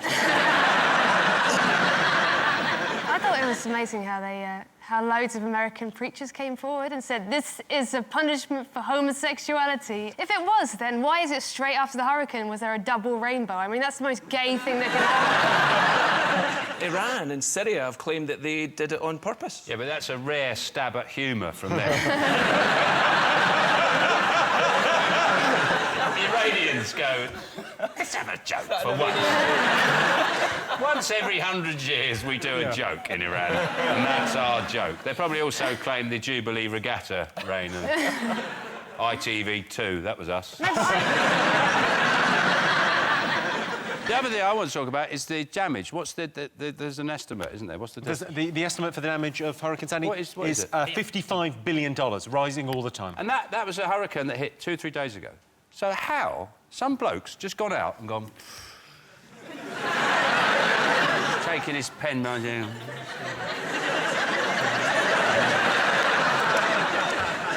$55 billion, I reckon. Between 50, 55. I mean, I can do it cheaper in ply. Because the American accent is so built around movies, they can't help but exaggerate now. You can't say in an American... Like, in a Cockney accent, you just go, I don't know, I'd do it for about £5. But you can't in an American accent go, that'll cost you. But you just get so excited with that accent, you go, that'll cost you about $50 billion! Classic American. You know, they've missed a real opportunity here because they're a commercial country. You know, they should have give it sponsored the hurricane. So it should be called, and today we're very worried about the effects of Hurricane Danon. Let's have a look and see whether Hurricane Sandy is one of the most talked about things this week. Of course, yes. Yes, Hurricane Sandy has battered the eastern coast of America. Hurricane Sandy, the only thing that's fucked more Americans is Harry from One Direction. Thousands of Americans are now reduced to eating emergency rations, or as we call them, double portions. John's team, what have the nation been talking about over the last week? If you mean by what have people been talking about, do you mean what forums have been going crazy about? Disney have only bought Lucasfilm. And that means something to some people. Fortunately, those people don't leave the house. So if you don't go online, it really doesn't affect you. It's peak heroin, Star Wars. That's all it is. They just prolong it because nerds are just like, I just need it.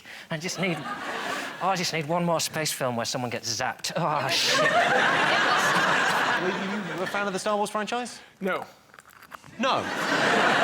Well, the original ones, the good ones, yeah, the ones with the story and the good dialogue and stuff. The good one, the ones when we were a kid watching a kids movie, those ones, were good. Yeah. When we grew up and watched a kids movie, but the ones it was that rubbish. were made just to sell the toys, no. Yeah, well, they're all basically toy adverts, but they're bloody good ones. You know, as people say, I've never seen Star Wars. I wouldn't say I've never seen them, but I've just never watched them. They've been on, and I've just gone, I don't actually watch it. You never really I paid attention. understand that Darth Vader is Luke Skywalker's dad. Spoiler alert. But he wasn't around when he was growing up, and that's why he dresses like that now, because he's in Fathers for Justice. He's trying to see his son. Do you know what else is weird, though? Like, when they make prequels, and the weapons that they have in the prequels are better than the ones that they have later. That's just really weird. Are you not excited by this? Well, the only danger is that Lucasfilm own the rights to Labyrinth. And if they remake Labyrinth and ruin it, by which I mean don't cast me in every role, there will be deaths. Not the rapper, Labyrinth. No. He's a douche, right? Is he? He's more of a singer, but he's all right. Oh, is he? Is he not a rapper? I'm on TV, he's lovely, yeah. Oh. But you could start a proper rapper war. I could do that. I could start a war. I could do it more directly. Go on then. Just look down the lens and say, "Oi, rappers, suck my balls."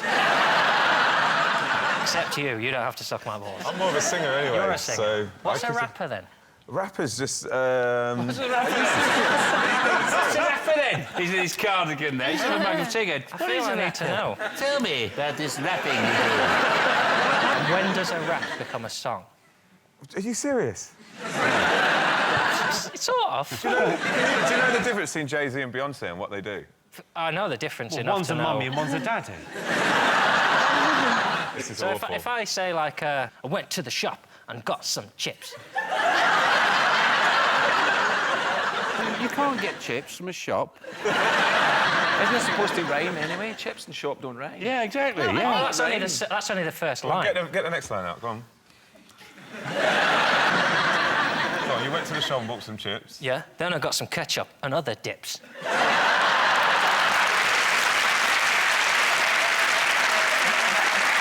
Should we look and see whether Star Wars is one of the most talked about things this week? Yeah. Yes. Yes, Disney has bought Lucasfilm and the Star Wars franchise for £2.5 billion. If you haven't seen any of the more recent Star Wars films, I don't want to ruin them for you, that's George Lucas's job. Sean Steen, what else have the nation been talking about over the last week? David Cameron apparently is humiliated in a vote in the House of Commons about the EU budget. He's got to go to Brussels and argue about some EU budgetary problems. Yeah, he doesn't want to pay them £13.6 billion. We pay something like £100 each into the EU, but the only people who get anything out of it are farmers. So really what we should all do is get a cow each. Keep it on a roundabout. You don't have to worry about, visiting, because the cars will keep it in place. And that way we'll get something back out of the EU. There was a phenomenal Paxman thing this week. I watched Paxman on Newsnight, where he had a Labour one, a Lib Dem one and a Tory one. And he literally hated all of them, constantly. He didn't even let them answer. He said, "Well, what are you going to do about this, then?" And the Labour lady went, "Well, I think, oh, yeah, typical, you're not going to answer the bloody question, are you?" And I just wonder if he's either like that all the time, or if he gets home and he's just completely had enough, and his wife goes, "What do you want for tea?" And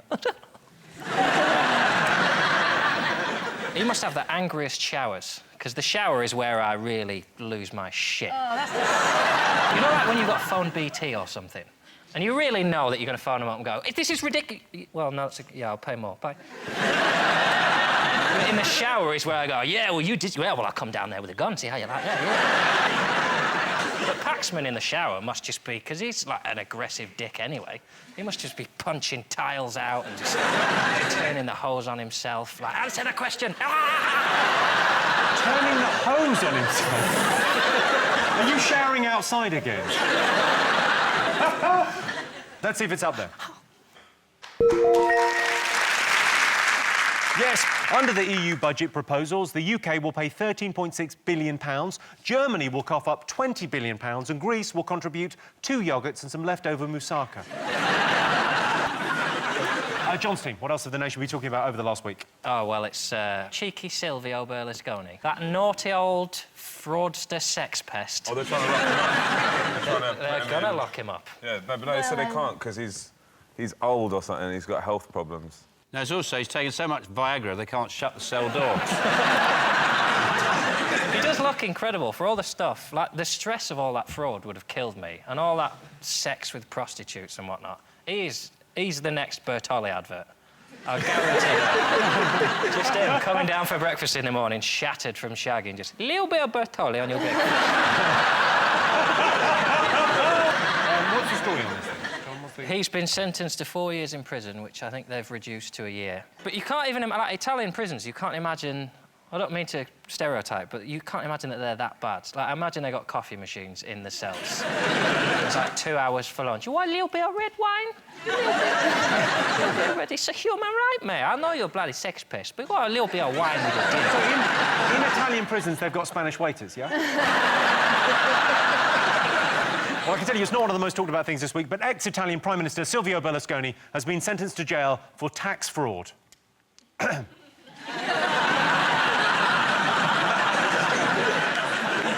Fingers on buzzers, 2 more things to get. A whole team have accused a referee of being racist, which is clever.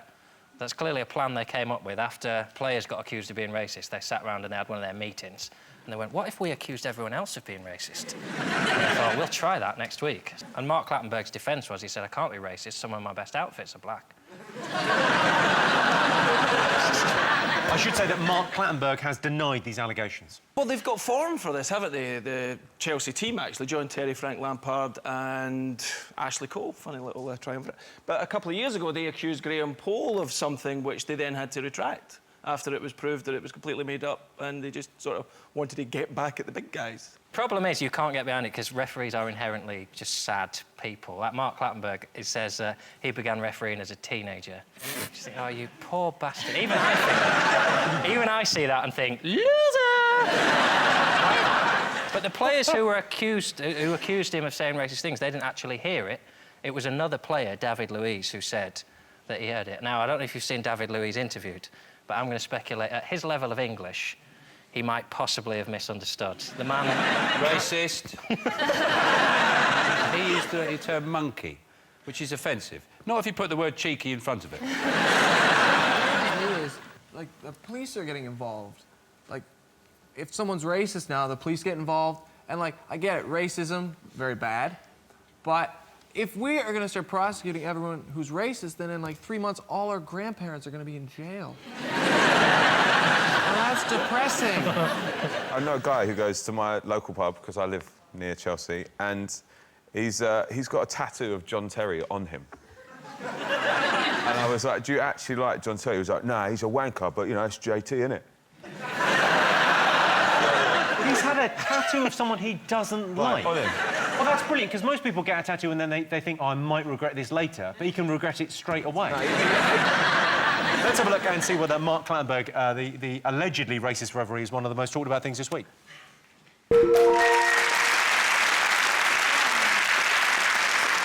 Yes, a Premier League referee has been accused of racism. Football should transcend colour. It shouldn't matter whether you're black or white, or in the case of Alex Ferguson, kind of purple.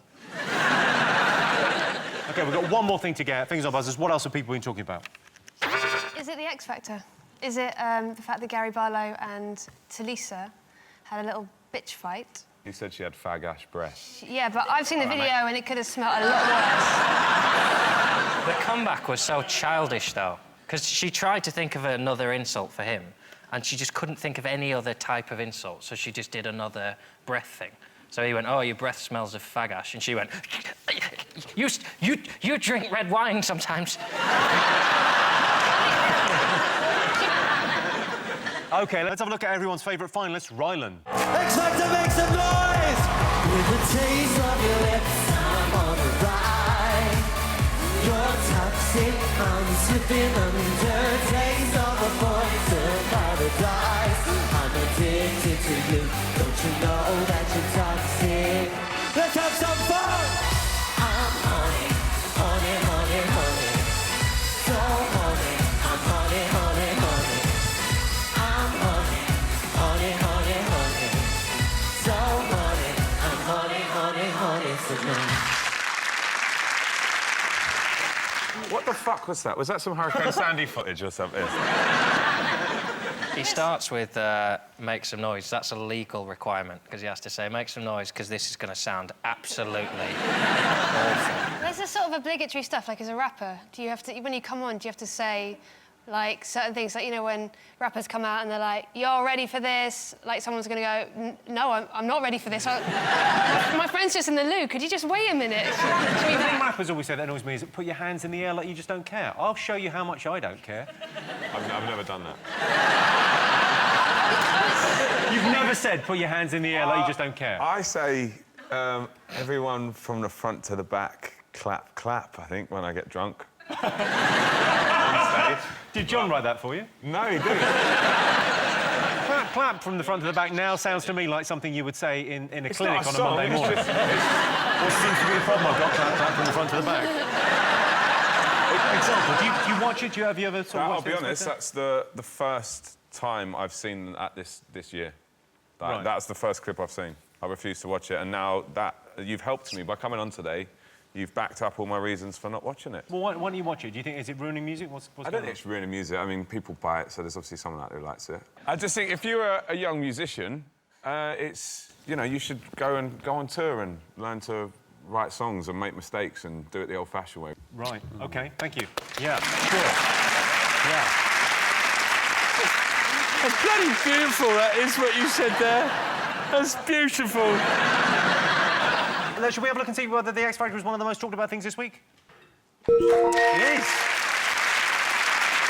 Yes, the X Factor is heating up. Apparently, Rylan had 8 bum notes last Sunday, each handed to him by Louis, saying, meet me in the dressing room after. So at the end of that round, Sean, Bobby and John have 2 points, and John, Example and Holly have 3 points.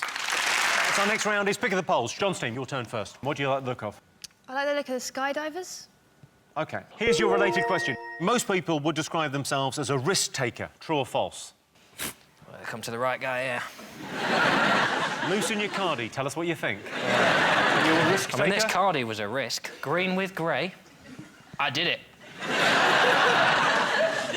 I don't know. Do you take... Risks are bad, aren't they? I got on Ryanair this summer.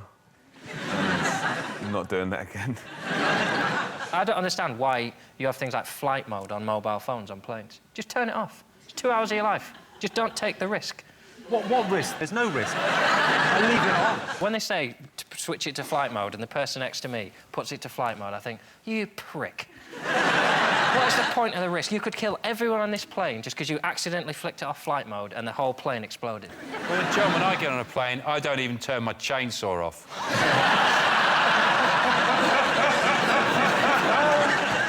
Holly, you've taken a risk, didn't you? You jumped off something, didn't Yeah, you? I jumped off a 40-foot pier and I broke my arm, so I'm a risk taker. Why did you jump off the pier? Because I was asked to do it.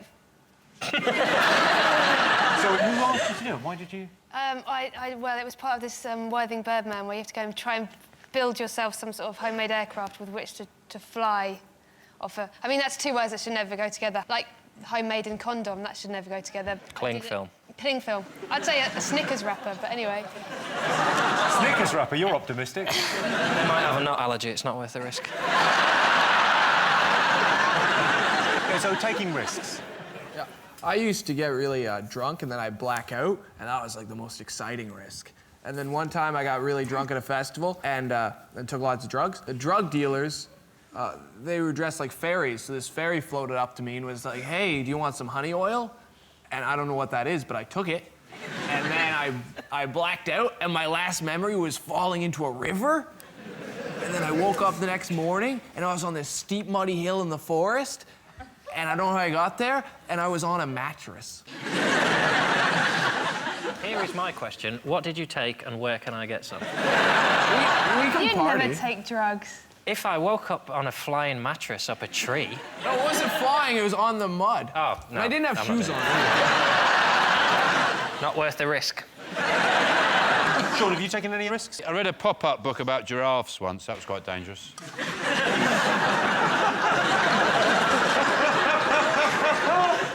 I don't think giraffes don't bite, though. Fine. I don't think stuff through. If you get into it, everything's a risk, isn't it? Every time you talk to someone, they could turn out to be a dick. Every time you get in your car, you could have a crash. Every time you order a drink, it could be poisoned. I mean, technically, I'm a hero. The risks I face every day. Every time you go to the toilet, you could trap your penis in your fly. I could just sit at home, sellotaped to a chair made of cotton wool. But I don't. Every day I get up, I growl at myself in the mirror, and I say, bring it on. Have you taken any risks? Some jobs that I've taken, I wish I hadn't, yeah. You know when you do a sex scene, do you ever worry that you might get an erection? Well, there's a kind of famous thing where you sort of have to... You worry that you might, and you also worry that you might not. Yeah, but those are different films, aren't they?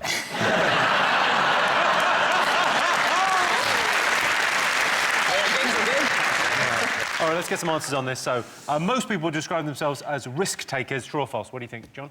I think false. We're very risk You're going to go averse. false? What are you going to go for, Sean? Yeah, false. False. OK, I can tell you the answer is false. Only 46% of people would describe themselves as a risk taker. I know someone who always likes to live close to the edge. Bono. OK. Sean, Bobby, John, what do you like the look of? I like, the girl. Who is she? That is Pippa Middleton. Oh, OK. Off of sort of royalty-ish. Oh. OK, so Pippa Middleton has been in the headlines after releasing a party planning book. So we asked our studio audience, are you more likely to buy a book if it's written by a celebrity? Yes or no? If I wrote a book, I'd call it Confessions of a Hollywood Gigolo. And then the first sentence would be, I must confess, I have never been a gigolo in Hollywood.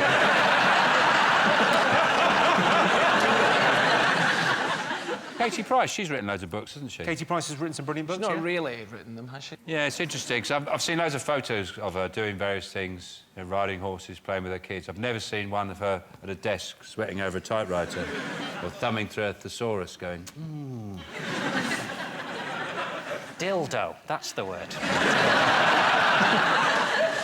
Holly, do you read any of these books? Yeah, I'm obsessed with them. I love You're obsessed with them? Yeah, I absolutely love Favourite? Do you have a favourite? I think the Crankies one was an absolute classic. Yeah, the Crankies book is an extraordinary thing. It's an incredible piece of work. Punch-ups with Paul Daniels, you know, having sex with people who are from the circus. There's just, like, so much information there. Does it tell you how to meet girls in the circus?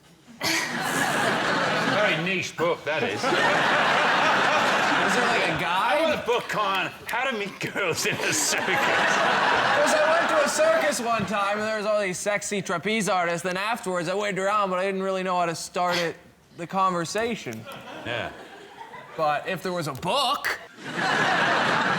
Example, have you ever read a celebrity biography? No, I read Roy King's, I think. Good, yeah. Has it taught you anything? Did it add It any taught me value? that I don't like Roy King. Would you write one? Would you consider it? 'Cause, you know... I don't know, like, people have approached me, but I think you've got to wait till at least 42. Yeah, 42 is the age you've got to wait till. It's official. You've written a couple of books, haven't you? I wrote one book. No, there's two. There's the one you actually give to the Inland Revenue. And there's the one you keep to yourself. That is true, yeah. Have you written a book? Yeah, I've written a book, yeah. An autobiography? No, God, no. If I've learnt anything, it's the less that people know about me, the better. But just a book about jokes. About jokes? Yeah, not an amazing... It's not as good as this book. What expression are you making there? What were you shooting for? Oh, this world. It looks like a sort of pre your lip transplant. That was before you had lips. What it is I'm actually too tight to pay for a photo shoot, so that's when someone else was having one, and just before he took the picture, I snuck You photobombed someone else's photo. That's exactly what it looks like. I'll just read you a small little passage.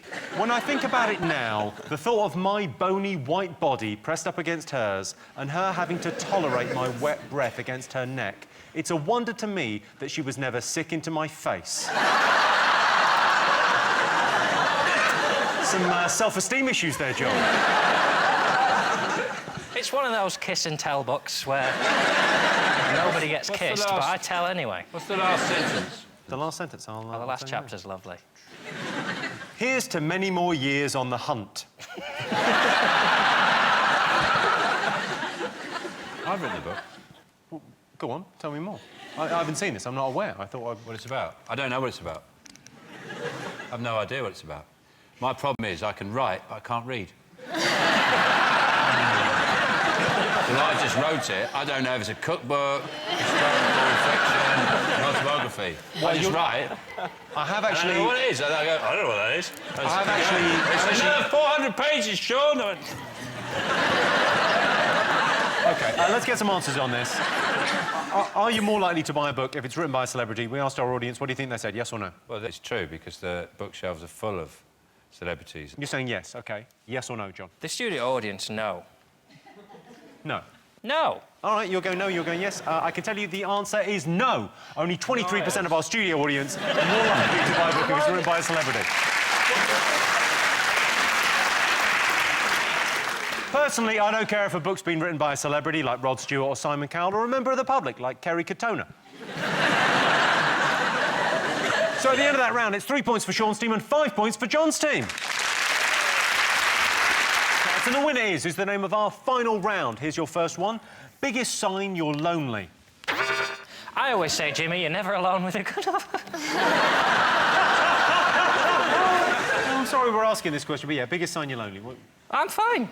There's a big difference between being alone and being lonely, all right? So sometimes I'm on my own, and I'm all right. I'm all right. Wish everyone would stop asking me and just come round and ask me. Is the biggest sign you're lonely setting up multiple accounts on Match.com and then asking yourself out on a date? I know someone who did that. John? The biggest sign you're lonely is probably if you use, like, the voice recorder on your phone, and then you, like, modulate it to sound more like a woman, and then you're like, oh, you're really sexy, Bobby.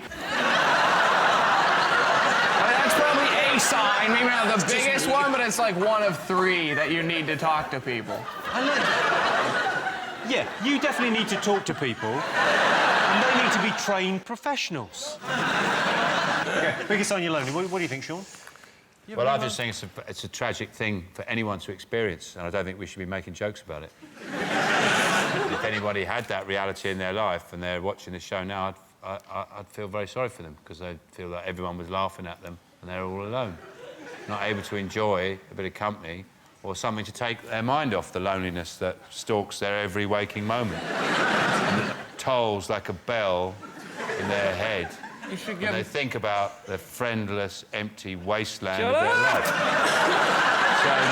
So, right there. lawn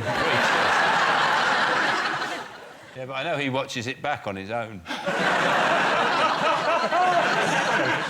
OK. What do you think? Just sitting in the pub reading your own book quietly in the corner there, you know. I'm going to give you a point for that, because the biggest sign that you're lonely is drinking alone. Fuck off. What was that, John? Did you hear that? That was instantaneous, that reaction. One of the coolest things you can do. Well, it sort of depends, doesn't it? There's a big difference between treating yourself to a glass of rosé on a sunny afternoon and sucking the alcoholic hand sanitizer out of a plastic dispenser in a hospital car park at 4 a.m. OK, best thing about a British holiday? Is it the fact that you can take as much shampoo as you want with you? I go on holiday, when I go to Cromer, I'll take a big tub of shampoo, like that, big thing of it, and I'll open it up in the car. Nobody stops me. Nobody wrestles me to the ground. Put my hand in it. Oh, it's shampoo! Oh, look how dangerous I am. What are you going to do about it? Since I moved here, for me, all of Britain is like a holiday, which is exciting. I live near this place, the Brixton McDonald's. I don't know if anyone's been there. I think it's just called McDonald's in Brixton. No. And it's great, because if I'm ever feeling like, oh, what am I doing with my life? I just go to the Brixton McDonald's at 4 in the morning, and then I'm like, I'm doing fine. I got a 50-pound fine there for putting out a cigarette out on the ground. And it's like, really? That's the thing you're focusing on here? Like, there's the team from The Wire dealing drugs all around me, and the guy's like, why didn't you just put it in the bin? There's a man shitting in the bin! That's a holiday for me, because I don't have to be alone in my apartment. Or flat, as you would call it. Yeah, flat. That's the one thing we didn't understand in that. Have you ever had a holiday in the UK, example? No, but I had to go to Skegness a few times last year for some gigs. We went up to the woman who was like our rep, and she said, oh, yeah, we've got some food for you. We've got an American, an Italian, and an English. And it was Burger King, Papa John's, and Wetherspoon. The TV is one, though, British TV. Because when you go on holiday, there's always a point when you just had a shower and you want to watch a bit of telly, and it's all foreign, and you just end up watching rolling news. And the amount of news I've watched on holidays were just hours of, like, CNN, because it's the only... And you just want to hear an English voice. Just for a little while, I want to understand the conversation. And you can hear, well, President Obama today said... It's a nice idea to go on holiday with someone else sometimes. That's actually number 10 on the list, is being able to watch British TV. I'll tell you why I like a British holiday, is seeing the look of disappointment on your family's face when you tell them where we're going. And then you laugh like that. Norfolk.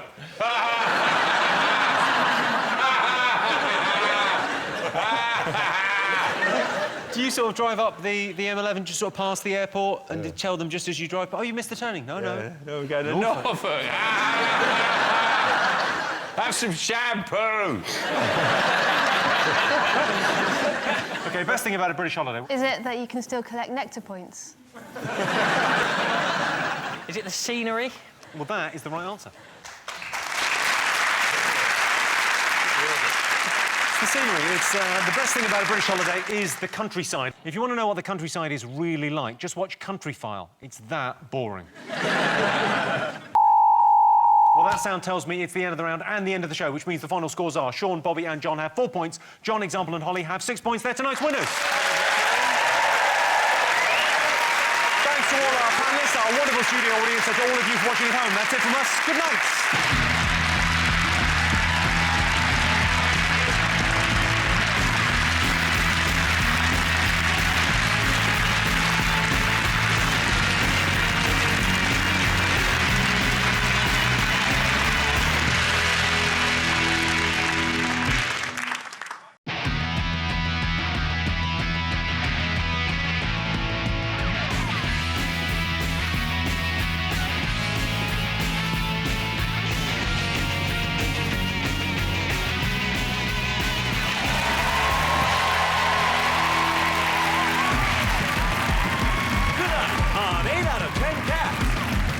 Woman, it's Harold Vorderman. Laying down the law, it's Tony Law. And their team captain, John Richardson. And facing them tonight, gymnastic fantastic, it's Lewis Smith. Welcome to Wonderland, it's Alice Levine. And their team captain, Sean Locke. Now, welcome your host, Jimmy Carr. Welcome to 8 out of 10 Cats, a show about opinion polls, surveys and statistics. Did you know, for example, the average mum has 1 hour a day to themselves? That's the thing with mums, selfish. 25% of lap dancers have university degrees. Yes, most of them... Carol there, just getting the last joke. Or remembering something that happened earlier in her life, who knows? 25% of lap dancers have university degrees. Yes, most of them have a tutu and a French maid's outfit and a police uniform. And 20% of Brits have travelled abroad with their pet, which rises to 98% of Geordies. Come on, pet, where are we on holidays? Right, let's get started.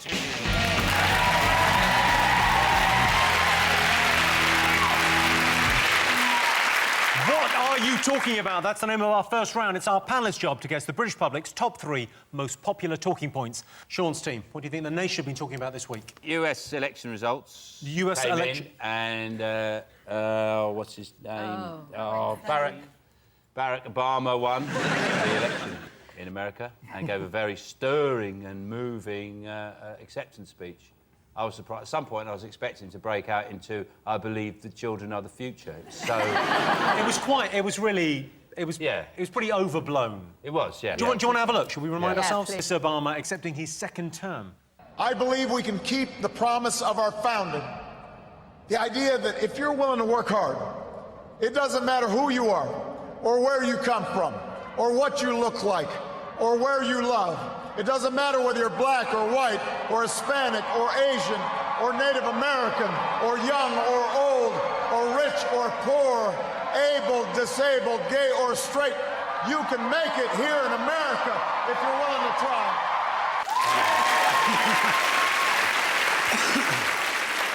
But if I was a Smurf watching that, I'd think, what about us? He hasn't mentioned us. Got nothing for the Smurfs. He did go through, he pretty much covered black, white, straight, gay, rich, poor. If I was a little old Hungarian lady in the Bronx, I'd go, what about us? What is Barack going to do for us? I'm 80, I'm from Hungary. This country, no opportunities for a little Hungarian. That bit in his speech, Obama in his speech, when let me say this publicly, Michelle, I have never loved you more. Get a roommate. So, John, John, so you're saying your problem with the world leaders should have to be lonely? They should have to face getting in of an evening and just think, shall I do some more being the leader of America? Well, it's video night, innit? We always watch a video on a Thursday. Well, don't. Get on with some shit. The world's broken. Fix it. Video night? How long have you been single? Video night. John, what did you make of the election? Tell us. Well, I think it's fine if you win and you spend all that money, but if you lose, like, he's pretty sad, I imagine, Aaron. The way they could have made money back is auction, because his aides were the one who got to tell him that he wasn't going to be president. I would have bid for that. If they'd have put an auction for the guy who got to walk into the room and go, afraid I've got some bad news. You're not going to be president, you mad dick. And maybe it was the office joker, too. Maybe he just went, he was on the phone going, really? What, really? OK, I'm going to tell him. Really? Really? Sorry, you lost. I was just monkeying around, brother. Smack! I mean, they spent $6 billion on this election. $6 billion? $6 billion in all was spent on this election. Just basically having a go at each other. Yeah. Rather than promoting policies. I mean, our lot at least can do it for nothing on BBC Parliament Channel, can't they? That was the best bit, though, wasn't it, the debates? Because that's when they just got to insult each other, but it was like you were back in, like, year 6. Because didn't Obama said to Romney, the 1980s called, they want their foreign policy back. I thought he was going to reply with, your mum called, she wants her foreign policy back. Who would you have voted for? Who do you think? Do you know what? I think politics is bollocks. You think it's bollocks? I mean, I like Obama because he's cool. That's pretty much the only reason I don't follow all politics and stuff. I'm with you in a certain sense. I don't really care because the Americans don't give a monkeys about us. How do you mean? You know, well, like our lonely, sad women write to their murderers. Their women don't write to our murderers. How do you know? Until I hear, you know, our murderers are getting letters from America, I'm sorry. I'm not interested in your politics. I don't care. I mean, for example, they don't give a monkeys about it. They put the result out at 5 o'clock in the morning. Like, you know, we're all in bed. We put Homeland on at 9. I was in America recently, and it's incredible. They know nothing about us. They're not interested in us anyway. And I was chatting to these guys in a bar, and they were hunters, and they had guns, but they weren't stupid. You were chatting to them a bit. Then one of them said to me, "What sort of animals you got?" Right. And I went blank, actually. I forgot. I went, we got foxes, pigeons. And this guy said to me, he went, "You got lions?" He was being serious. He was being genuinely serious. "You got lions there?" Because he had a gun, I couldn't laugh in his face. So I went, yeah, we do, yeah. Well, we've got a couple of dinosaurs, actually. We've still got dinosaurs. Griffins, yeah. The reason we cover the American election for so long, though, is because it's fun to let them pretend they're still a superpower and that we care. Because China have had an election this week as well, and it happened for about 2 minutes. The really powerful people went, "Who should we have next?" And they went, "That guy." Yeah.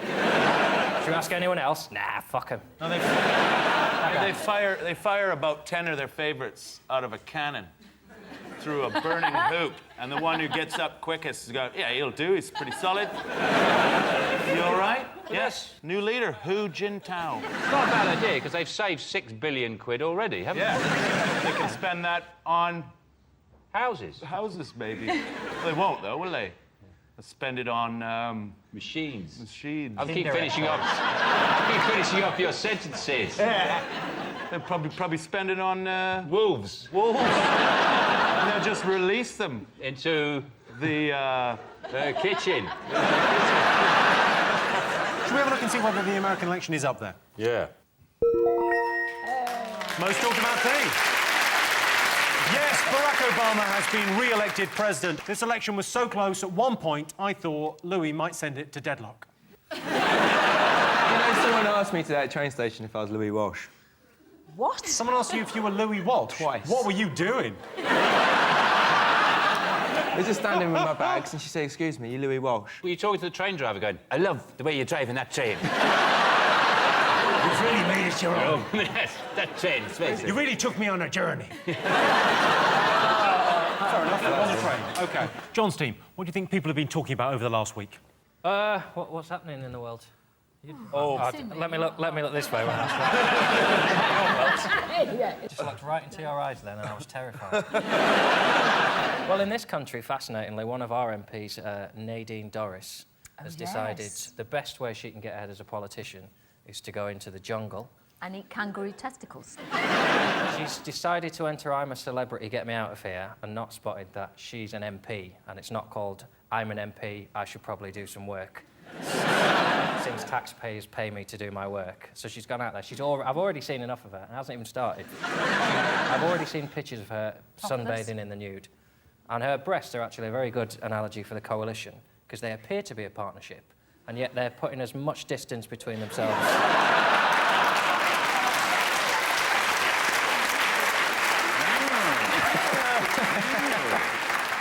Can we get a saucer of milk in here for They call her Mad Nad. That's what they call her, Mad Nad. I've got one of those. You left one, right? Yeah, it makes me do bad things. She's not really a politician. And she's an idiot as well. In her interview on her way in, they said, anything you're afraid of? And she went, well, yeah, rats. Like, don't be a dick. Now there's going to be rats. If I was going in there, I'd go, I'm scared of beer. If I see a can of beer, I freak out. And beds and chocolate and crisps. Sky Sports. Oh. I'd be sick just listing it. She said, I'm doing the show because 16 million people watch it, and I think MPs should be going where people go. What, the Outback? But she said one of the reasons she wants to do it is she wants to discuss and communicate her views on abortion. And I think that's just what ITV have got in mind, isn't it? Primetime TV is a serious discussion about abortion with Eric Bristow and a shit Doctor Who going, oh, really? I didn't know that. Yeah. That's not the kind of TV that ITV have got in mind, and they'll edit all that out and they'll just have her with, like, a kangaroo's bollock hanging outside. Would you do it, Lewis? No way. I hate spiders. I hate moths. Moths? Moths. It's just a black and white. Off you now. You hate moths? It's just a black and white butterfly. I got home the other day, right, and I saw this massive moth, right, in my bathroom. You saw a moth in your bathroom? Yeah, right? I needed to have a shower, and I was too scared to go in. So what I did is I went in with this You're super... too scared? I went into the bathroom, right, with this super strong hairspray. What? Seriously. And you did the moth's hair? No. I sprayed this moth, shut the door, waited for a minute, saw it on the floor, sprayed it, and then literally crucified it like it was just stuck. Poor moth is there. He's blind. He ain't blind. Is he blind? Yes. Now you feel bad, don't you? Basically, you've gone up to a blind person and just sprayed hairspray in their face. Imagine right at that moment some sort of electricity disaster happened and you were turned into Mothman. It'd be terrifying. You could both fly and, like, flip and roll. Then you'd go into the jungle and you would tear that game apart. Carol, would you ever go into the jungle? What would it take? No, I won't go into the jungle. Do you get offered it every year? Yeah. Every Shall year I tell they you call? how much they offered me this year? Yeah, go on. Wow.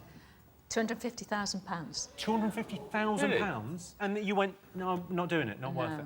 Can I go dressed I'll go as tomorrow. I think it was 250,000. I'm not very good with numbers. 25. Was in the hundreds. Even if it's 25, I'd eat the whole kangaroo. I'd start at its feet and just eat... I'd eat its fur, its face. I'd eat the whole kangaroo. I'd let the kangaroo eat my balls.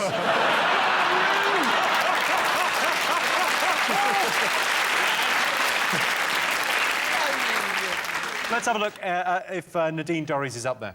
Yay! Yes, I'm a Celebrity started last night. I'm a Celebrity is a great way to revive your showbiz career. Just look at Freddie Starr. He went in last year and now he's never out the papers. OK, fingers on buzzers, one more thing to get. There's a movie coming out called Twilight, and to translate that for anyone who's over 12... Sexy, sexy vampires. Do you want to have a look at the Twilight thing? Is this the Twilight film? thing? Do you want to see the trailer for this movie? Yes, please. It looks awesome. Check it out. All right. I've had a bad habit of underestimating you. Every obstacle you faced, I think you couldn't overcome it. And you just did. I didn't expect you to seem so... you? My time as a human was over. But I never felt more alive. I thought we would be safe forever. But forever isn't as long as I'd hoped. I have to report a crime. The Cullens, they've done something terrible.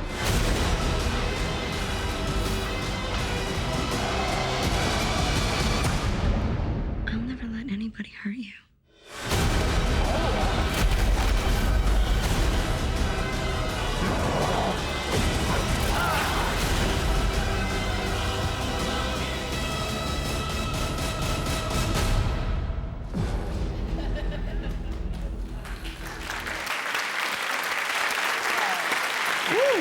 It's going to be awesome, isn't it? It was brilliant. I'm excited by that. I'm actually, I can't talk about it because I'm actually suing them. Because they've nicked an idea. I wrote a book a few years ago, and it's about a teenage girl's doomed love for an umpire.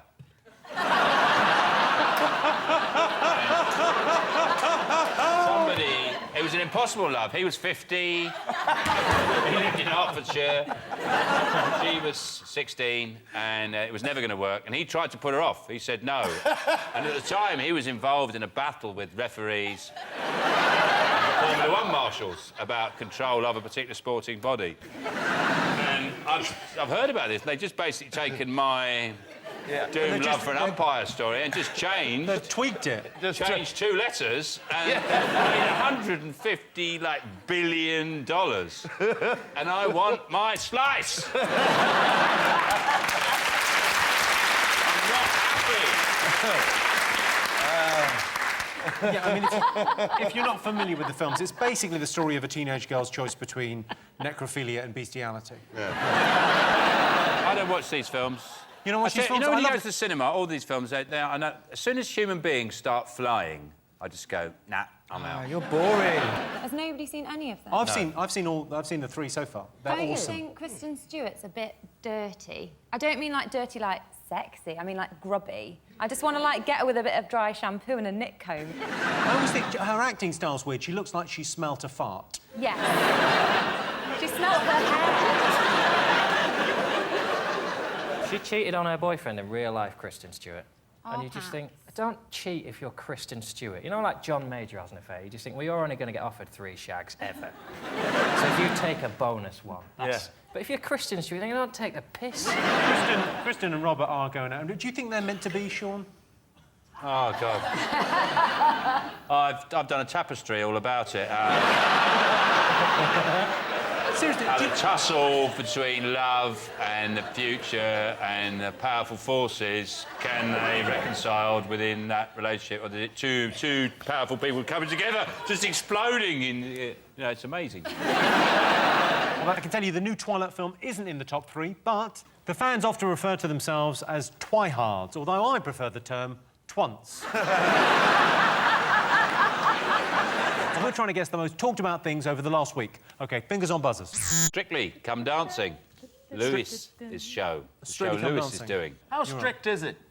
Pretty strict. Are they pretty hard? Pretty strict, yeah. Well, the training is the training harder than... Because you're an Olympian, right? Silver medalist at the Olympics. Yeah. I mean... Is it tougher than that, the training? Yeah. Not really, though. It is. For me, my gymnastics training, I'd prepared for 19 years, so although it was hard, I was used to it, whereas this is completely different. Are you not favourite to win? I don't know. I try not to pay any attention to it. Oh, so do Added I, but it's pressure. always bloody on. Joe, let's have a look at you in action.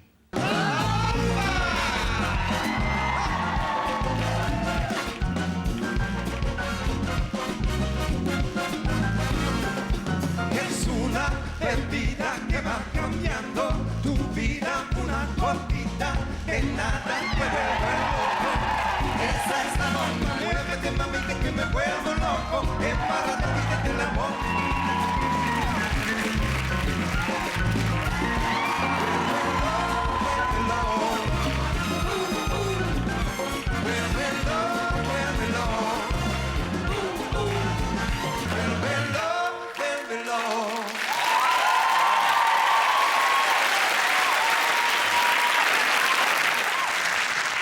My favourite thing about the critique you got for that dance was Craig Revel-Horwood said that that was very, very masculine. Now, Fabian... Well, in fact, he said the samba can look very mincy, and I made it look more masculine than it should be. He used the phrase very, very masculine, because I watched it thrice to make sure. You don't want to disagree with that paragon of masculinity, Craig Revel-Horwood. If you did make it... I don't have the eyes for it, but if you can pull off a sequin see-through low-cut top and look masculine, then you're a better man. Oh, you're a better man than me. How did you manage in the Morris dancing? I don't think we've got around to that one yet. One of the things about Strick is they do the paso doble, the cha-cha-cha, foxtrot, but they don't do things, the dances that people normally do, like just pub dances. And now it's Lewis and Tatiana dancing to Chumbawamba. Okay, one time! They do it, I think...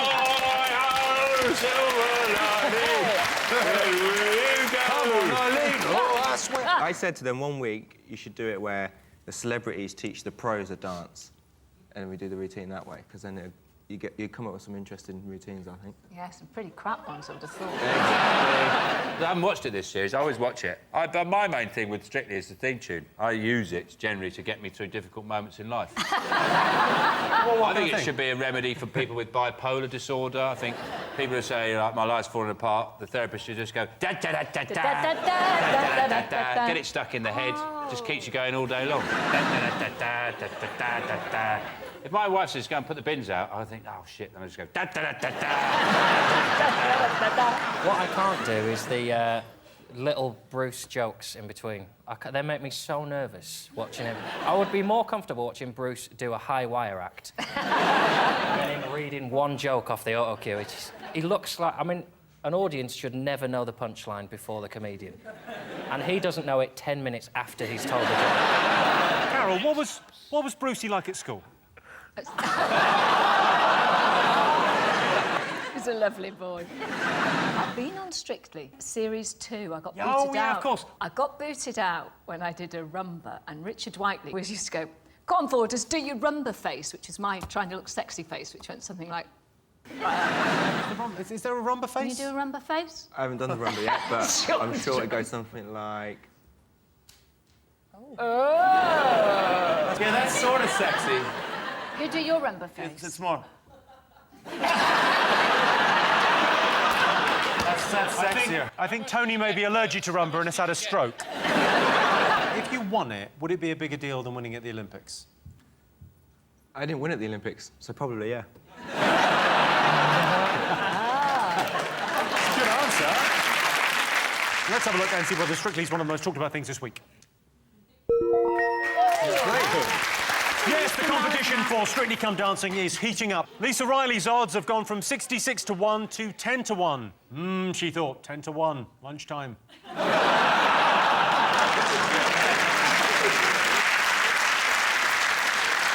So those were the most talked about things this week. But in other news, cyclist Bradley Wiggins has been knocked off his bike by a motorist. Bradley Wiggins was rushed to hospital where he was immediately stabilised by adding 2 smaller wheels to his big back wheel. It's been revealed the Prime Minister and Rebecca Brooks exchanged intimate text messages.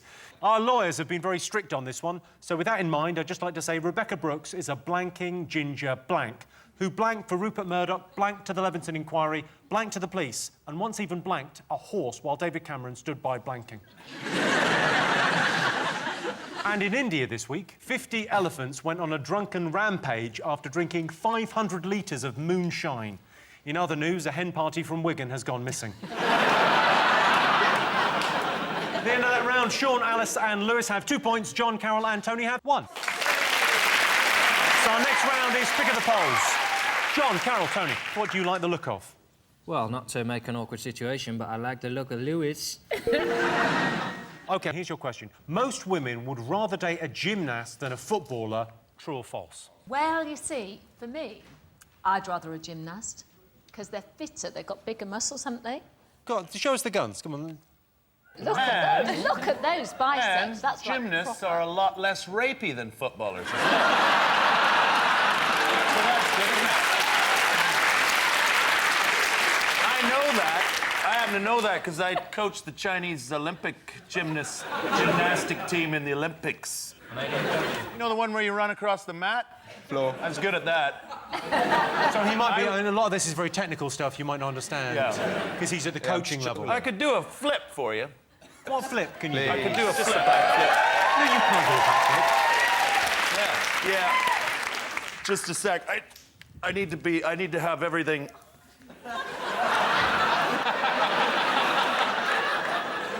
I didn't think you could look any weirder. It's quick.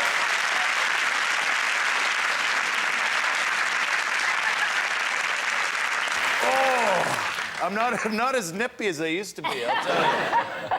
So what do you think? A footballer or a gymnast? The only time I've ever spent an evening with a footballer was a long time ago. Tell me everything. No. I just happened to be standing next to a footballer, and there were a lot of girls who were handing their number to him and all sorts of things to him. And were you adding up all the numbers and dividing them? I would go for gymnasts because I hate clammy hands, and they always have talc on them.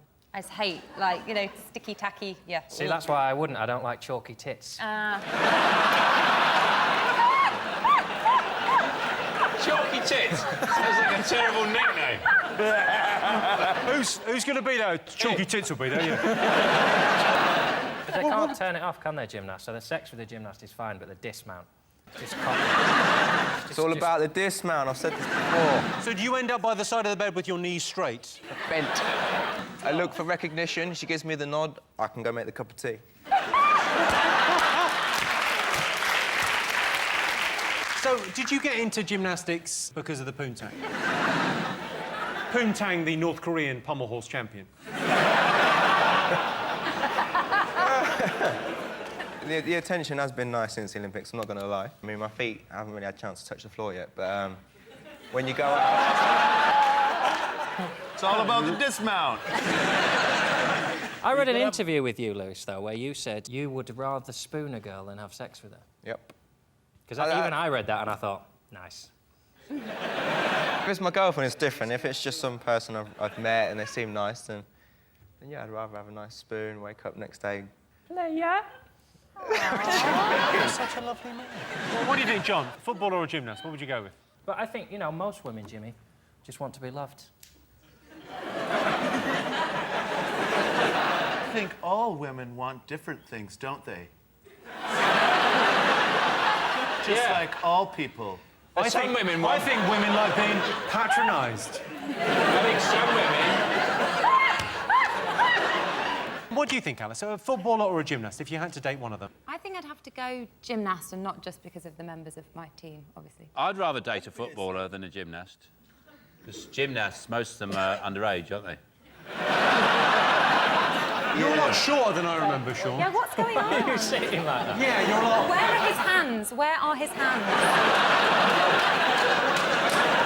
I'm not... I haven't... What are you talking about? I'm shorter. You're shorter than I remember you being. Well, I'm sorry if you're not happy with the height that I've presented to you tonight. I'm sorry. I didn't remember being booked on 8 out of 10 tallest people. I wasn't put on this show for that reason. I was put on this show for some of the opinions I've got on some very, very serious issues. Now, let's you look like get you've on got tiny with the little questions. hands. It's really freaking me out, man. But he is limber, like a gymnast. I know. Yeah. So, I mean... A lot of Sean, people are uncomfortable because of my height and my arm span. So surely someone as short as you shouldn't have big, long arms like this. There you go. Sorry about that. Are you auditioning for the role of Mr. Tickle? So you're an incredible sportsman, we all know that, Sean. Yeah. Did you come closer to being a professional footballer or a gymnast? I know, I was rubbish at football and never did any gymnastics. But my school, they said you can do fencing. And they had 2 swords and 1 mask, so someone was going to lose an eye. OK, let's get some answers on this. So most women would rather date a gymnast than a footballer. What do you think over here? I think, sadly, the answer is false. OK, you think it's false. And what do you think, Sean? True. You think true? Because women are totally deluded and liars. Falsehood lies in their breasts. Their hearts are forged on a revolving wheel, and they will spike your soul and bury it in the ground. Sounds about right. Well, I can tell you the answer is true. 57% of women would rather date a gymnast than a footballer. So at the end of that round, Sean's team have 3 points and John's team have 1. So the winner is the name of our final round. Here is your first one. Top thing people do as soon as they wake up. Check your unit. Or scratch it. Scratch your... Just give a girl a scratch and... Little trolls. What's the first thing you do in the morning? Take off the blindfold and... She's read 50 Shades of Grey, hasn't she? Top thing people do as soon as they wake up. Well, I smell my hand.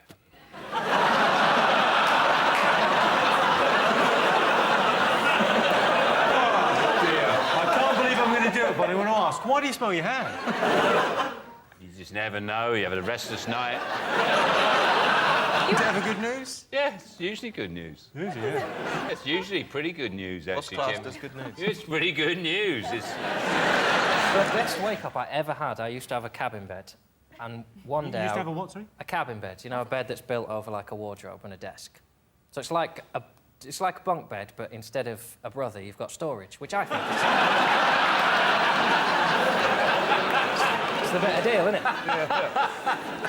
And I rolled out of it while I was asleep and woke up in mid-air. It was unbelievable. Knowing you're about to hit the ground, and I was already laughing. I knew I was going to... The best thing when you wake up is... I have a recurring nightmare about 3 or 4 times a week that I'm back at school and I'm outside chemistry and I haven't done my homework and my labels come off my calculator. And I have that dream about 3 or 4 times a week and it's worth it for the feeling of waking up and going, I'll never have to go to school ever again. We never have to go to school again. Isn't that fucking amazing? You don't have to do geography, chemistry, maths. Never have to do PE. Wow! Not you, obviously. You've done PE for a living. You're the best at PE. Thank you. Maths, not so great. Maths is great. Maths is gymnastics for the mind.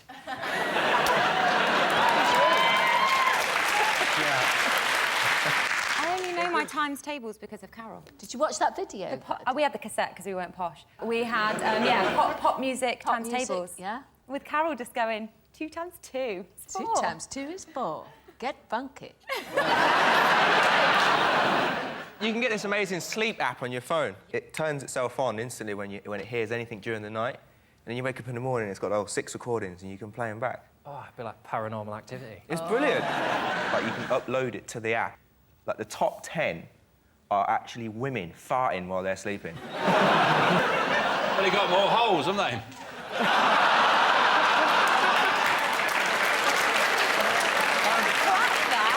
I'm just saying that from a scientific perspective, that's an explanation. It's the same reason they don't like spiders. Why? It's the same movie, because you've got more places for the spiders to hide. I've only got one. And if a spider wants to go up there, bloody good luck to him.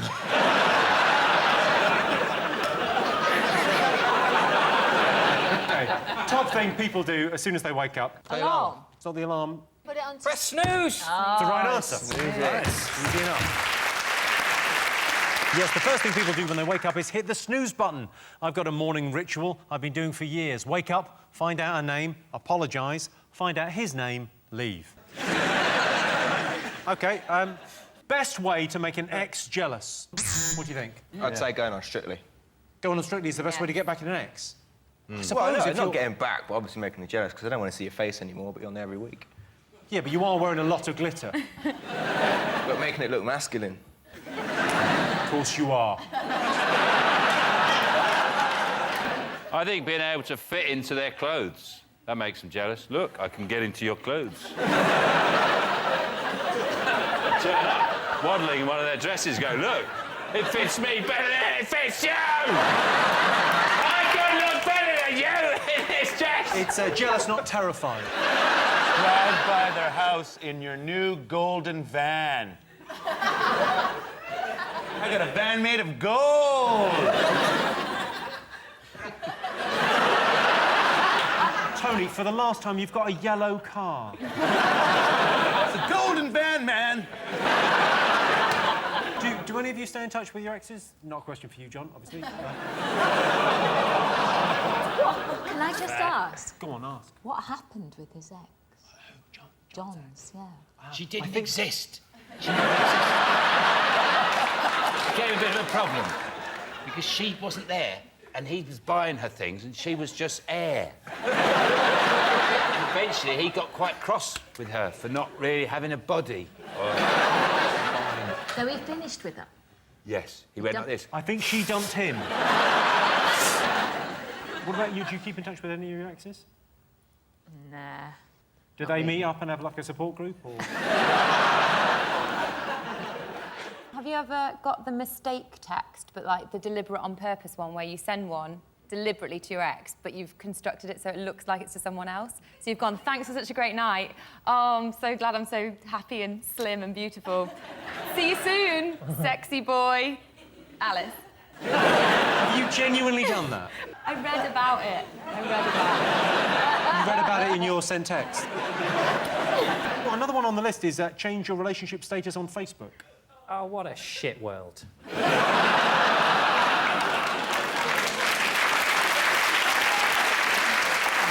Is it, which is what I would do, is just have no contact with them whatsoever? I will give you that. It's near enough. It's ignore them. Exactly, yes. I can tell you the best way to make an ex jealous is to ignore them. I tried ignoring my ex-girlfriend to see how she liked it. Turned out, she liked it. Well, that sound tells me it's the end of the round and the end of the show, which means the final scores are Sean, Alice and Lewis have 3 points, John, Carol and Tony have 3, which means it's a draw. Everyone's a winner. Thanks to all our panellists, our wonderful studio audience, and to all of you for watching at home. That's it from us. Good night.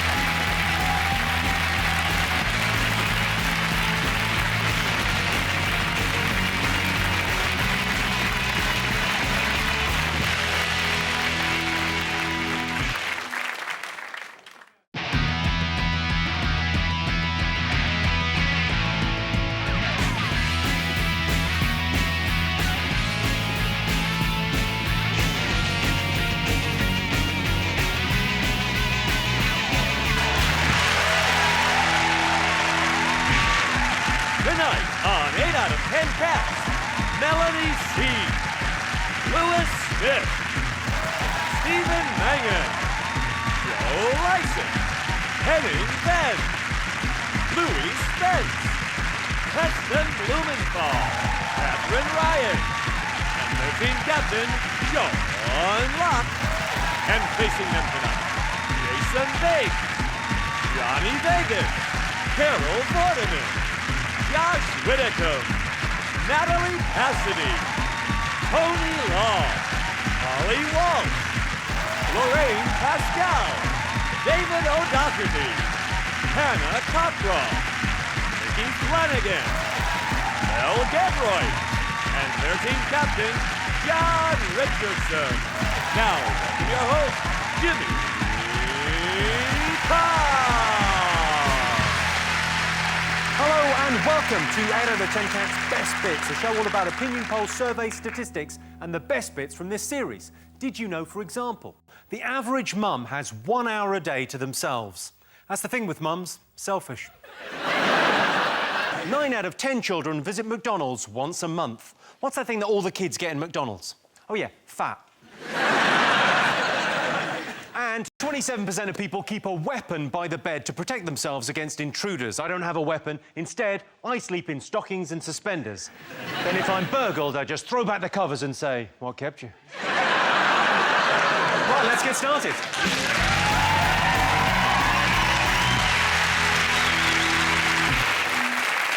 What are you talking about? That's the name of our first round. It's our panellist's job to guess the British public's top 5 most popular talking points. Sean's team, what do you think the nation have been talking about this week? Is it the fact that Abu Qatada, like Peter Andre, won't be going back to Jordan?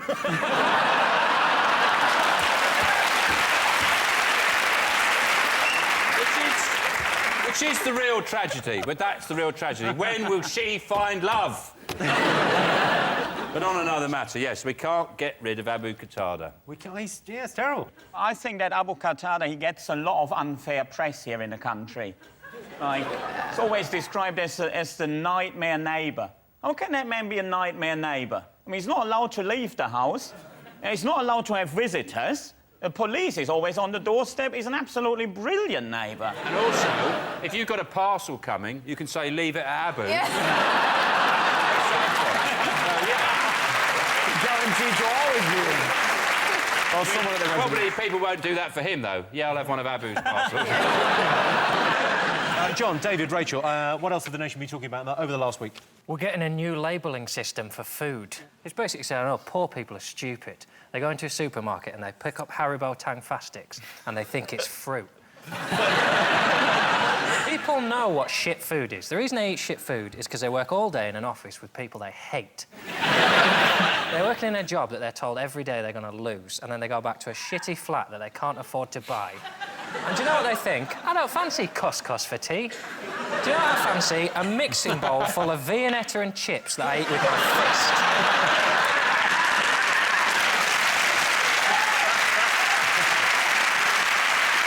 Is it the Scottish independence? They've agreed to have a referendum on Scottish independence.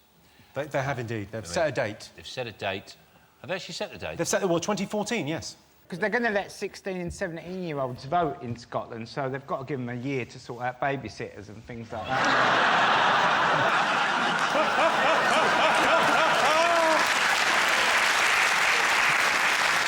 They've invented a lot of stuff. They invented the steam engine, the electric light bulb, the television, this expression.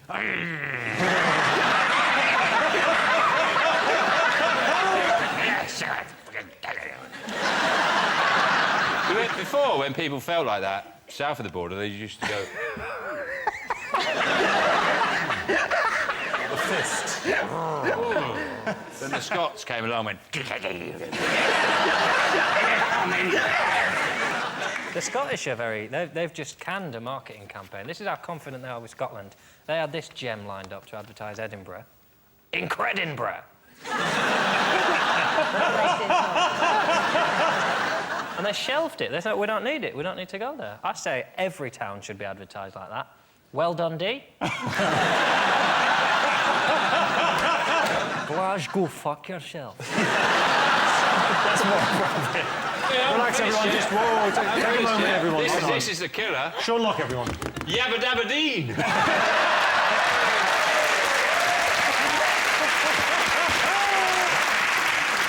Johnson, what else have people been talking about this week? Lance Armstrong.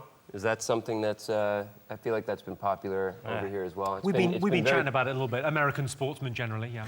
Yeah, yeah. You guys get American things here? You get too many. I'll be honest with you. Treat. You can have that back. Can I get a coffee? No, you can't get a coffee. You can have a coffee. You can only get a coffee if you bloody work there. The Easter Bunny. You've just opened a can of worms with me, man.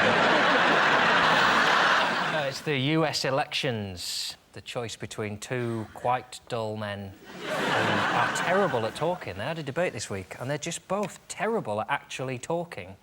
It's really hard to listen to them go, we gotta rate the economy because if it gets any more badified, we're gonna be saturated until like 2000 and later than now, because... It's called Mitt Romney. Which yes. It's not a... Yeah. You've really cracked to the very heart of the US debate, haven't you? Mitt is not a name. No one's called Mitt. I convinced my girlfriend that it was short for mitten. Mitten Romney? Yeah. Your girlfriend?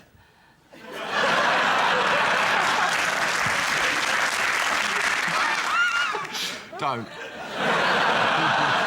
Catherine, have you been following the American election? Oh, Barack Obama and Michelle, his wife, are like the Jay-Z and Beyonce of politics. They're very exciting. Like Barack Obama, he can sing and he's like cool. And you know, I experienced some climate change when I look at him, I'll be honest. Oh yeah, like when he talks about the national debt, my budget gap widens.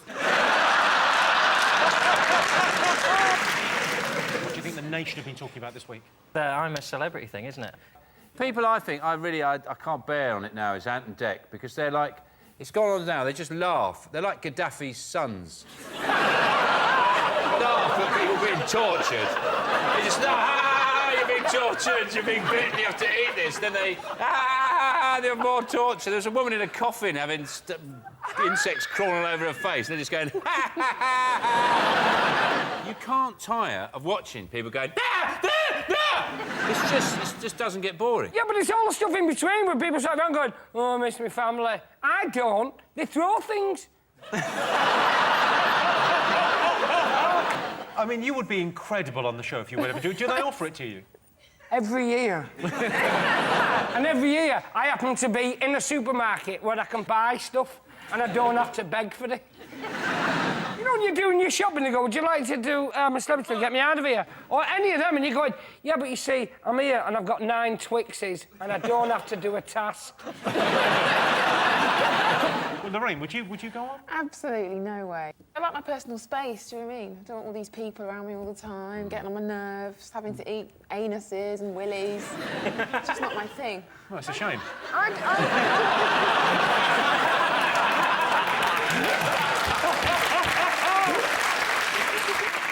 Is it the Rolling Stones? Back on the road, man.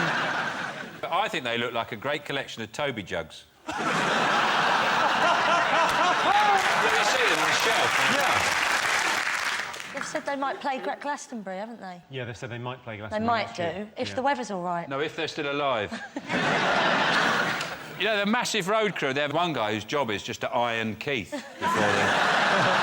He just puts Keith out all night, more like, Keith, yeah, you ready for tonight? We're on in a couple of hours, so I'll lift you up there. Their greatest hits album, this is the shittest album title I've ever heard. Their greatest hits album is going to be called Grrr. I think what it was is they were typing greatest hits and one of them just fell asleep on the keyboard. It's the Labour Party conference. Ooh. Yeah. Ooh. It's been so exciting that the main story that's come out of it is that I read that Ed Miliband, when he was at school, he got given a Walkman by Ken Livingstone, which is a story so dull you wouldn't even tell it on Bullseye. They all look like people who, when they come out of the conference, they still leave their little lanyards on when they get into the hotel, even though they know. There's a point on the train where they think, oh, I'm not at the conference anymore, I should take this off. And I thought, this will be an interesting conversation starter in the bar. So, I see you've got a landlord. Yes, I've been at the Labour Party conference. Nobody does that. They do. Nobody's bothered about any... Of all the things to get annoyed about, it's not like, and he didn't take his lamina off. It was the same during the Olympics when they all had their caps on and their bags, and they're like, yeah, I'm helping make the Olympics happen. Well, you're on a train now. It's not happening here, is it? Are you having... You're having a go at all the Olympic volunteers. That's what John's doing. I'm not having a go at the ones who were volunteers outside. Could you do me a favour? Yes. Could you do me a favour? Could you put away your gold medals? Because I'm sorry. it's over now and it's boring John. Yeah. Because John doesn't like it when people remember nice things they've been to. I don't like There he is, killing joy. I went to the Paralympics and I had my laminate. And I went for a meal. I went for lunch before. Oh. You leave it on? Well, the day before I'd forgotten it, so I thought I'll put it on. I'll put my coat over it. That's fine. Took my coat off to eat, and then the guy came over and he said, "Oh, what's that?" And I said, "Oh." He said, "What's that?" And I said, "Oh, I've got to be at the Paralympics." And he said, "That's an interesting story, actually. I've got to be at the Paralympics." No, you're right, John. It is annoying. Yeah. If he'd taken his laminate off and lost it, he couldn't get in. The reason they keep it on is that's how they get in to do their job. You left it on so that he would ask and you go, sorry, I'm doing a bit of TV work, apparently. It's really boring, but if you could bring the food quickly, because I've got to be on TV in like an hour, so anyway. Working at the Paralympics, yeah, it's pretty boring. I'm sorry you asked me about it.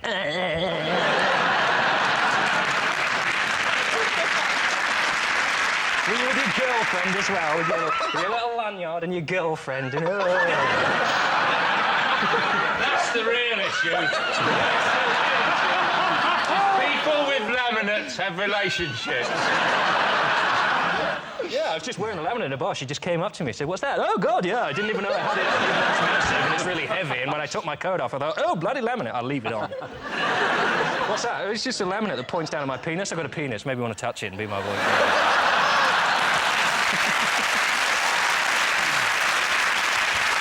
Our next round is Pick of the Polls. Here's your question. Right. Most people think cookery shows make it look too easy. True or false? False. False, Jimmy. Move on. False. Round 3. Look, I'll tell you this, OK? In GBB03, Great British Bake Off 3, that's what we say. Quicker, just to say it, I think, if you don't. John, who did really, really well and actually won GBB03, he made the Colosseum, the Coloruddy-seum, out of gingerbread. Have you tried to cook food in the real world? Yes. Let's talk it through. OK. First of all, you've got to go and buy it. Yeah. Then you've got to cut it up. Then you've got to cook it. Yeah. How is that easy? In what part of that? And then you've got to apologise to the people you served it to. You know, you look in the cupboard and you think, I don't have any of this shit in this book. Because I've got other stuff to get on with, you know. Oh, some capsicum seeds. What? Where? When? Most people in that cupboard have got a tin of fish or something, a tin of baked beans that have been sold to you, they were multi-pack only, but you let it slide. You know, it's just chaotic. You know, and you ain't got the pan that you need, you're trying to get the fish and cutting its head off, and then you're eating it with an hammer, and, you know, and you get the broccoli, and you're not allowed to sweep people's faces with it because they don't like it. All the time. What is in the hallway? A takeaway menu.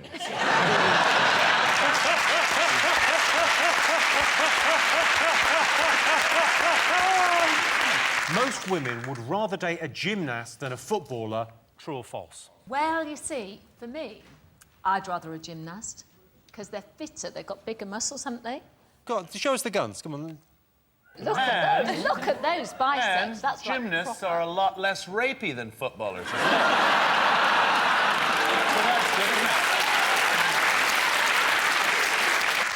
They can't turn it off, can they, gymnasts? So the sex with the gymnast is fine, but the dismount... It's all about the dismount. I've said this before. So do you end up by the side of the bed with your knees straight? Bent. I look for recognition. She gives me the nod. I can go make the cup of tea.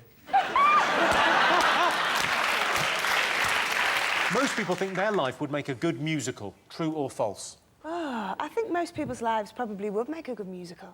Favourite musical? Sean? I don't really like musicals, to be honest. Do you like anything? I do. I like loads of things. Love rice. I like books. I like music. What music do you like? Well, all the good stuff. What genre? All the good genres. Do you like rock music? I like rock music, yes. OK, well, I would like to invite you to come and see Jesus Christ Superstar next year. Oh, thank you.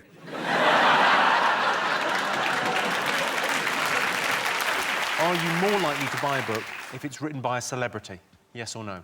If I wrote a book, I'd call it Confessions of a Hollywood Gigolo. And then the first sentence would be, I must confess, I have never been a gigolo in Hollywood.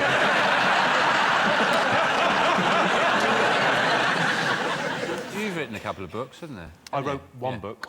No, there's two. There's the one you actually give to the Inland Revenue. And there's the one you keep yourself. Those two, yeah. Have you written a book? Yeah, I've written a book, yeah. An autobiography? No, God, no. If I've learnt anything, it's the less that people know about me, the better. No, just a book about jokes. About jokes? Yeah, not an amazing... It's not as good as this book. What expression are you making there? What were you shooting for? Oh, this world. It looks like a nice sort of your lip transplant. That was before you had lips. What it is... I'll just read you a small little passage. When I think about it now, the thought of my bony white body pressed up against hers and her having to tolerate my wet breath against her neck It's a wonder to me that she was never sick into my face. Some self-esteem issues there, John.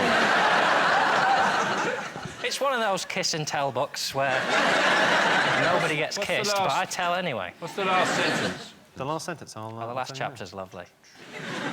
Here's to many more years on the hunt. Most women are more attracted to a geek than a tough guy. True or false? Most important thing a woman wants in a man, you know, is where he puts towels. That seems to be an obsession. So you guys know about the towel thing? But I don't understand it. I don't understand why that's a particular... Every single woman I know, every single relationship I know about, that's an issue. Why a towel can cause so much pain and misery. It's a sign... Oh, now I've become the woman in this relationship. What do you mean It's now? not about the towel, Sean. It's what the towel represents. Do you know what it says to me, Sean? You've got out of the shower and you thought, yeah, I'll let John get that towel. What are you doing in my bathroom? Picking your towels up, that's what I'm doing, young man. But no, the towel is just it's a very visible, wet, stinking gesture that says, don't care where that goes. John, I'm not talking about leaving towels. No, I'm at a totally different level. I'm there, they're not in the right place. You just hang them up somewhere, but like a door. Just hang it over a door, like that. Like a little flag, like a symbol. I'm not... Sean's in that room, probably. Oh, he's been in there recently. I've made it. It's worse, though, hanging it on a door, because that says, I understand the process of hanging this up. I just choose to put it somewhere it's going to piss you off. And the winner is the name of our final round. Here is your first one. Best way to make an ex jealous. What do you think? I think being able to fit into their clothes. That makes them jealous. Look, I can get into your clothes. Turn up, waddling in one of their dresses, go, look, it fits me better than it fits you! I can look better than you in this dress! It's jealous, not terrified. Most annoying thing about sharing a house? Oh, it's your specialist subject, yeah. Jesus. If anyone needs to be anywhere in the next half hour... It's me, innit? It's genuinely me. Trying to live in a house like, tin foil, well, yeah, I'll buy it then. It's buzzing around like a little bee. I'm a penis to live with. I did see your documentary on OCD, and you did look annoying. I saw that show. I thought it was a bit of a mess. All over the place. I really like it. Have you been sitting on that joke all summer? Yes.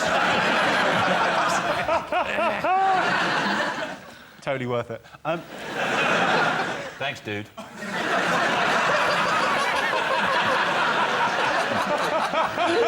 He said that. So West Coast said, totally worth it. Yeah, cowabunga, Sean. Top thing people do as soon as they wake up. You can get this amazing sleep app on your phone. It turns itself on instantly when it hears anything during the night. And then you wake up in the morning, it's got 6 recordings, and you can play them back. Oh, it'd be like Paranormal Activity. It's brilliant. Like, you can upload it to the app. Like, the top 10 are actually women farting while they're sleeping. Well, they got more holes, haven't they?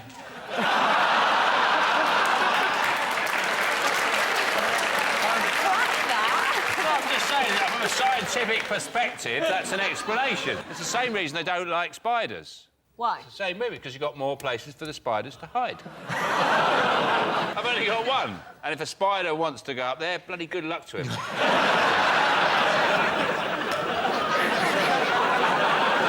Best way to start a conversation in a bar?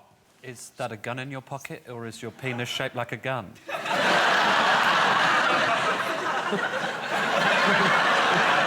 We go to the same bar.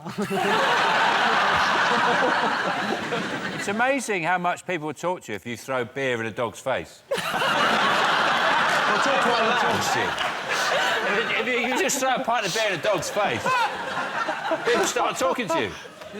First they say, what's it doing? And then you say conversation starter. Yeah. Fancy the chat. And they say, usually the conversation is, I'm blind and now my dog is drunk. Brilliant. Worst thing about guests staying overnight? It's when you wake up at breakfast and they're in the kitchen already and you think, Who let you out? I bolted that.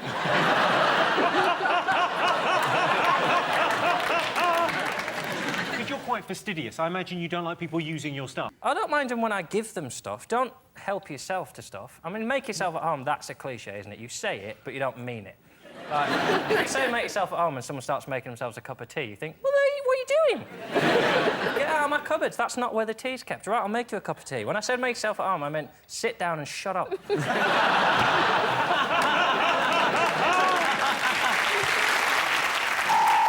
Well, that sound tells me it's the end of the round and the end of the show. Thanks to all our panellists, our wonderful studio audience, and to all of you watching at home. That's it from us. Good night.